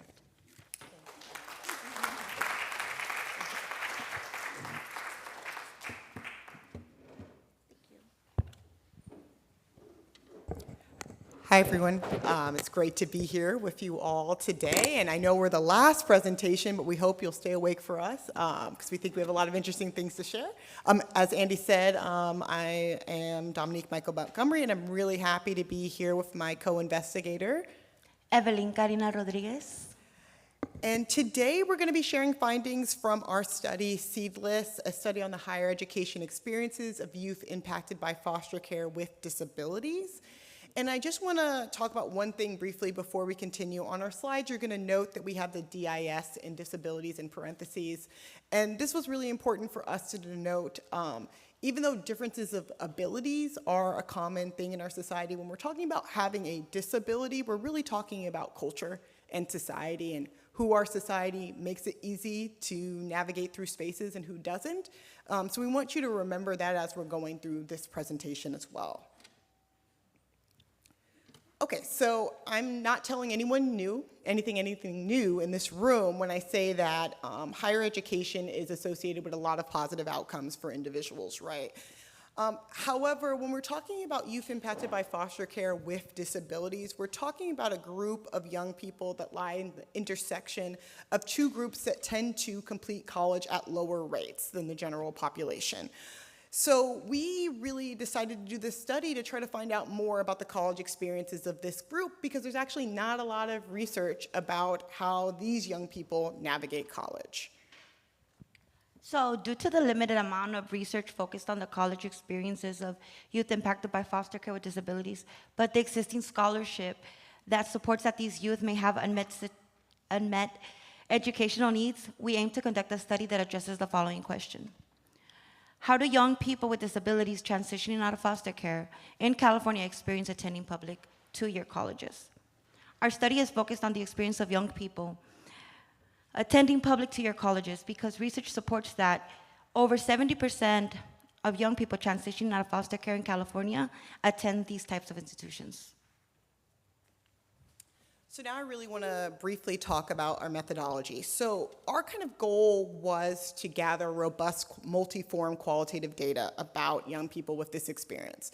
That's a fancy way to say is we wanted to hear from young people about their experiences in ways that made sense to them and in ways that they could share their entire story. So what we did is for every young person that participated in the study, we interviewed them twice. Our first interview was to get to know them, ask them some questions, and then our second interview, we really came up with precise follow-up questions based on the things that they shared during their first interview. We asked them about what it was like to apply to college, what type of accommodations they got, financial aid, all the different major areas about their experience. We also asked every young person that participated in the study to submit a photo and a caption that was representative of their overall community college experience. And then lastly, we asked every young person to attend a focus group with other young people that had a similar experience so they could talk and be in discussion about their experiences together.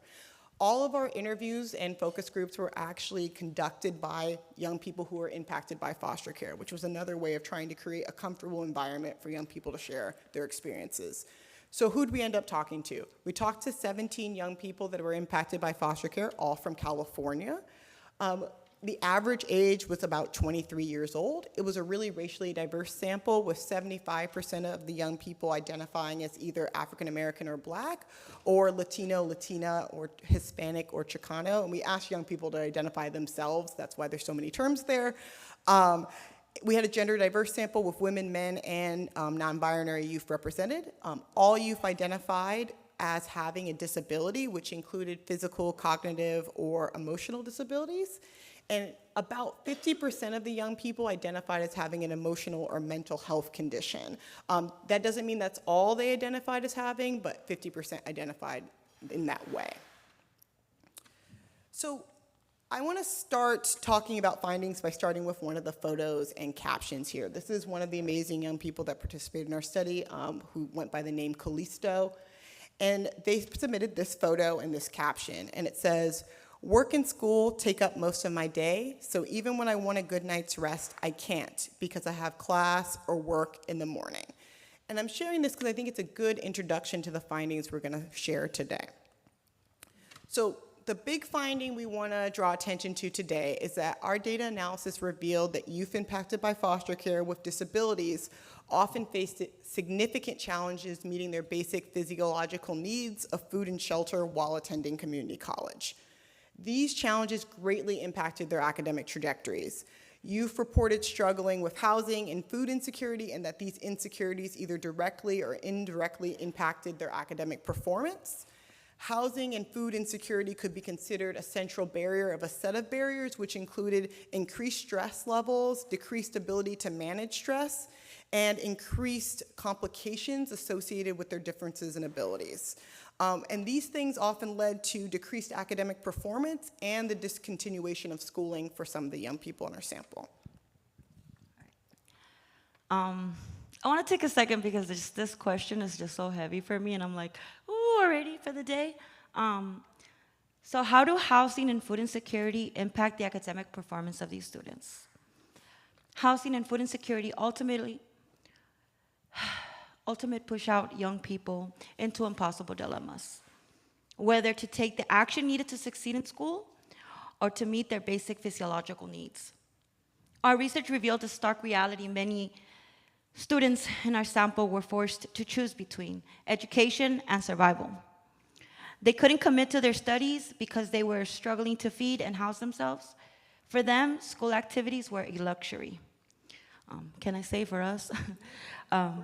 They often couldn't afford, as they needed to invest their time in earning enough to meet their basic needs. The quotes of Jessica and Moses make the nature of the dilemmas youth face clear. It was either go to school or not have money for food. Hold on, I'm so sorry. No, you're okay. Thanks.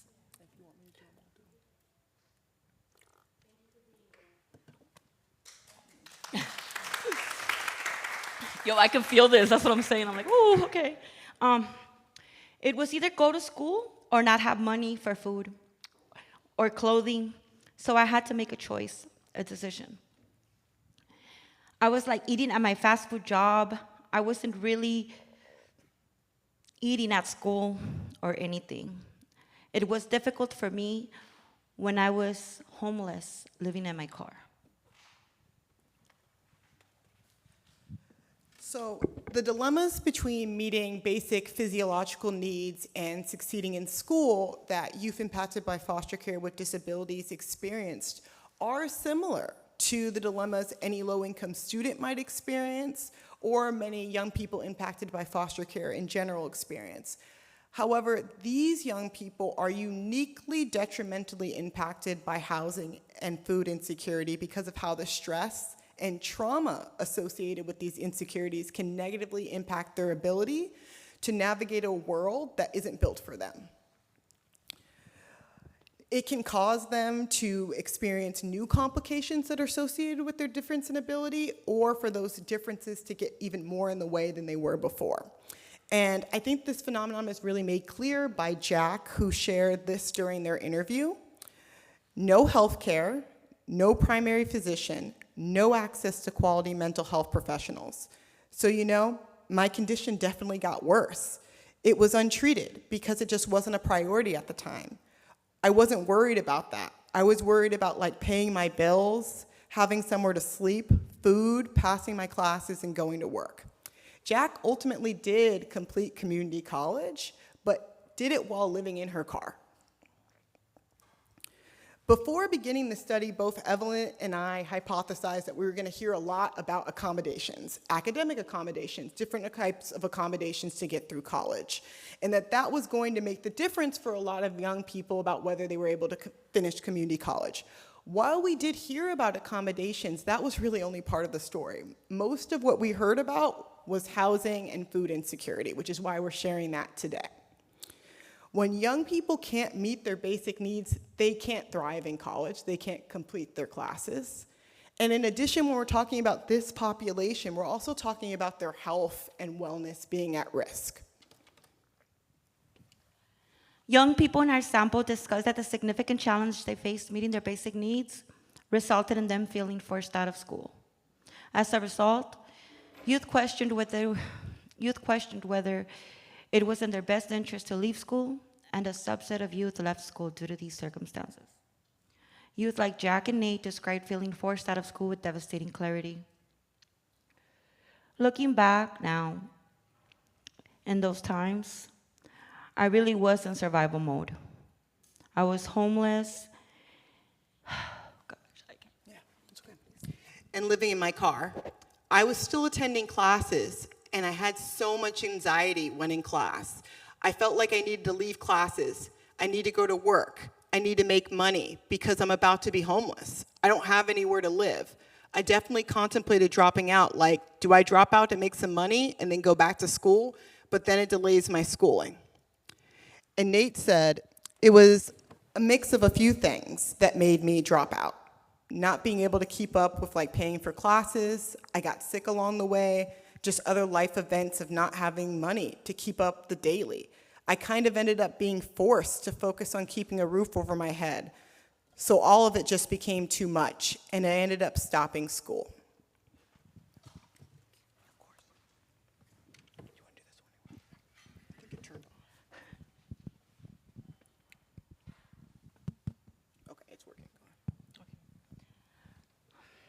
So our research did not just reveal the challenges facing young people impacted by foster care with disabilities, but it rather also engaged young people in conversation about what these services and what services helped them and what they still needed. Finding in these areas revealed answers to 2 questions related to the study's implications. Mainly, what resources do youth impacted by foster care with disabilities need? And how can those resources be delivered in an impactful way? So many young people in our study had connected to helpful services while in community college, such as Elle, who noted Guardian Scholars, so shout out to Guardian Scholars here, have a thing where they give food grocery cards during the semester, which helps a lot, especially when I wasn't getting a whole lot of food stamps, or my food stamps stopped and I had to reapply again for the umpteenth time. Young people also discussed, though, what would have made a difference for them or the services that they still needed, which is where we kind of get into implications for the folks in the room who are focused on that. And they talked about a few different things that really could have made a difference, so many things, but these are the ones we're deciding to focus on.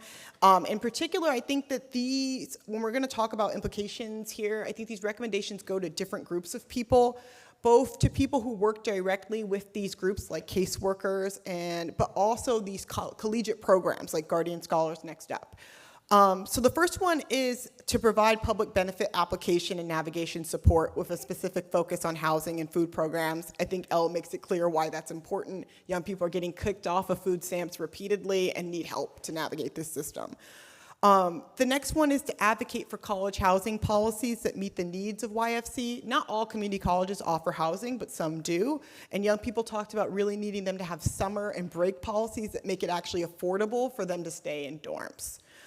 The next one is to establish emergency funds for YFC students. These funds should be available to cover things like housing emergencies and food emergencies, and they gotta be low barrier. We get young people are still learning to manage their budget, I am too, but sometimes emergencies are gonna happen, and this can make a difference of whether someone ends up living in their car. And we need to establish food banks or partner with food banks in the area to offer distribution on campus where these young people already go so that they can get access to basic resources when they need them. It's really important to do these things, but how we do them is equally important. Young people in our sample discussed that accessing resources and supports made a huge difference to them, but it was actually often extremely difficult for them to access them.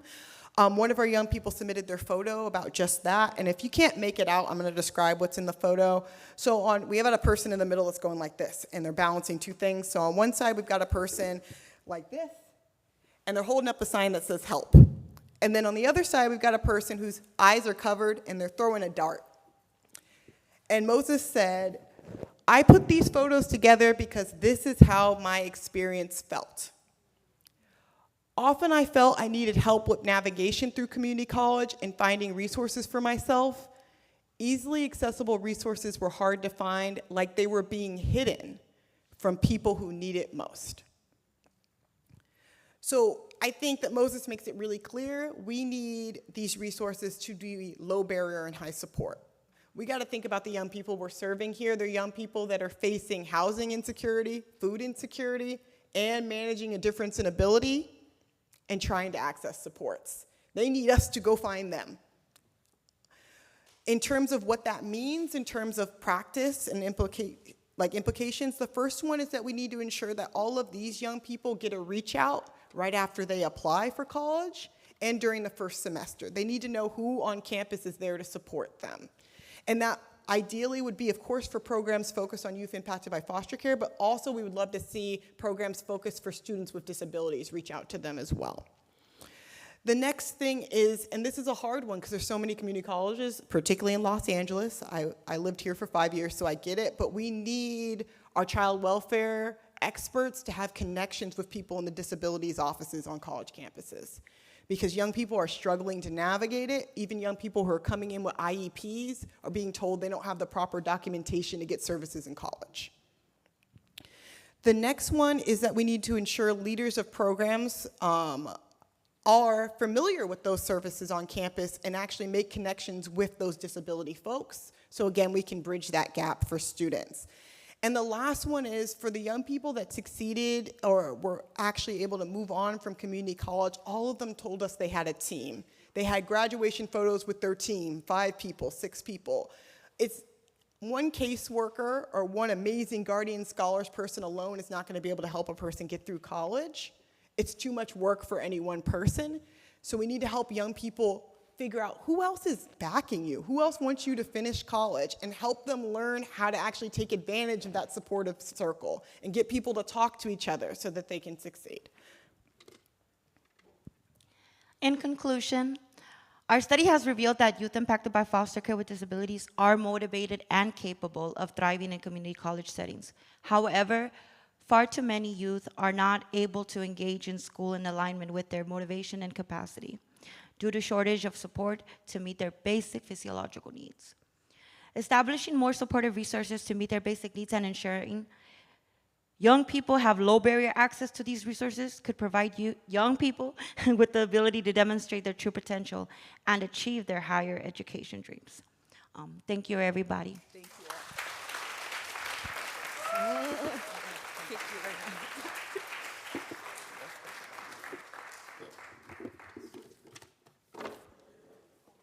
I'm not running now. Anthony's going to you all. We open you up. We're welcome for questions, thoughts, feedback. Aaron's going. Go for it. Thank you, Anthony. Thank you. Just a note really quickly about why I introduced myself also. Well, for one, I don't know if you remember who I am, and I like to know who's speaking to me when I'm on a panel. Second, I think it's the difference between blind review and peer review, right? People run their mouths and say things when they know you won't know who they are. In conferences as well, just dip out after they said something horrific to me, and I will find you at the elevator. So I think that's part of it too, is like blind versus peer review and that accountability. But also, finally, if we're meeting so that we can collaborate, we should know each other's names.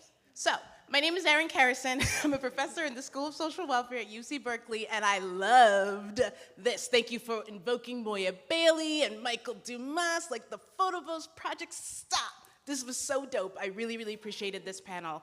And I had a question. I suppose it's a methods, maybe pre-award question. Assuming that you are not using pseudonyms and you have these portraits, what is your IRB protocol? What kinds of challenges did you face? Yeah, especially if you're using the names, but then the portraits, I'm like, whoa. I love it, but please tell me about IRB. So kind of first things first, I have every young person pick their own pseudonym. So it's not their name, but they pick the name, which I think it's your story. You should pick the name that's associated, and so everyone's not Mary. Like, no offense to qualitative researchers, but I don't know where they get fake names from sometimes. Like, no, this kid's name is not Mary.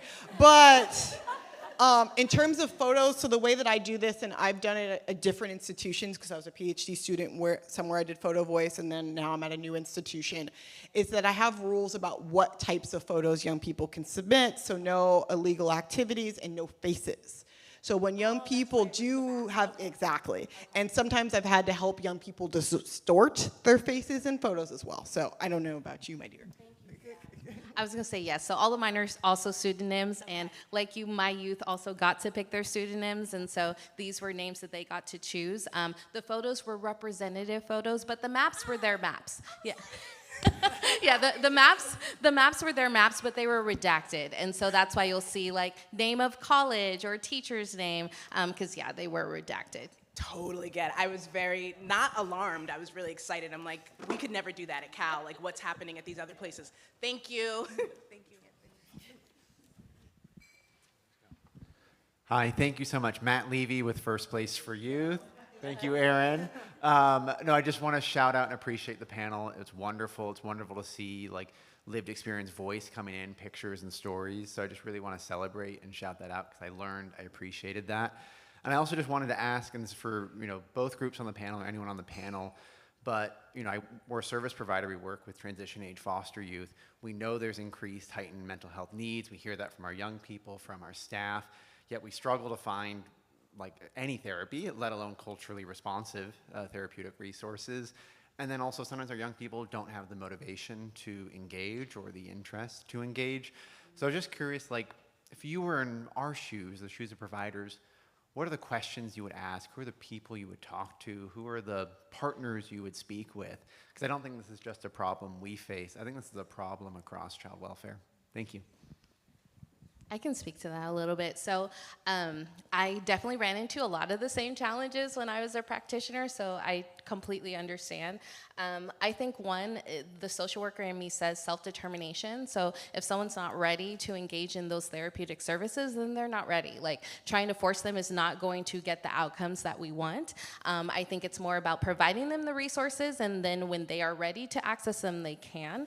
And as far as actually finding those resources, I think it's going to the communities that maybe don't always get the most attention. So there amazingly is a lot of resources online now. There's a website called Therapy for Black Girls. There's a website called Therapy for Black Men. And it actually just has a whole bunch of different therapeutic practitioners that specifically they themselves identify as Black, or they have been culturally trained to support the Black community. And so I think it's more so kind of on us to be able to be the ones to make those connections with therapists and counselors already based in the community to see if they can become consultants, to see if we can build those partnerships and relationships with them, because I think they do exist. We just have to be able to find ways to build with them.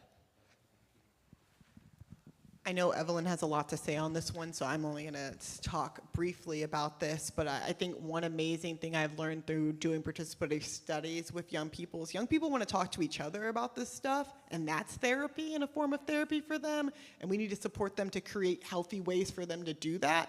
But, actually that's all I'm gonna say. I'm gonna pass it to Evelyn. So somebody stop me if I go too much. I will say that I feel like one of the biggest obstacles that I have experienced in my community has mentioned to me we experience is that everybody has titles, but what we need is to build community. Earlier, somebody mentioned something about belonging on a bench, and I hardly hear anything about what that even means for the human being, right?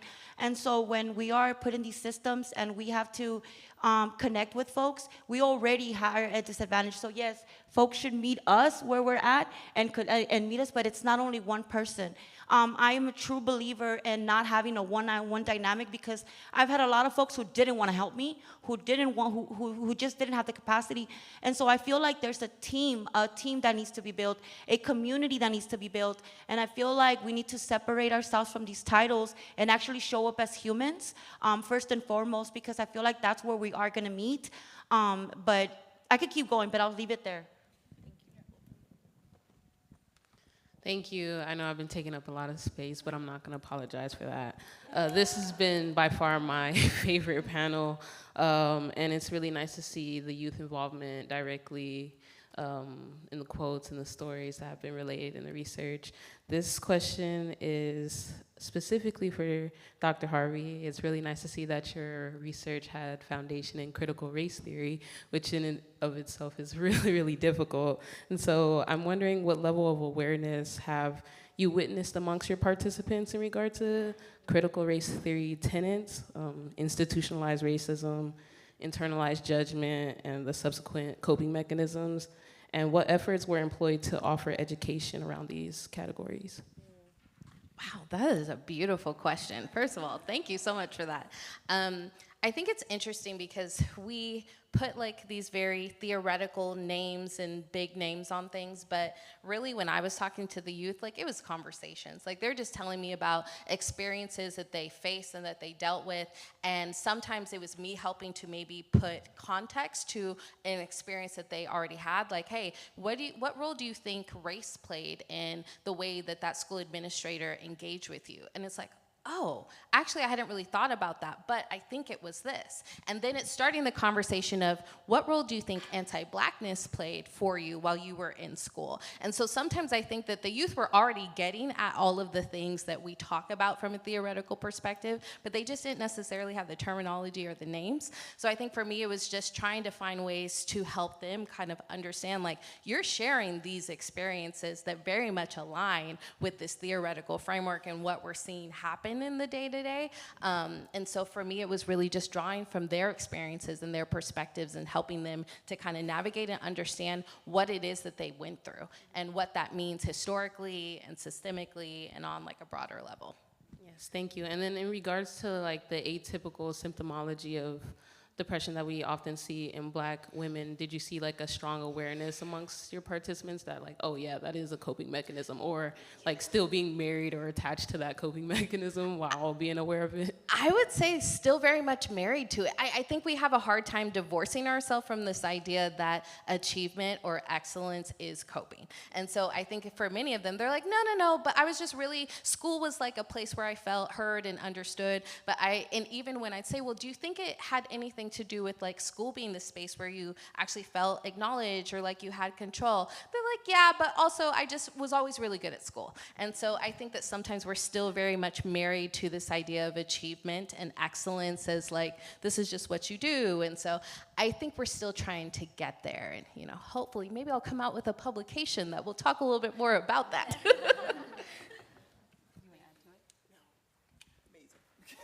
Any other questions?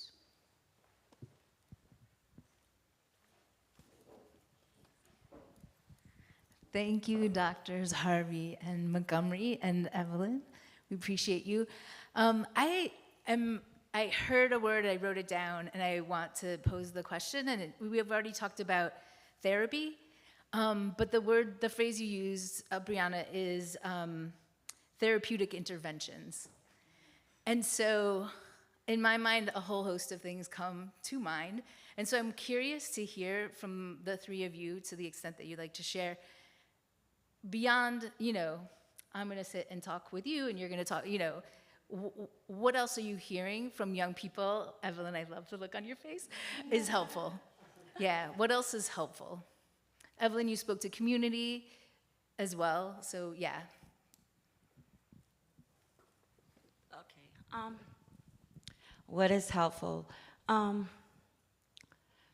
So in my experience, there's a protective layer that we have amongst our community, and then the rest of y'all. Like there is this protection. And even when there's harm amongst each other, there's still this protection. And I feel that one of the main, just one of the like therapeutic interventions that I wouldn't even call it that,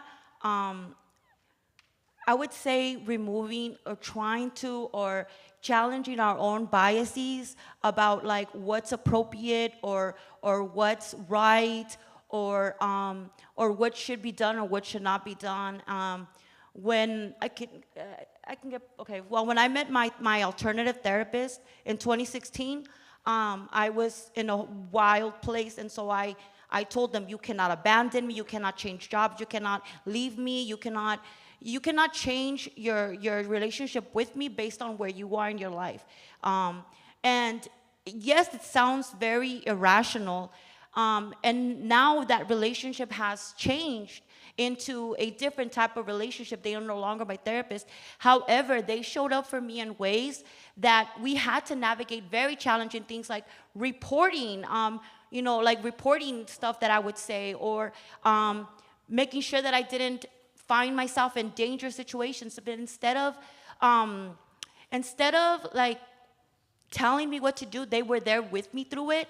And I'm using very like calculated language because there are certain circumstances where, you all are mandated reporters, and there are things that like we experience that maybe to y'all may seem like something drastic or something here, but to us, it's like a constant. It's an everyday thing. And so I feel like, again, like I said earlier, arriving as a human first, and I really don't, I have this issue with like enforcing policies but not exhausting resources.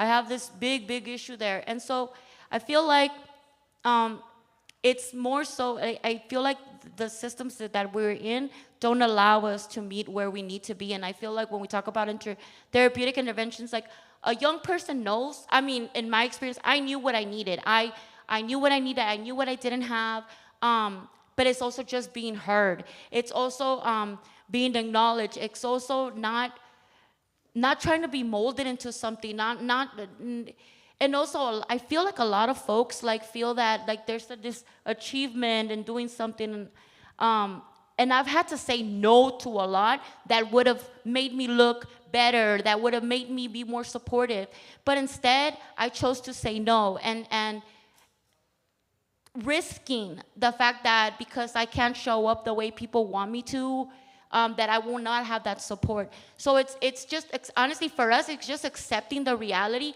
But on your behalf, I feel like social workers need a lot of what we need too. I feel like if your cups are not full, there is no way you're gonna fill up mine. And if your cup is full of something else, you know what I'm saying, then I don't know what you're feeding me, you know? So, yeah, I'll just say being human. I just want to add something really quick about this. And I just want to say, though, I think back to Jack's quote, where you don't have time to go do therapy if you don't know what you're eating. And like, this is the thing. I have a PhD. I love higher education. I do. I stayed in it for a long time. I'm still in it, right? But how can we tell a young person to go to college when they can't eat, y'all? Like, we got McDonald's feeding these babies because they work there and we're not. Like, I just think, so when I think about Jack saying, like, I couldn't go to therapy, y'all, like, I had 10 things on my list before I could go talk about how I'm doing. So I do feel like, yes, I think mental health, I'm a social worker, I think mental health treatment is extremely important. It makes it easier for them to manage those other things. But I also think as a human, I think all of us know, if we don't know where we're gonna lay our heads or what we're gonna eat, we're not gonna be thinking about going to talk to someone about how we're doing for an hour. We're not.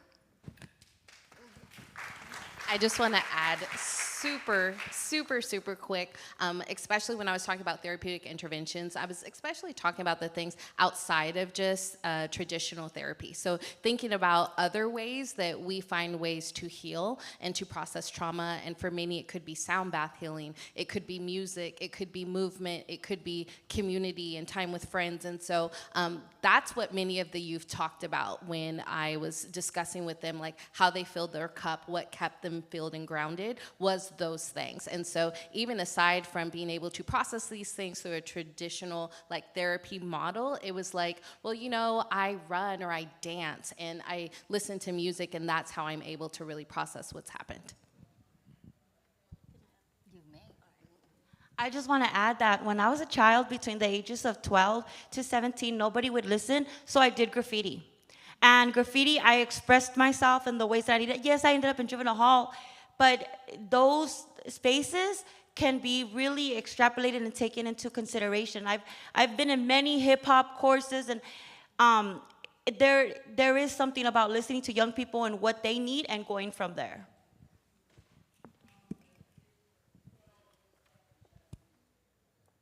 Any other questions? Okay, I think this is a lovely time. This is going to lead into our discussion. So for all those questions that have not been asked, when we come back, we're going to do discussion and takeaways. That will be the opportunity to have more of these conversations. For now, let's thank our wonderful panel.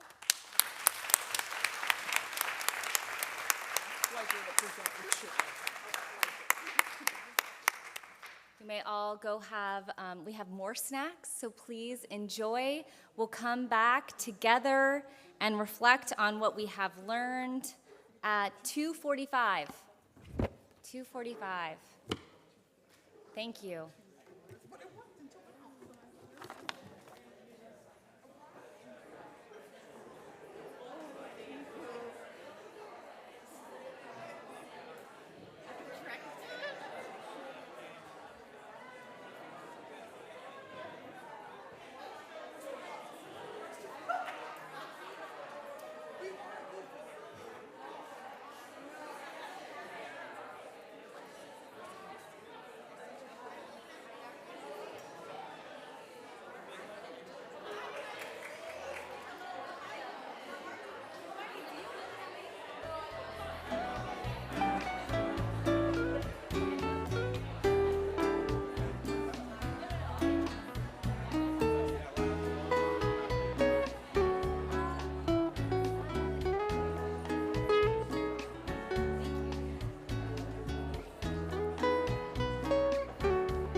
Thank you.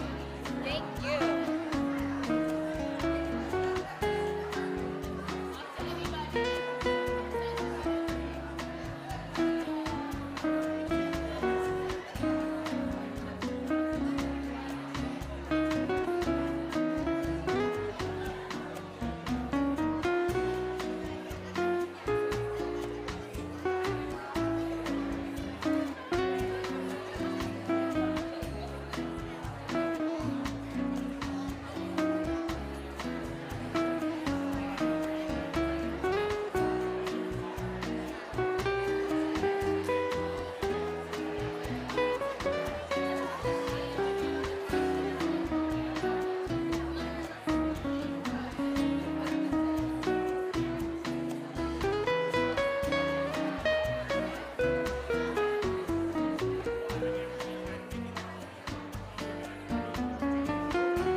I gotta turn that back on. Sorry. No. The system.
No? Oh, panelists, come on up.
are going to continue discussing, but as a group and in your seats. Time for the discussion and takeaways. Matt, I'm looking at you.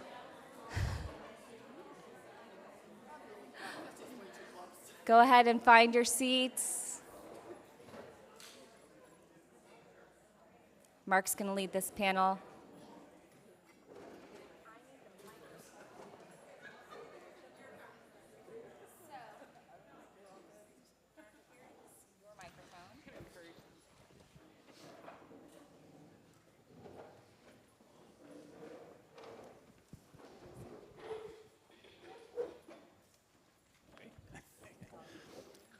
Hi, everybody.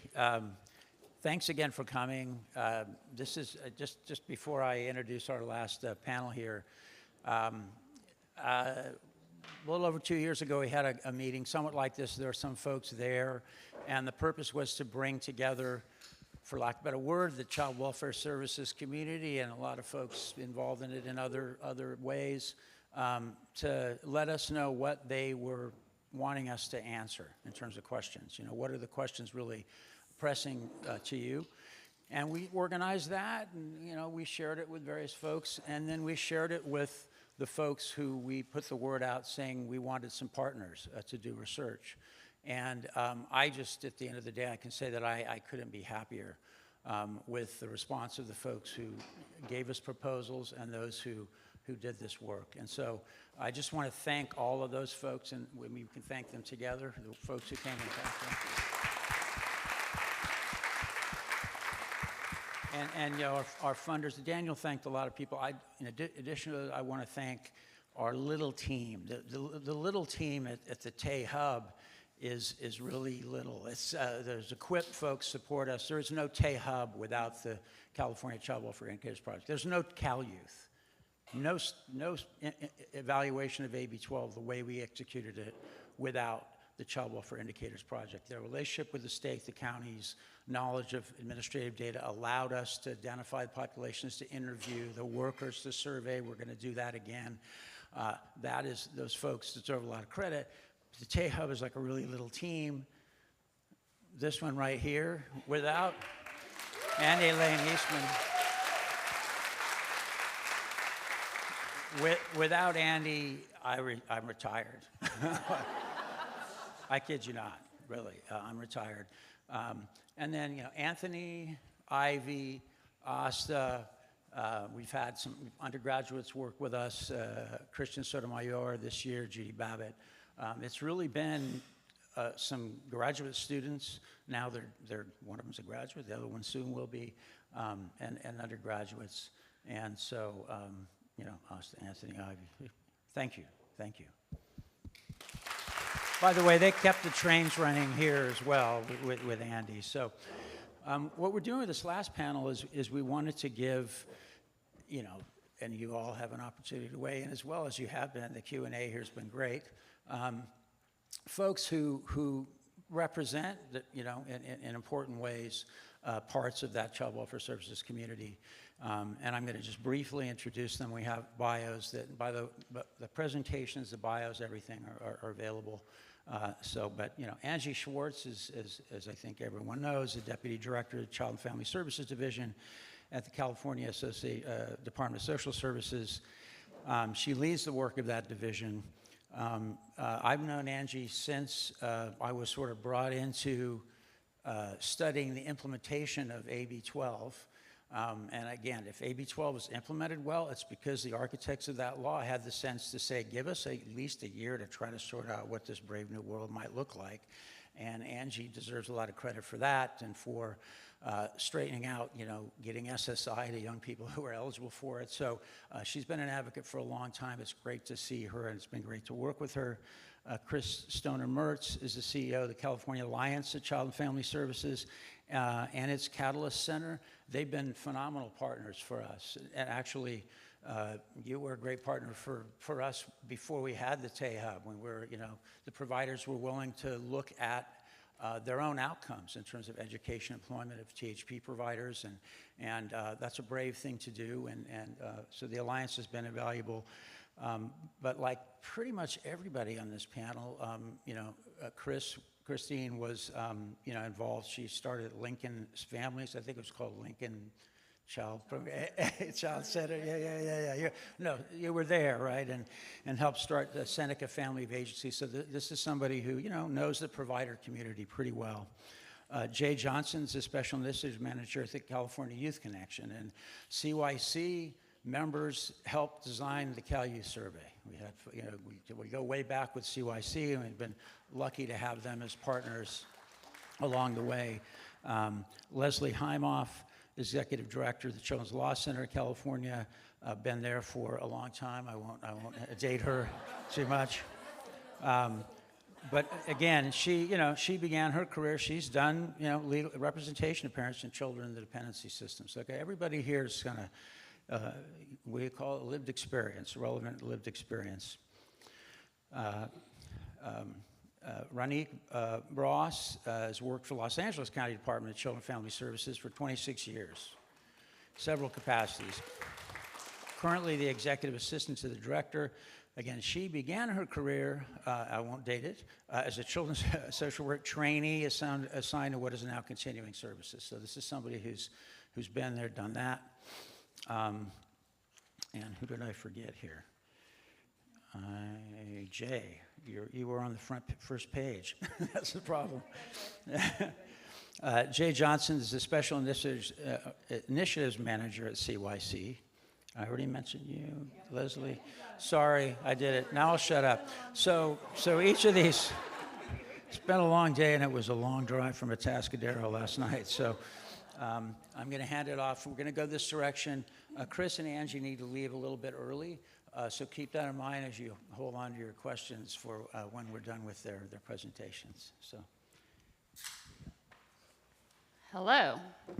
Nice to see you all. And I was asked to respond to all of the research, which feels impossible to do and would also be really disappointing to all of you if I tried to do that, because I can't really put in words like how, like in a responsive way to all of the rich research that we just saw, and I wouldn't want to try to do it on the spot without really spending some time really reading it and engaging with it.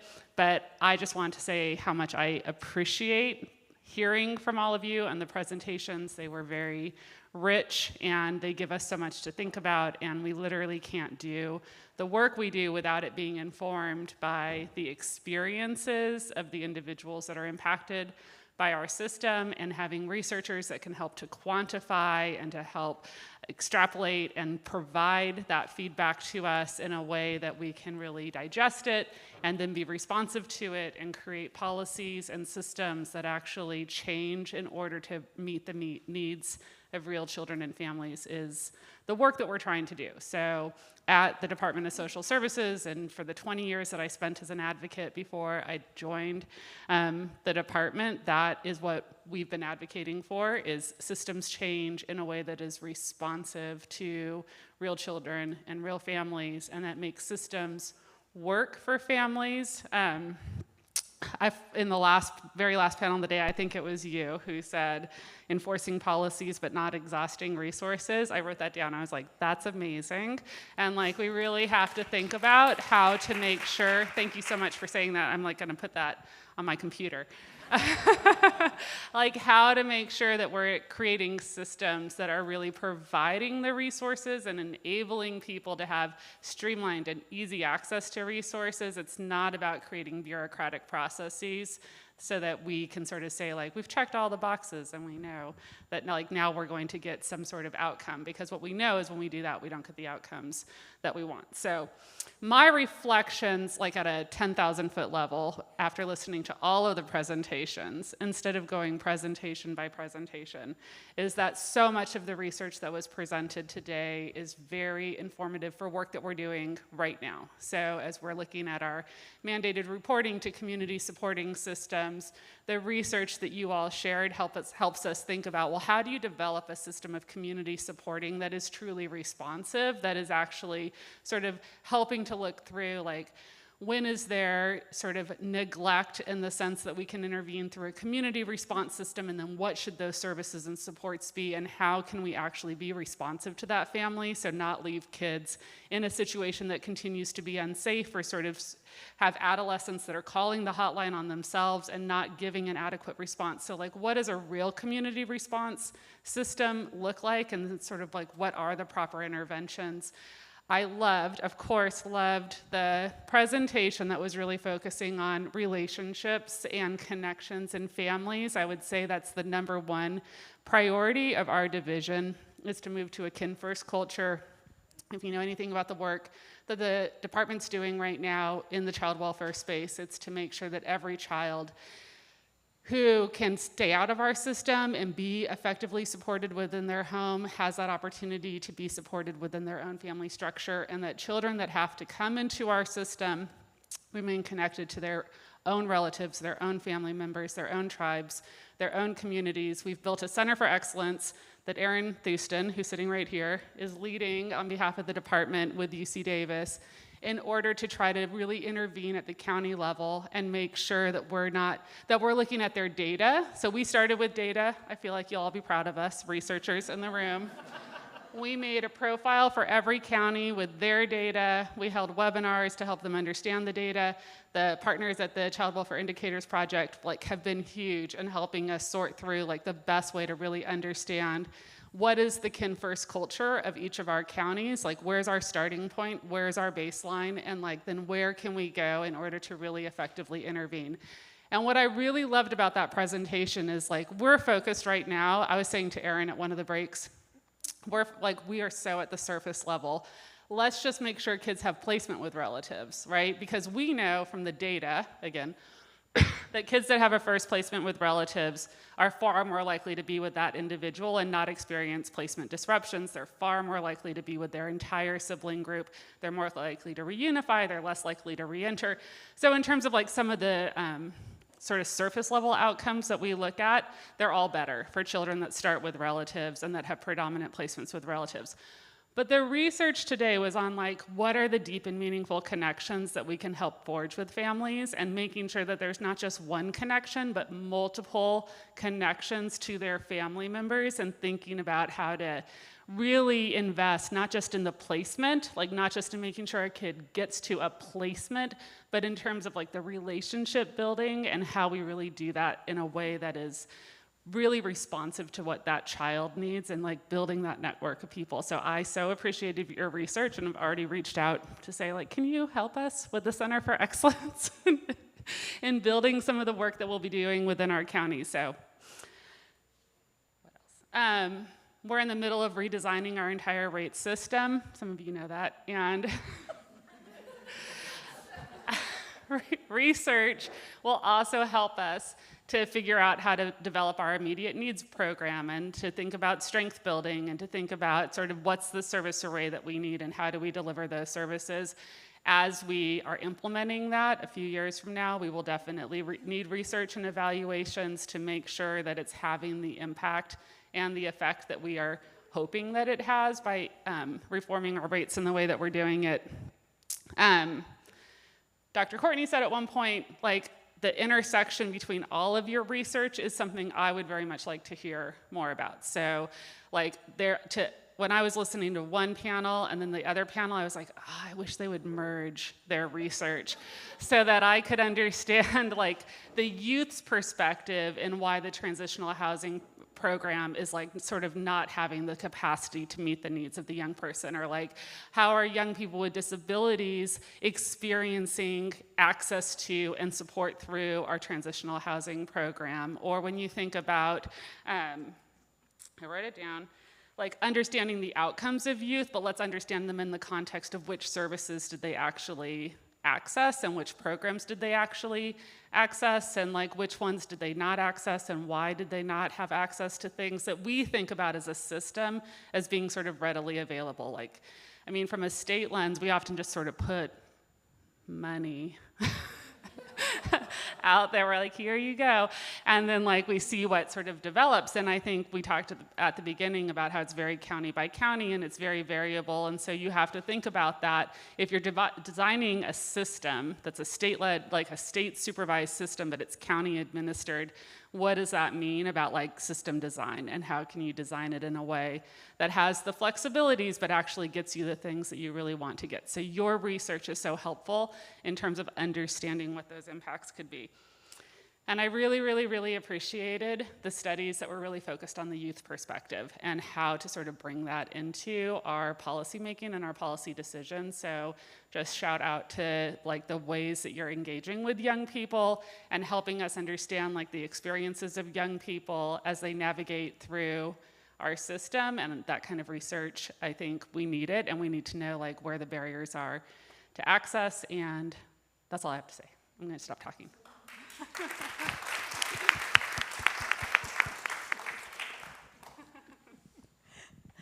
Hi, Chris Stoner-Mertz with the California Alliance of Child and Family Services, and maybe a couple of additional things to say for folks who don't know. We do policy and advocacy work on behalf of nonprofit providers who serve children across many, many different public systems.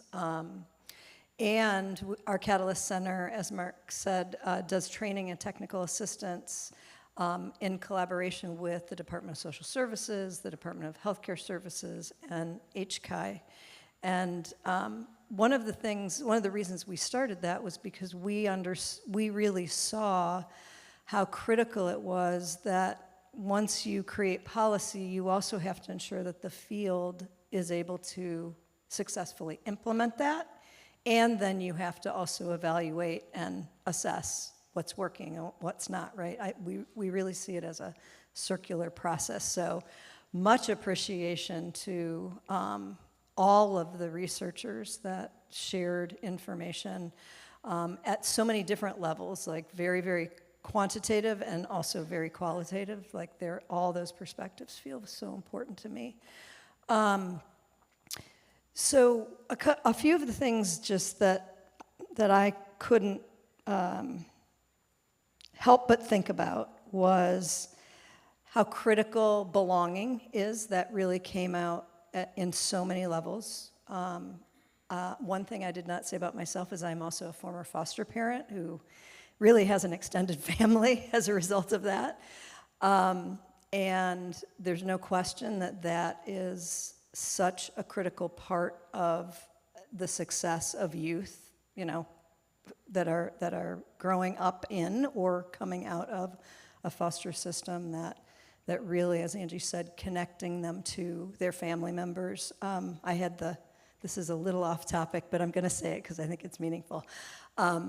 One of our foster son's mother was someone my husband and I worked with when she was 12 years old, met her father at 45 years old, and still said, "You have my nose," right? Like that kind of connection is so, so critical.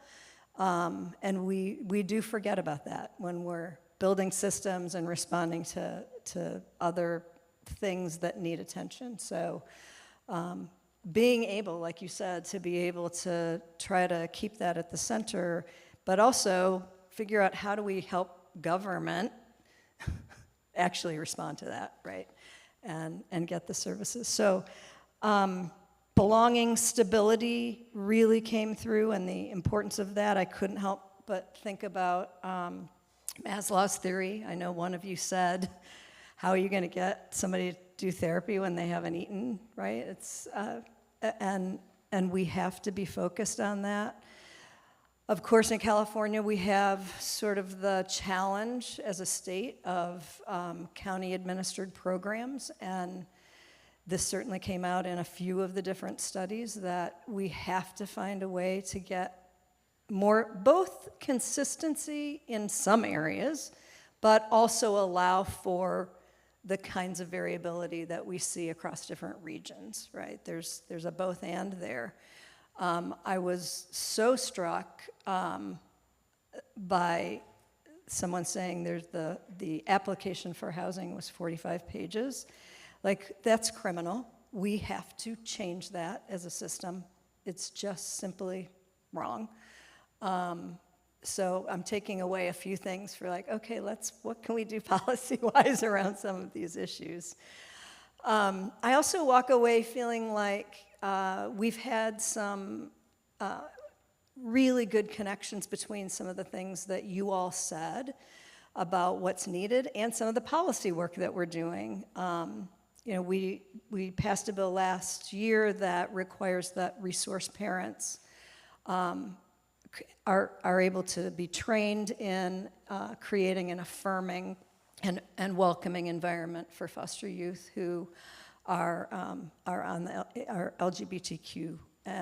And so that was something that we felt was critically needed and continues to be a challenge in the system. And foster youth need to, be welcomed, whether it's family, foster family, or other settings. So I also really take away how critical it is that we keep reminding ourselves that this whole system in which we're trying to all serve foster youth is coded in racism, and that we can't get away from that, and I so appreciate that being called out. We just have to keep doing that and really look at how we can change the way that we approach this. I also was really struck by, and am always struck by, the importance of peer supports. And when we heard the research on particularly the group that was talking about the behavioral health care needs of older youth, and the fact that we often see those older youth or youth who have parents with substance use or mental health needs end up in the child welfare system as sort of the last stop. We got to fix that. We need a behavioral health system that truly is addressing the needs of children, youth, and their families, and doing it in a way that allows for peers to provide those supports, that it's defined by them, whether it's yoga or building parks or whatever that might be. It doesn't have to be a therapist. And then finally, I also come away with a huge need to both expand and diversify our workforce.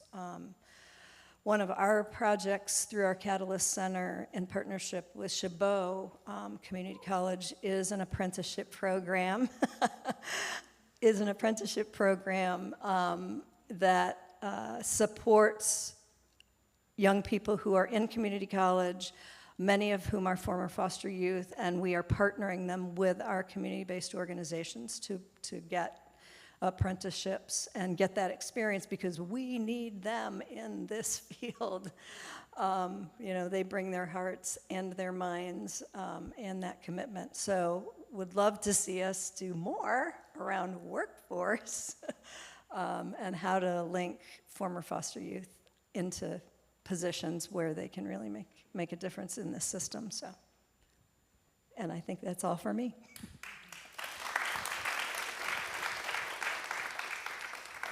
Thank you both. That was lovely. I'm Leslie Heimov. I'm the executive director, as Mark said, at Children's Law Center of California. We are the largest multidisciplinary children's legal services organization in the country.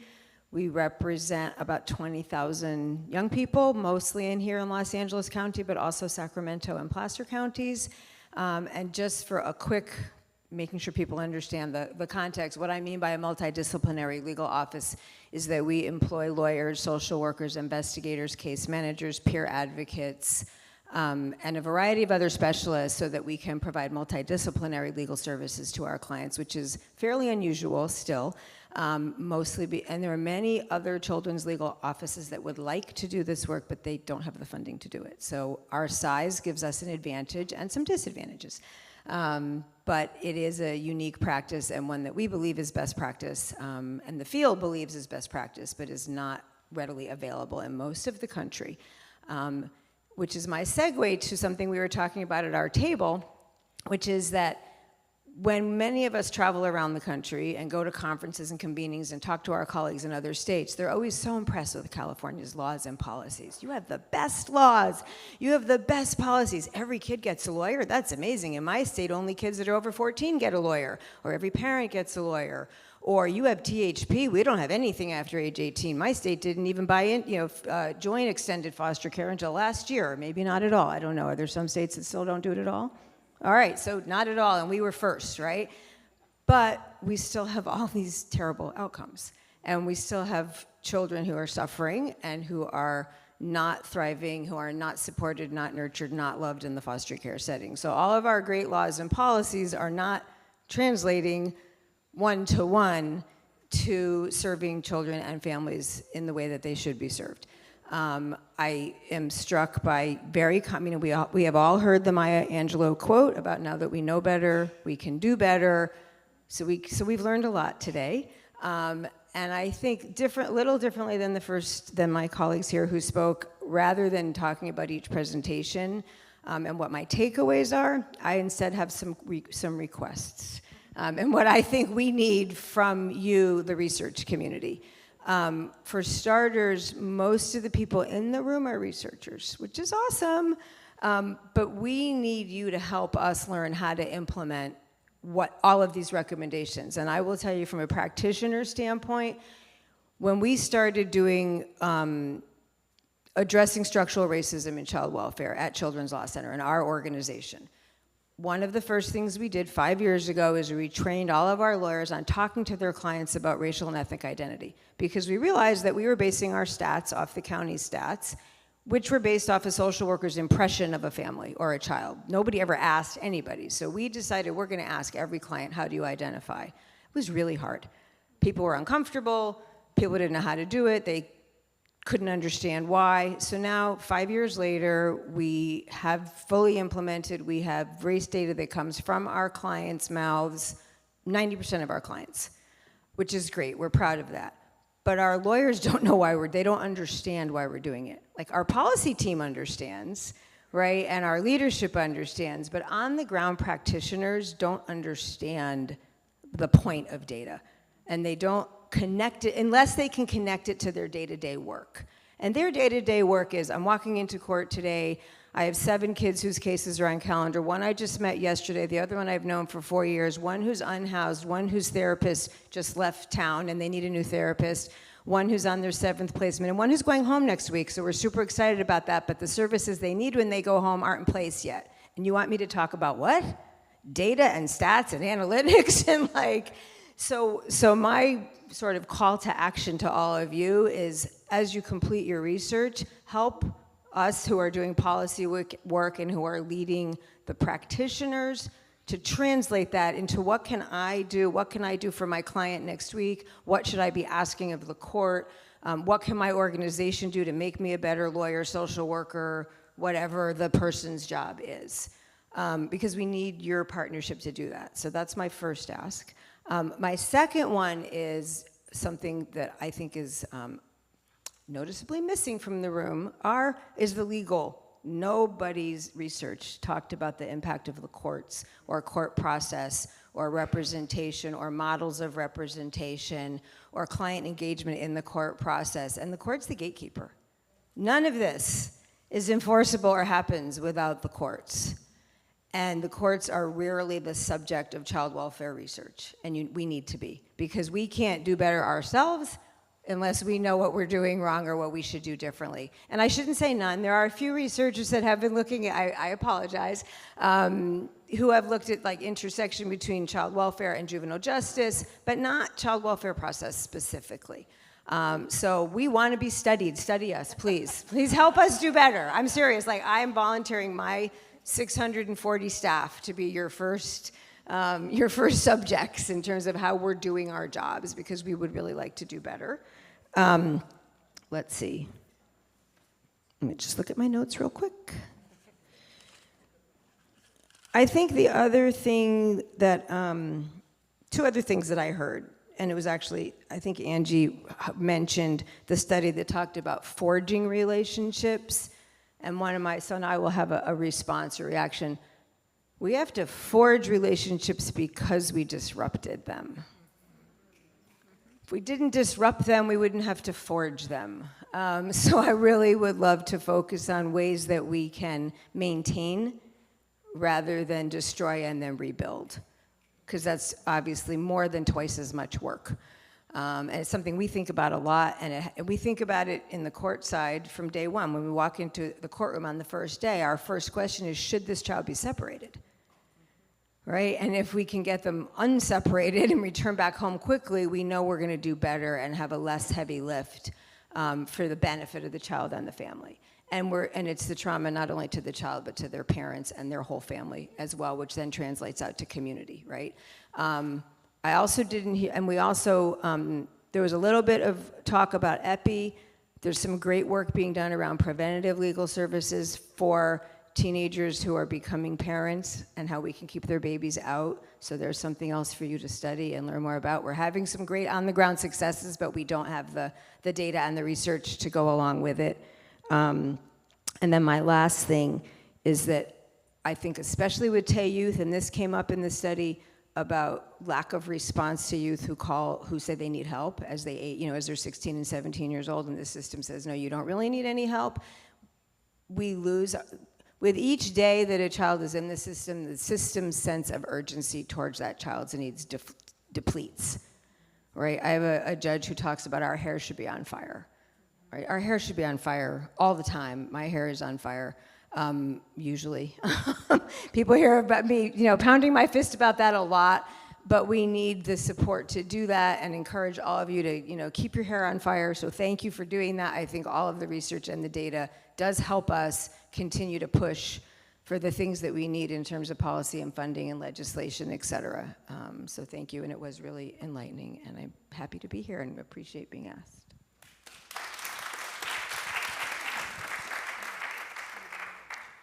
Yeah, on that sentiment, thank you all for the presentations and for also the questions that were very informative. I am visibly anxious thanks to the Earl Grey that I've been drinking all day, so I apologize for if this is a neurotic synopsis of what I've captured today.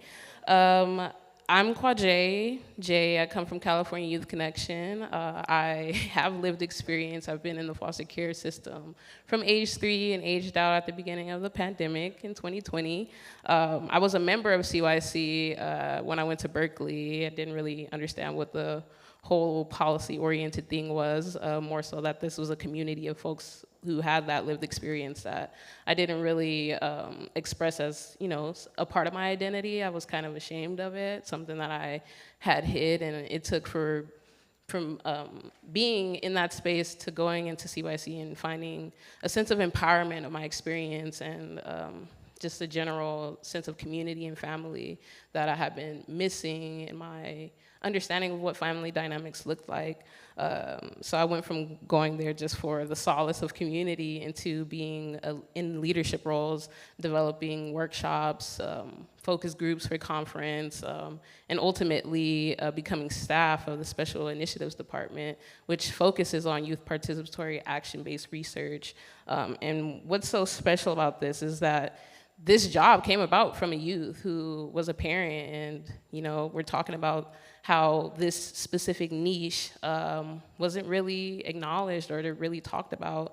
And for me, I like to think of myself as many things, one of them being a history keeper, just given the lack of history kept nice and tightly within my own experience in foster care, with all these fractal-like versions of my life in many different sectors of counties and things like that. I found it very interesting that we didn't talk about parenting and the trends of system involvement. And so from this, sponsored by Tipping Point, shout out to them, and Serious Policy Research, we began a journey of researching this group that didn't have a lot of research to begin with, looking at parents and pregnant youth, and even then involving fathers at the last minute, because that wasn't even on our radar until it came to that position. And really thinking about the root cause analysis that finds itself to be so prevalent in the research, not only in our research, but in all research. It's so imperative to look at, you know, the root cause analysis and how that can lead to preventative measures. Oftentimes we try to remedy issues that are so at the top without really getting to the root of that. And I know that the roots are so tangled and twisted, and a lot of it being rooted in systemic oppression and institutionalized racism.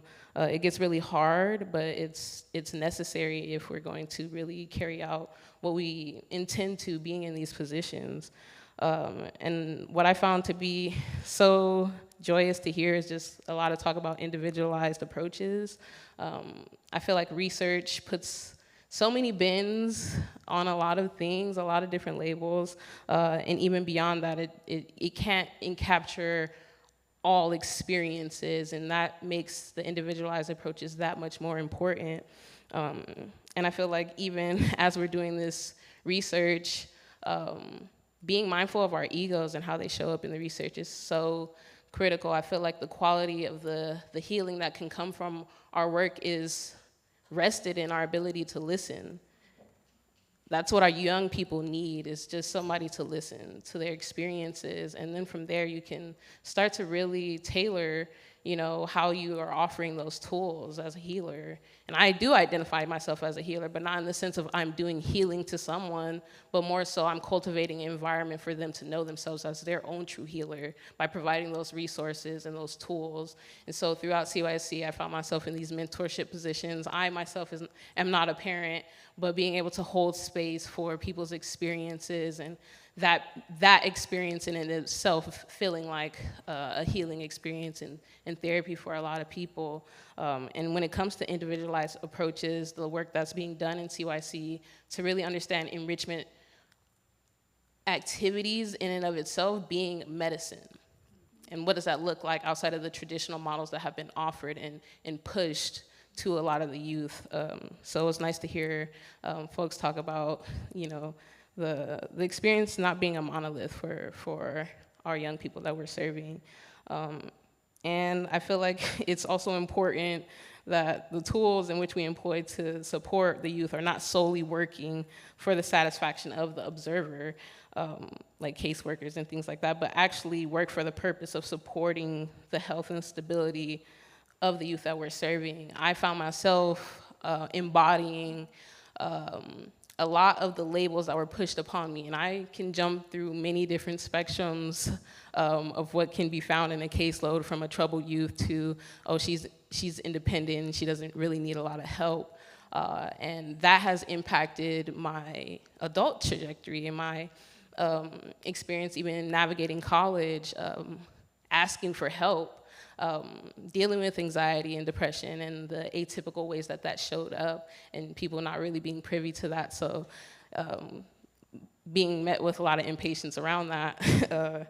But yeah, I feel like it's important that we be mindful of the power of our pens as we're writing people's case notes, or as we're taking research, as we're creating the summaries and the synopsis of that research, to really understand how that has an impact on how one may see themselves and how they may integrate that into their being. Because again, those then lead to those coping mechanisms that we become married to, and we spend a lot of our adulthood trying to parcel out. And I'm pretty sure that I'm not the only one who is experiencing those sorts of things, as we're like just generally healing ourselves through this capitalistic society that we operate in. So as I sift through one of these notes that I have, it was really interesting, the conversation about accessing THP. I feel like there's so many different remedies that we can employ, but it's unfortunate that when we do come to a conclusion on provisions that will allow someone access, that those two can operate as a barrier. And so one of the things that I'm hoping can be in the following conversations is like the flexibility around that, because they're not supposed to serve as barriers, more so it's like, okay, we're prioritizing this specific group, but it just really becomes contradictory when they start to become barriers.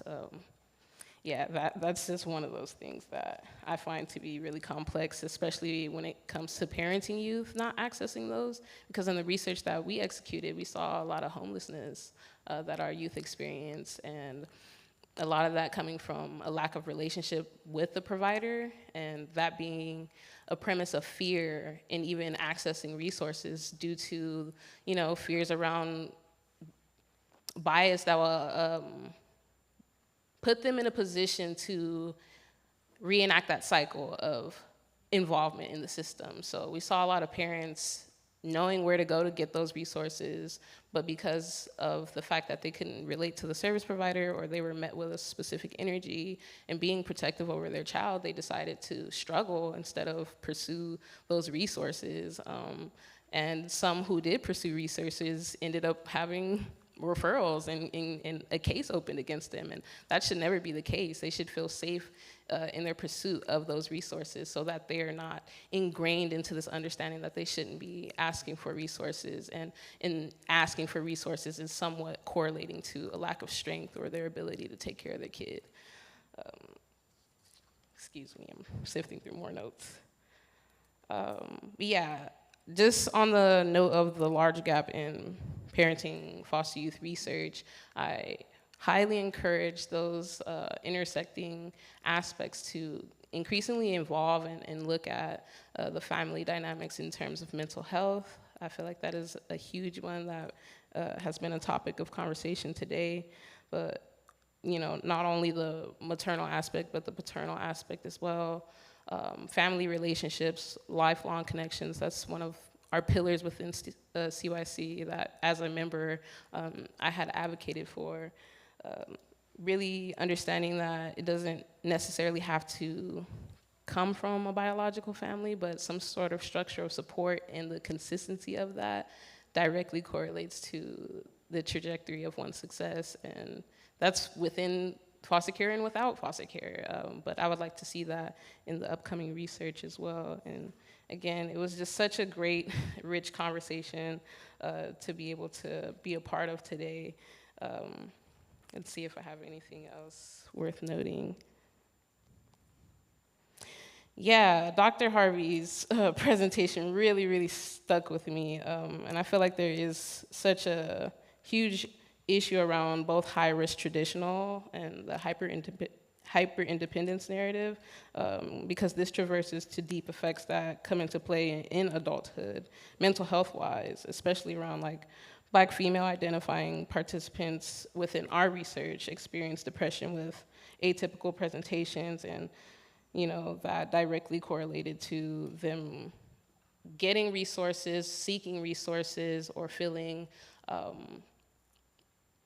like they had the vocabulary to be able to describe what they were going through in order to get those resources, and then the lack thereof being the determining factor if they got those resources or not, or pursued those resources or not.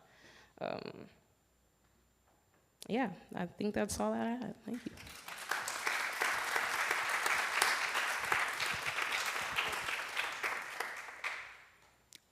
Wow. Really, wow. I'm just in awe of this panel. I'm Renique Ross. I work for the Department of Children and Family Services. I've been there for 26 years, as Mark stated, and I started as a line worker. I currently sit right next to our director, Brandon Nichols, and help him to do the work he does for our department, and really rooted in his beliefs. Just transparency is number one. Partnership with community, preserving families, supporting TAY, and he's really keen on prevention services. And that's just, it speaks to my heart. I didn't know that 26 years ago when I started, that prevention was something that was going to speak to my heart. I came in when we had a reputation as being baby snatchers, and I probably did snatch a few babies, admittedly. And so that doesn't feel good when you reflect upon lives that you impacted and how you impact them. But I believe that everything happens for a reason, and people are given opportunities, especially when things are revealed to them, to change. And so I consider myself a change agent. And in that work, it's working with a lot of people here. I'm looking at Leslie because we've worked together, especially around our TAY. We don't always, and I say it that way because we don't always have to agree on the how to do something, but if we're agreeing on the population that we're serving and that we have to do better, which is what I've heard everybody up here say, we have to do better. So what I've appreciated about sitting in this space today is hearing from academia about the data, because the data is just a part of it. I don't mean to say it, I don't take that lightly, and I'm not trying to minimize it. The data is a very important piece of it. The story behind it is worth telling, and we have to tell that story.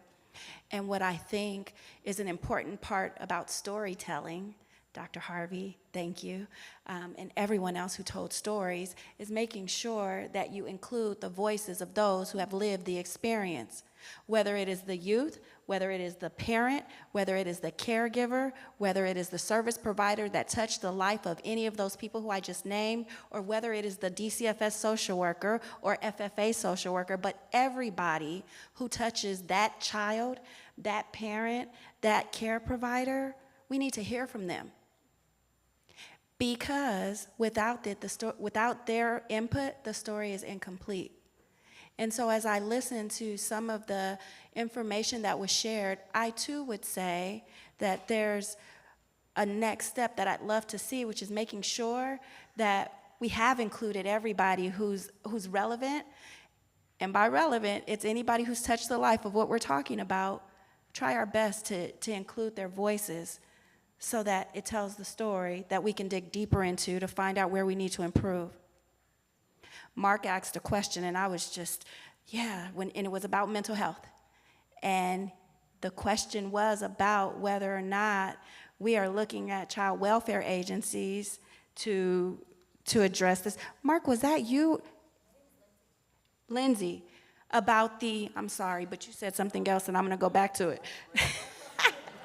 But it was about you were ending your presentation, so sorry to point, but you were ending your presentation and you said, I don't want to do it by asking a question, but I have to ask the question. And I was so excited about it because one of the lessons that we learned during the housing cliff of 2021, so that's when we had young people who were able to stay in extended foster care beyond the age of 21. What we learned is that it took not only child protective services to identify the needs of that young person and support that young person, but it took our sister agencies to assist us with that. It took the Department of Mental Health. It took the Department of Public Social Services. It took LASA. It took anybody who could help that young person. It took them to be at the table with us so that what we didn't do was just a warm handoff. I don't want to do warm handoffs anymore. I want to know somebody who I can call at that agency and I can say, Jay, Renique, Leslie, whoever it is, needs housing. Do you have somewhere that they can go? And let me tell you a little bit about anybody who I just named. Renique has struggled with anxiety. Renique has whatever Renique has and whatever Renique needs, I need to be able to talk to someone in that agency who can say, you know what, let me look at my resources instead of me having that young person try to navigate it for themselves. 45 pages? Really? That's ridiculous. I heard you and it resonated with me when the conversation was about when a person is trying to figure out where their next meal is going to come from, Dr. Dominique. I heard you when you said that SPA 6, in the community that we serve, that community is resource poor. They have people on the lowest rung of the socioeconomic ladder. And when we go into their homes and we investigate general neglect, oftentimes it's that they don't have the basic necessities of life. They don't have running water. So guess what? Somebody called in a referral. They don't have food. They're coming to school unkempt, and that's a problem.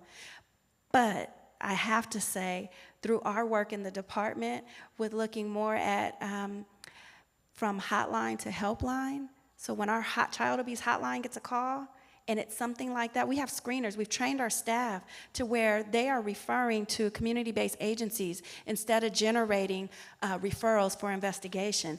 That's a step in the positive direction. Through FFPSA, Family First Prevention Services, what we're doing is we are building capacity within communities so that communities can help the families that live in those communities so that they don't have to have a social worker who may make a decision to remove a child that is absolutely going to change that entire family from the time that child is removed. So we are doing a lot of work. We are being intentional about our work with fathers. Father engagement is key, and we oftentimes forget about them. But that mother didn't make that child without a father. So we're looking at fathers and we're saying, where are you? We're asking that question in a different way up front. Our transition age youth, near and dear to my heart, I led the work there with the housing cliff. I was able to find out an awful lot of information. I shared it with a lot of our partners. And really, we have the data. We haven't been able to really dig into it. I'm putting that out there to this room of people who like to dig into data. I mean, we have it from a couple of years ago. And what I'd love to do is go back and talk to those young people who received that money. I'd like to find out, how did that help you? For a year, depending on when you started receiving that money, you received different supports. We partnered with Safe Place for Youth, and we were able to provide housing for young people who didn't have housing. And with that housing came case management services. So we've done a lot of great things. And what I'd like to say is we have to continue to do better. The part that Mark said that I really liked was about the agencies in the room working together to support young people. We have to do that. We have to continue to convene conversations like this, and though we need to have very tangible next step action plans, concrete, and we need to hold each other accountable.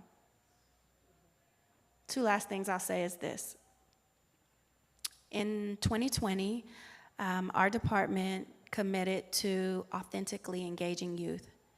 And what that meant was we weren't going to make decisions for youth without youth. So in 2020, we started inviting young people with lived experience to various tables within DCFS where we made decisions. Our policy tables, we partnered with the LA Opportunity Youth Collaborative and their young leaders. They looked at policies that impacted young people. They provided feedback and comment. They provided they told us, your policies are too confusing. Can you simplify it? They said, we'll help you. I can tell you today, we have one-pagers that we have put hyperlinks in our policies to that our social workers can access so that young people can have those, and not just the young people, but our social workers, because our social workers didn't understand it either. So, and we meet, this body comprised of members from CYC, OYC, meet with our director quarterly and provide feedback to him, which he takes to heart. And we do the work that they have recommended, to be quite honest, and I'm proud of that. So with that, we've included them in at our decision-making tables. We heard from them a year ago when they said to us, we need to have a section of staff, a group of staff who are committed to this vision of authentic youth engagement. And so Brandon, being Brandon, said, okay, let's do it. And so we are embarking upon what we are calling YES, the youth engagement section. Play on words, because at the end of the day, yes, we can. Yes, we can do it. What we're going to do is we are going to have, this section will have a holistic approach to looking at the needs of young people in care. We are going to partner with our sister agencies where Brandon is in talks with Jackie Contreras at DPSS. We are talking to DMH about having identified staff who are going to be part of DCFS, yes, so that when a young person is being serviced by anyone in that section, they don't have to go somewhere else to access services from the adult serving agencies. All they have to do is come to YES, because yes, we can. And so the last thing I'll say, that's just a little sneak peek into what we're doing. The last thing I'll say about authentic youth engagement to me means one thing. It means that I respect those who have lived the experience. And so as I was sitting here and we're going down this panel, I said, wow, I'm going to speak last. I like speaking last because, I mean, we're in LA and I'm going to talk about child welfare. But before me, Jay was speaking. And as she was speaking, I was saying, that's a mic drop. I did. And so I say that because I have to be reminded about what it looks like to truly include voices of those with lived experience. So for me, and next time, I'll remember, and if I don't, if any of you see me in a room on a panel and you know that there's someone who has lived with experience, ask me, remind me, hey, Renique, are you positioned where you should be? Or should that be the mic drop? Should they start it or should they end it? But the truth is that we're talking about people who have experienced this. And unless I walked in their shoes, I should walk alongside them. And so I just want to share that with you all. And I want to say thank you for allowing me to be part of this discussion. And I'm sure we have a whole lot of questions, so I'm going to be quiet.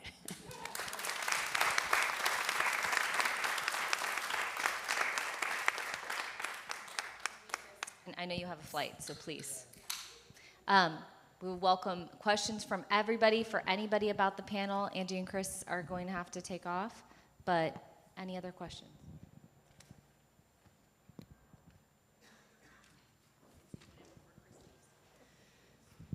Hello. Okay, I'm going to follow Dr. Aaron. Melanie Ferravon with the LA Opportunity Youth Collaborative. Introduce ourselves. Yes, Veronique. But I did want to kind of uplift something wonderful conversation today, but just wanted to uplift what you were saying, Christine, and how we're thinking about workforce for young people. I want to uplift the voices of our OIC young leaders, and we think about holistic stability as housing, economic stability, mental health and wellness, education and support. And while we call it a pie and that everything is equally important, the top three that our young people said on our advisory council is housing, economic stability, and mental health and wellness, which are all topics we have talked about today. So I just want to elevate the conversation on workforce, because as we talk about housing, we need economic stability, and that relates to food, that relates to mental health, it all connects. So I guess just to elevate what you were saying, Christine, thank you so much for bringing, I'm also a previous Senecan, so once a Senecan, always a Senecan, which is probably why I have this mic. But just to elevate those thoughts, and I guess for the panel, whoever feels like they want to speak to it, including Mark, from your vantage point, how do we look at the opportunities to raise economic stability for TAY, and what are the cross-sector collaborations we need to move that, especially as we look at them exiting systems and hopefully not putting them into a system? To quote one of our young leaders, we don't need, we don't want the gaps, we don't want a safety net, we want to fill in the gaps. So how do we do that?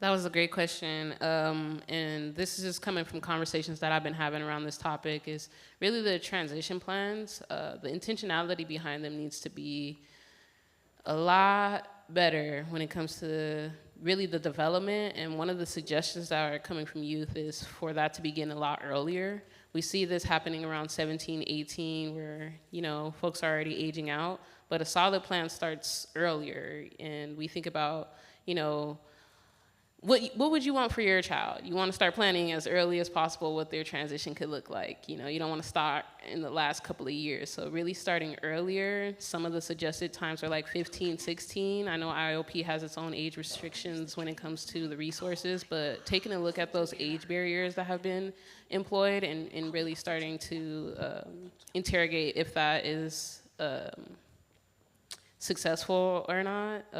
We've already looked at the efficacy, and it's not pretty great, and a lot of that does have to do around like the intentionality, how thorough the planning is, and how is that met with resources that are available, where do those resources live. We've seen discrepancies between folks who are really close with the caseworkers, and they have like great plans, versus those who might have social workers. The turnover rate, I know that's something that, I don't know where conversations are going around the turnover rate, but we understand that it's a capacity sort of thing. And so how can we really address, making sure that the social worker's cup is full of good stuff, not the bad stuff. and making sure that that plan is feasible and start to work actionably to execute that so that it can feel like a solid ground to stand on and not just something that is checking off the boxes of what someone's supposed to do for their job. Thank you. I will say that we need pipelines to companies and whoever it is that can offer youth an opportunity. I agree with the TILP being completed appropriately, and our policy does say at age 16. Now, whether it's happening at age 16 or not, I can't say that, but appropriate is important. And I want to point out that a lot of times youth have a love-hate relationship with their DCFS social worker, so it's really important to have those supportive individuals outside of DCFS to help come to the table with young people so that they're willing to engage with DCFS social workers. And so again, in addition to that though, I need to have somebody who I can call and say that Renique is interested in drama or theater, I'll say that. And I'm able to get that person into an internship with them with the possible opportunity for them to then become employed by that person or someone else that they know in the field. I'd like to add one thing to what Renique just said, to the comment of sometimes a young person has a love-hate relationship with their social worker. I would suggest that the department or departments around doesn't have to just be LA, should cede some of their power and let others who are at the table and who are important to the young people be the person. And I think the department has a hard time doing that. Or cede their power to the young person. They can develop their TILP, certainly with guidance, I mean, as an example. But there's so much that falls apart because of desires around power and control over people's lives. Whether it's the family of origin's life that the department wants to control, or the young person directly, or their relationships with other system-involved professionals. It's an area where it would benefit everyone and reduce the workload and the struggles that the social workers have. So I think there's additional opportunity beyond saying, well, the social worker should do this or this or this or this. They could just step aside sometimes.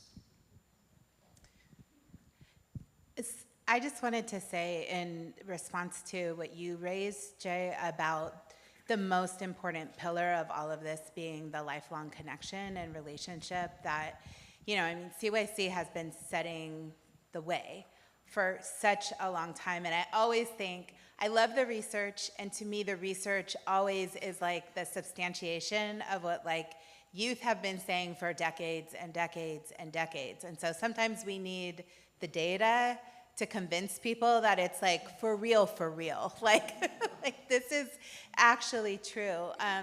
And it just strikes me, listening today and listening to all of you, that what we're doing is we're trying to change the goalpost on what the desired goals are for the foster care system way too late in the game.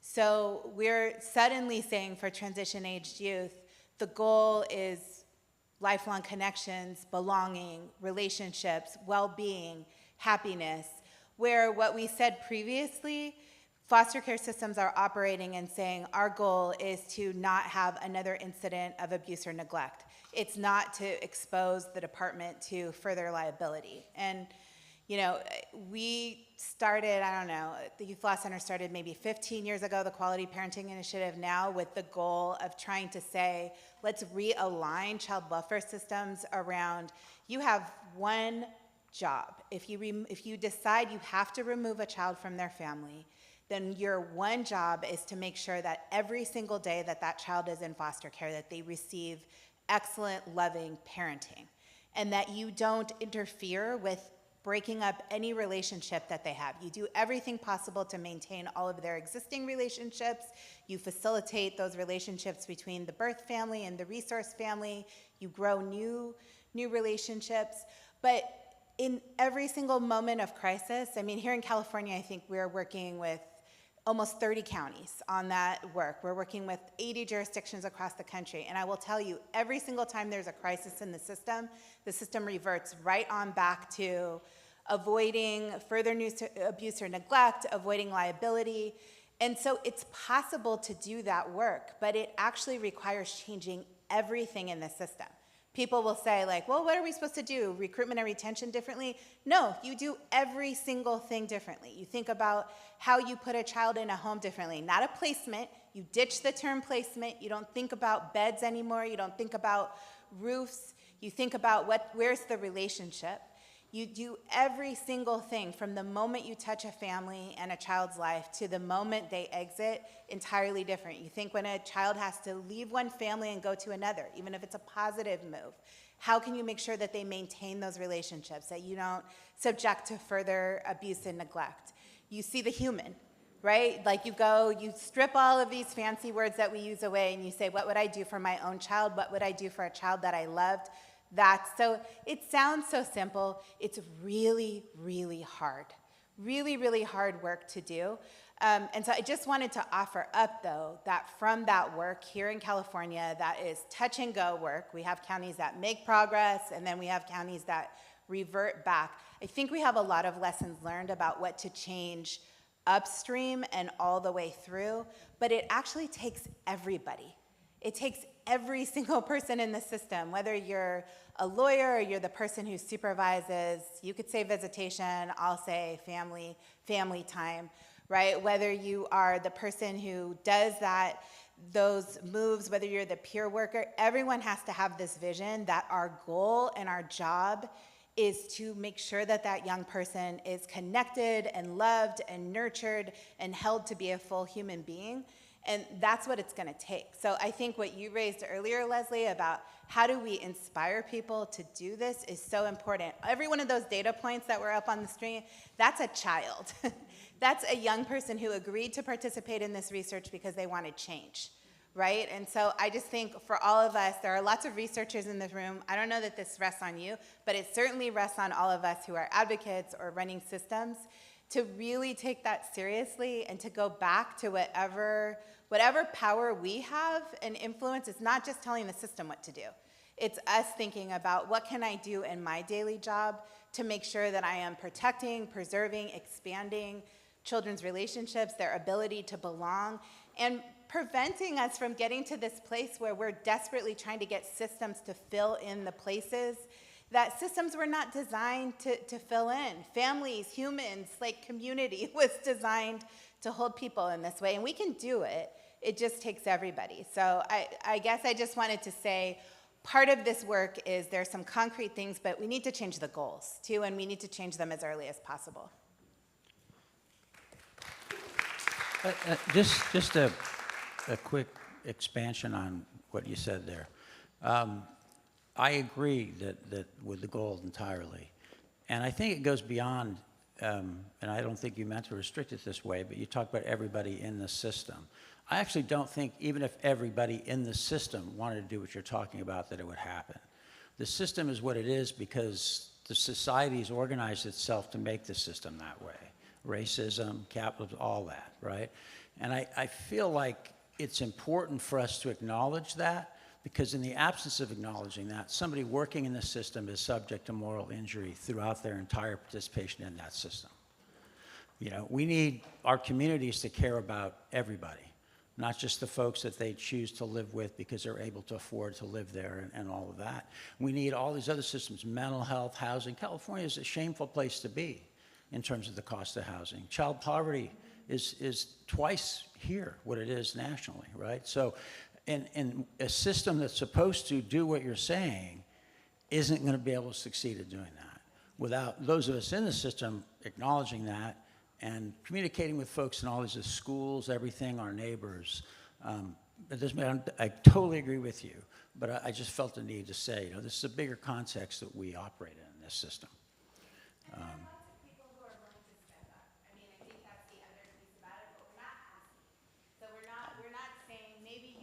Take a young person who's, you know, who's on their own in college into your home, but maybe you can provide meals. Maybe you can offer to take their child. You know, maybe you can't bring them into your home on the holidays. We're not making those kind of asks for our transition-aged youth. It's like we're just fully relying on systems. I totally agree with you. So that's something that there's a lot of opportunity that I think is there for us all to explore.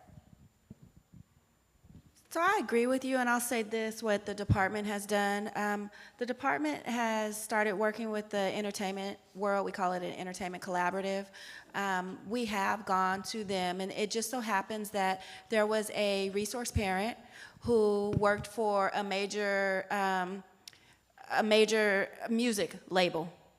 And on day to day, she was called and said, "You're going to get a child."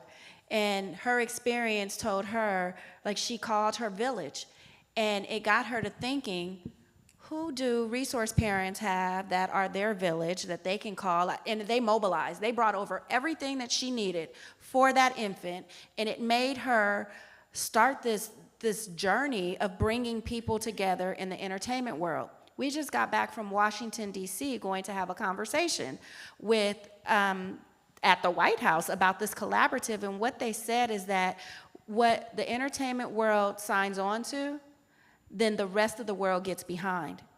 And so we put together a group of TAY, Transition Age Youth, for a week, 2 weeks ago. We took them to the NFL in Inglewood, headquarters in Inglewood. They had people who looked like them, who spoke to them, who breathed life into them in their dreams, and said, now you have a connection. If you want to do something in this industry, then let me know. They went to Google YouTube and Playa del Rey.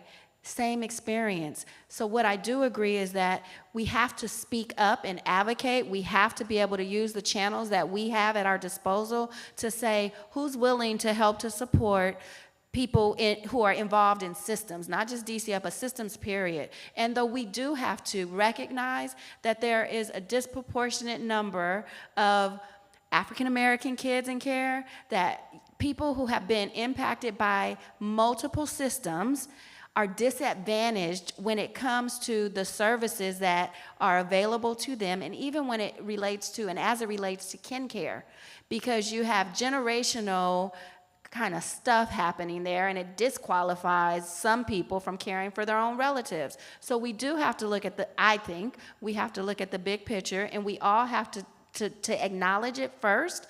We can't hide behind it, but we have to be able to identify it so that we can address it, so that we can improve what we want to improve. And I'll just add on to that. Thank you so much. It's really good to see you. I remember going to QPI conferences, and really just the whole premise of a village was so important, seeing all of the stakeholders in one space and really having that conversation.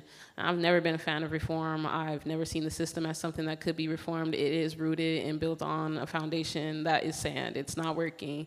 But there are so many surrounding initiatives that are coming up that we can tap into and connect to alleviate this burden of capacity that seems like no one can hold at once. It's going to take more than just the social worker. And again, they're there. So really looking at what community organizations can we tap into that do the work with love, really understanding that. And I think that it's a good thing to really point out like how hypocritical the system has been in terms of what the definition of neglect looks like. You know, it's more than just the basic needs that's going to provide the environment for a healthy and vibrant adult. And that's something that we all know and can definitely see. So I agree with the sentiments that have been said today. And I really think that it's going to take really being a human and connecting and knowing that that is going to alleviate so much of the work that makes it feel like work. It's going to allow us to really be genuine in the work that we do and free up capacity so that we can, you know, have those interpersonal connections with folks who do have the resources, should we not. Thanks. That was a great closing here. I want to respect that we were going to close at 4, but we can thank the folks that are left here, the final panel, and thanks all of you for coming.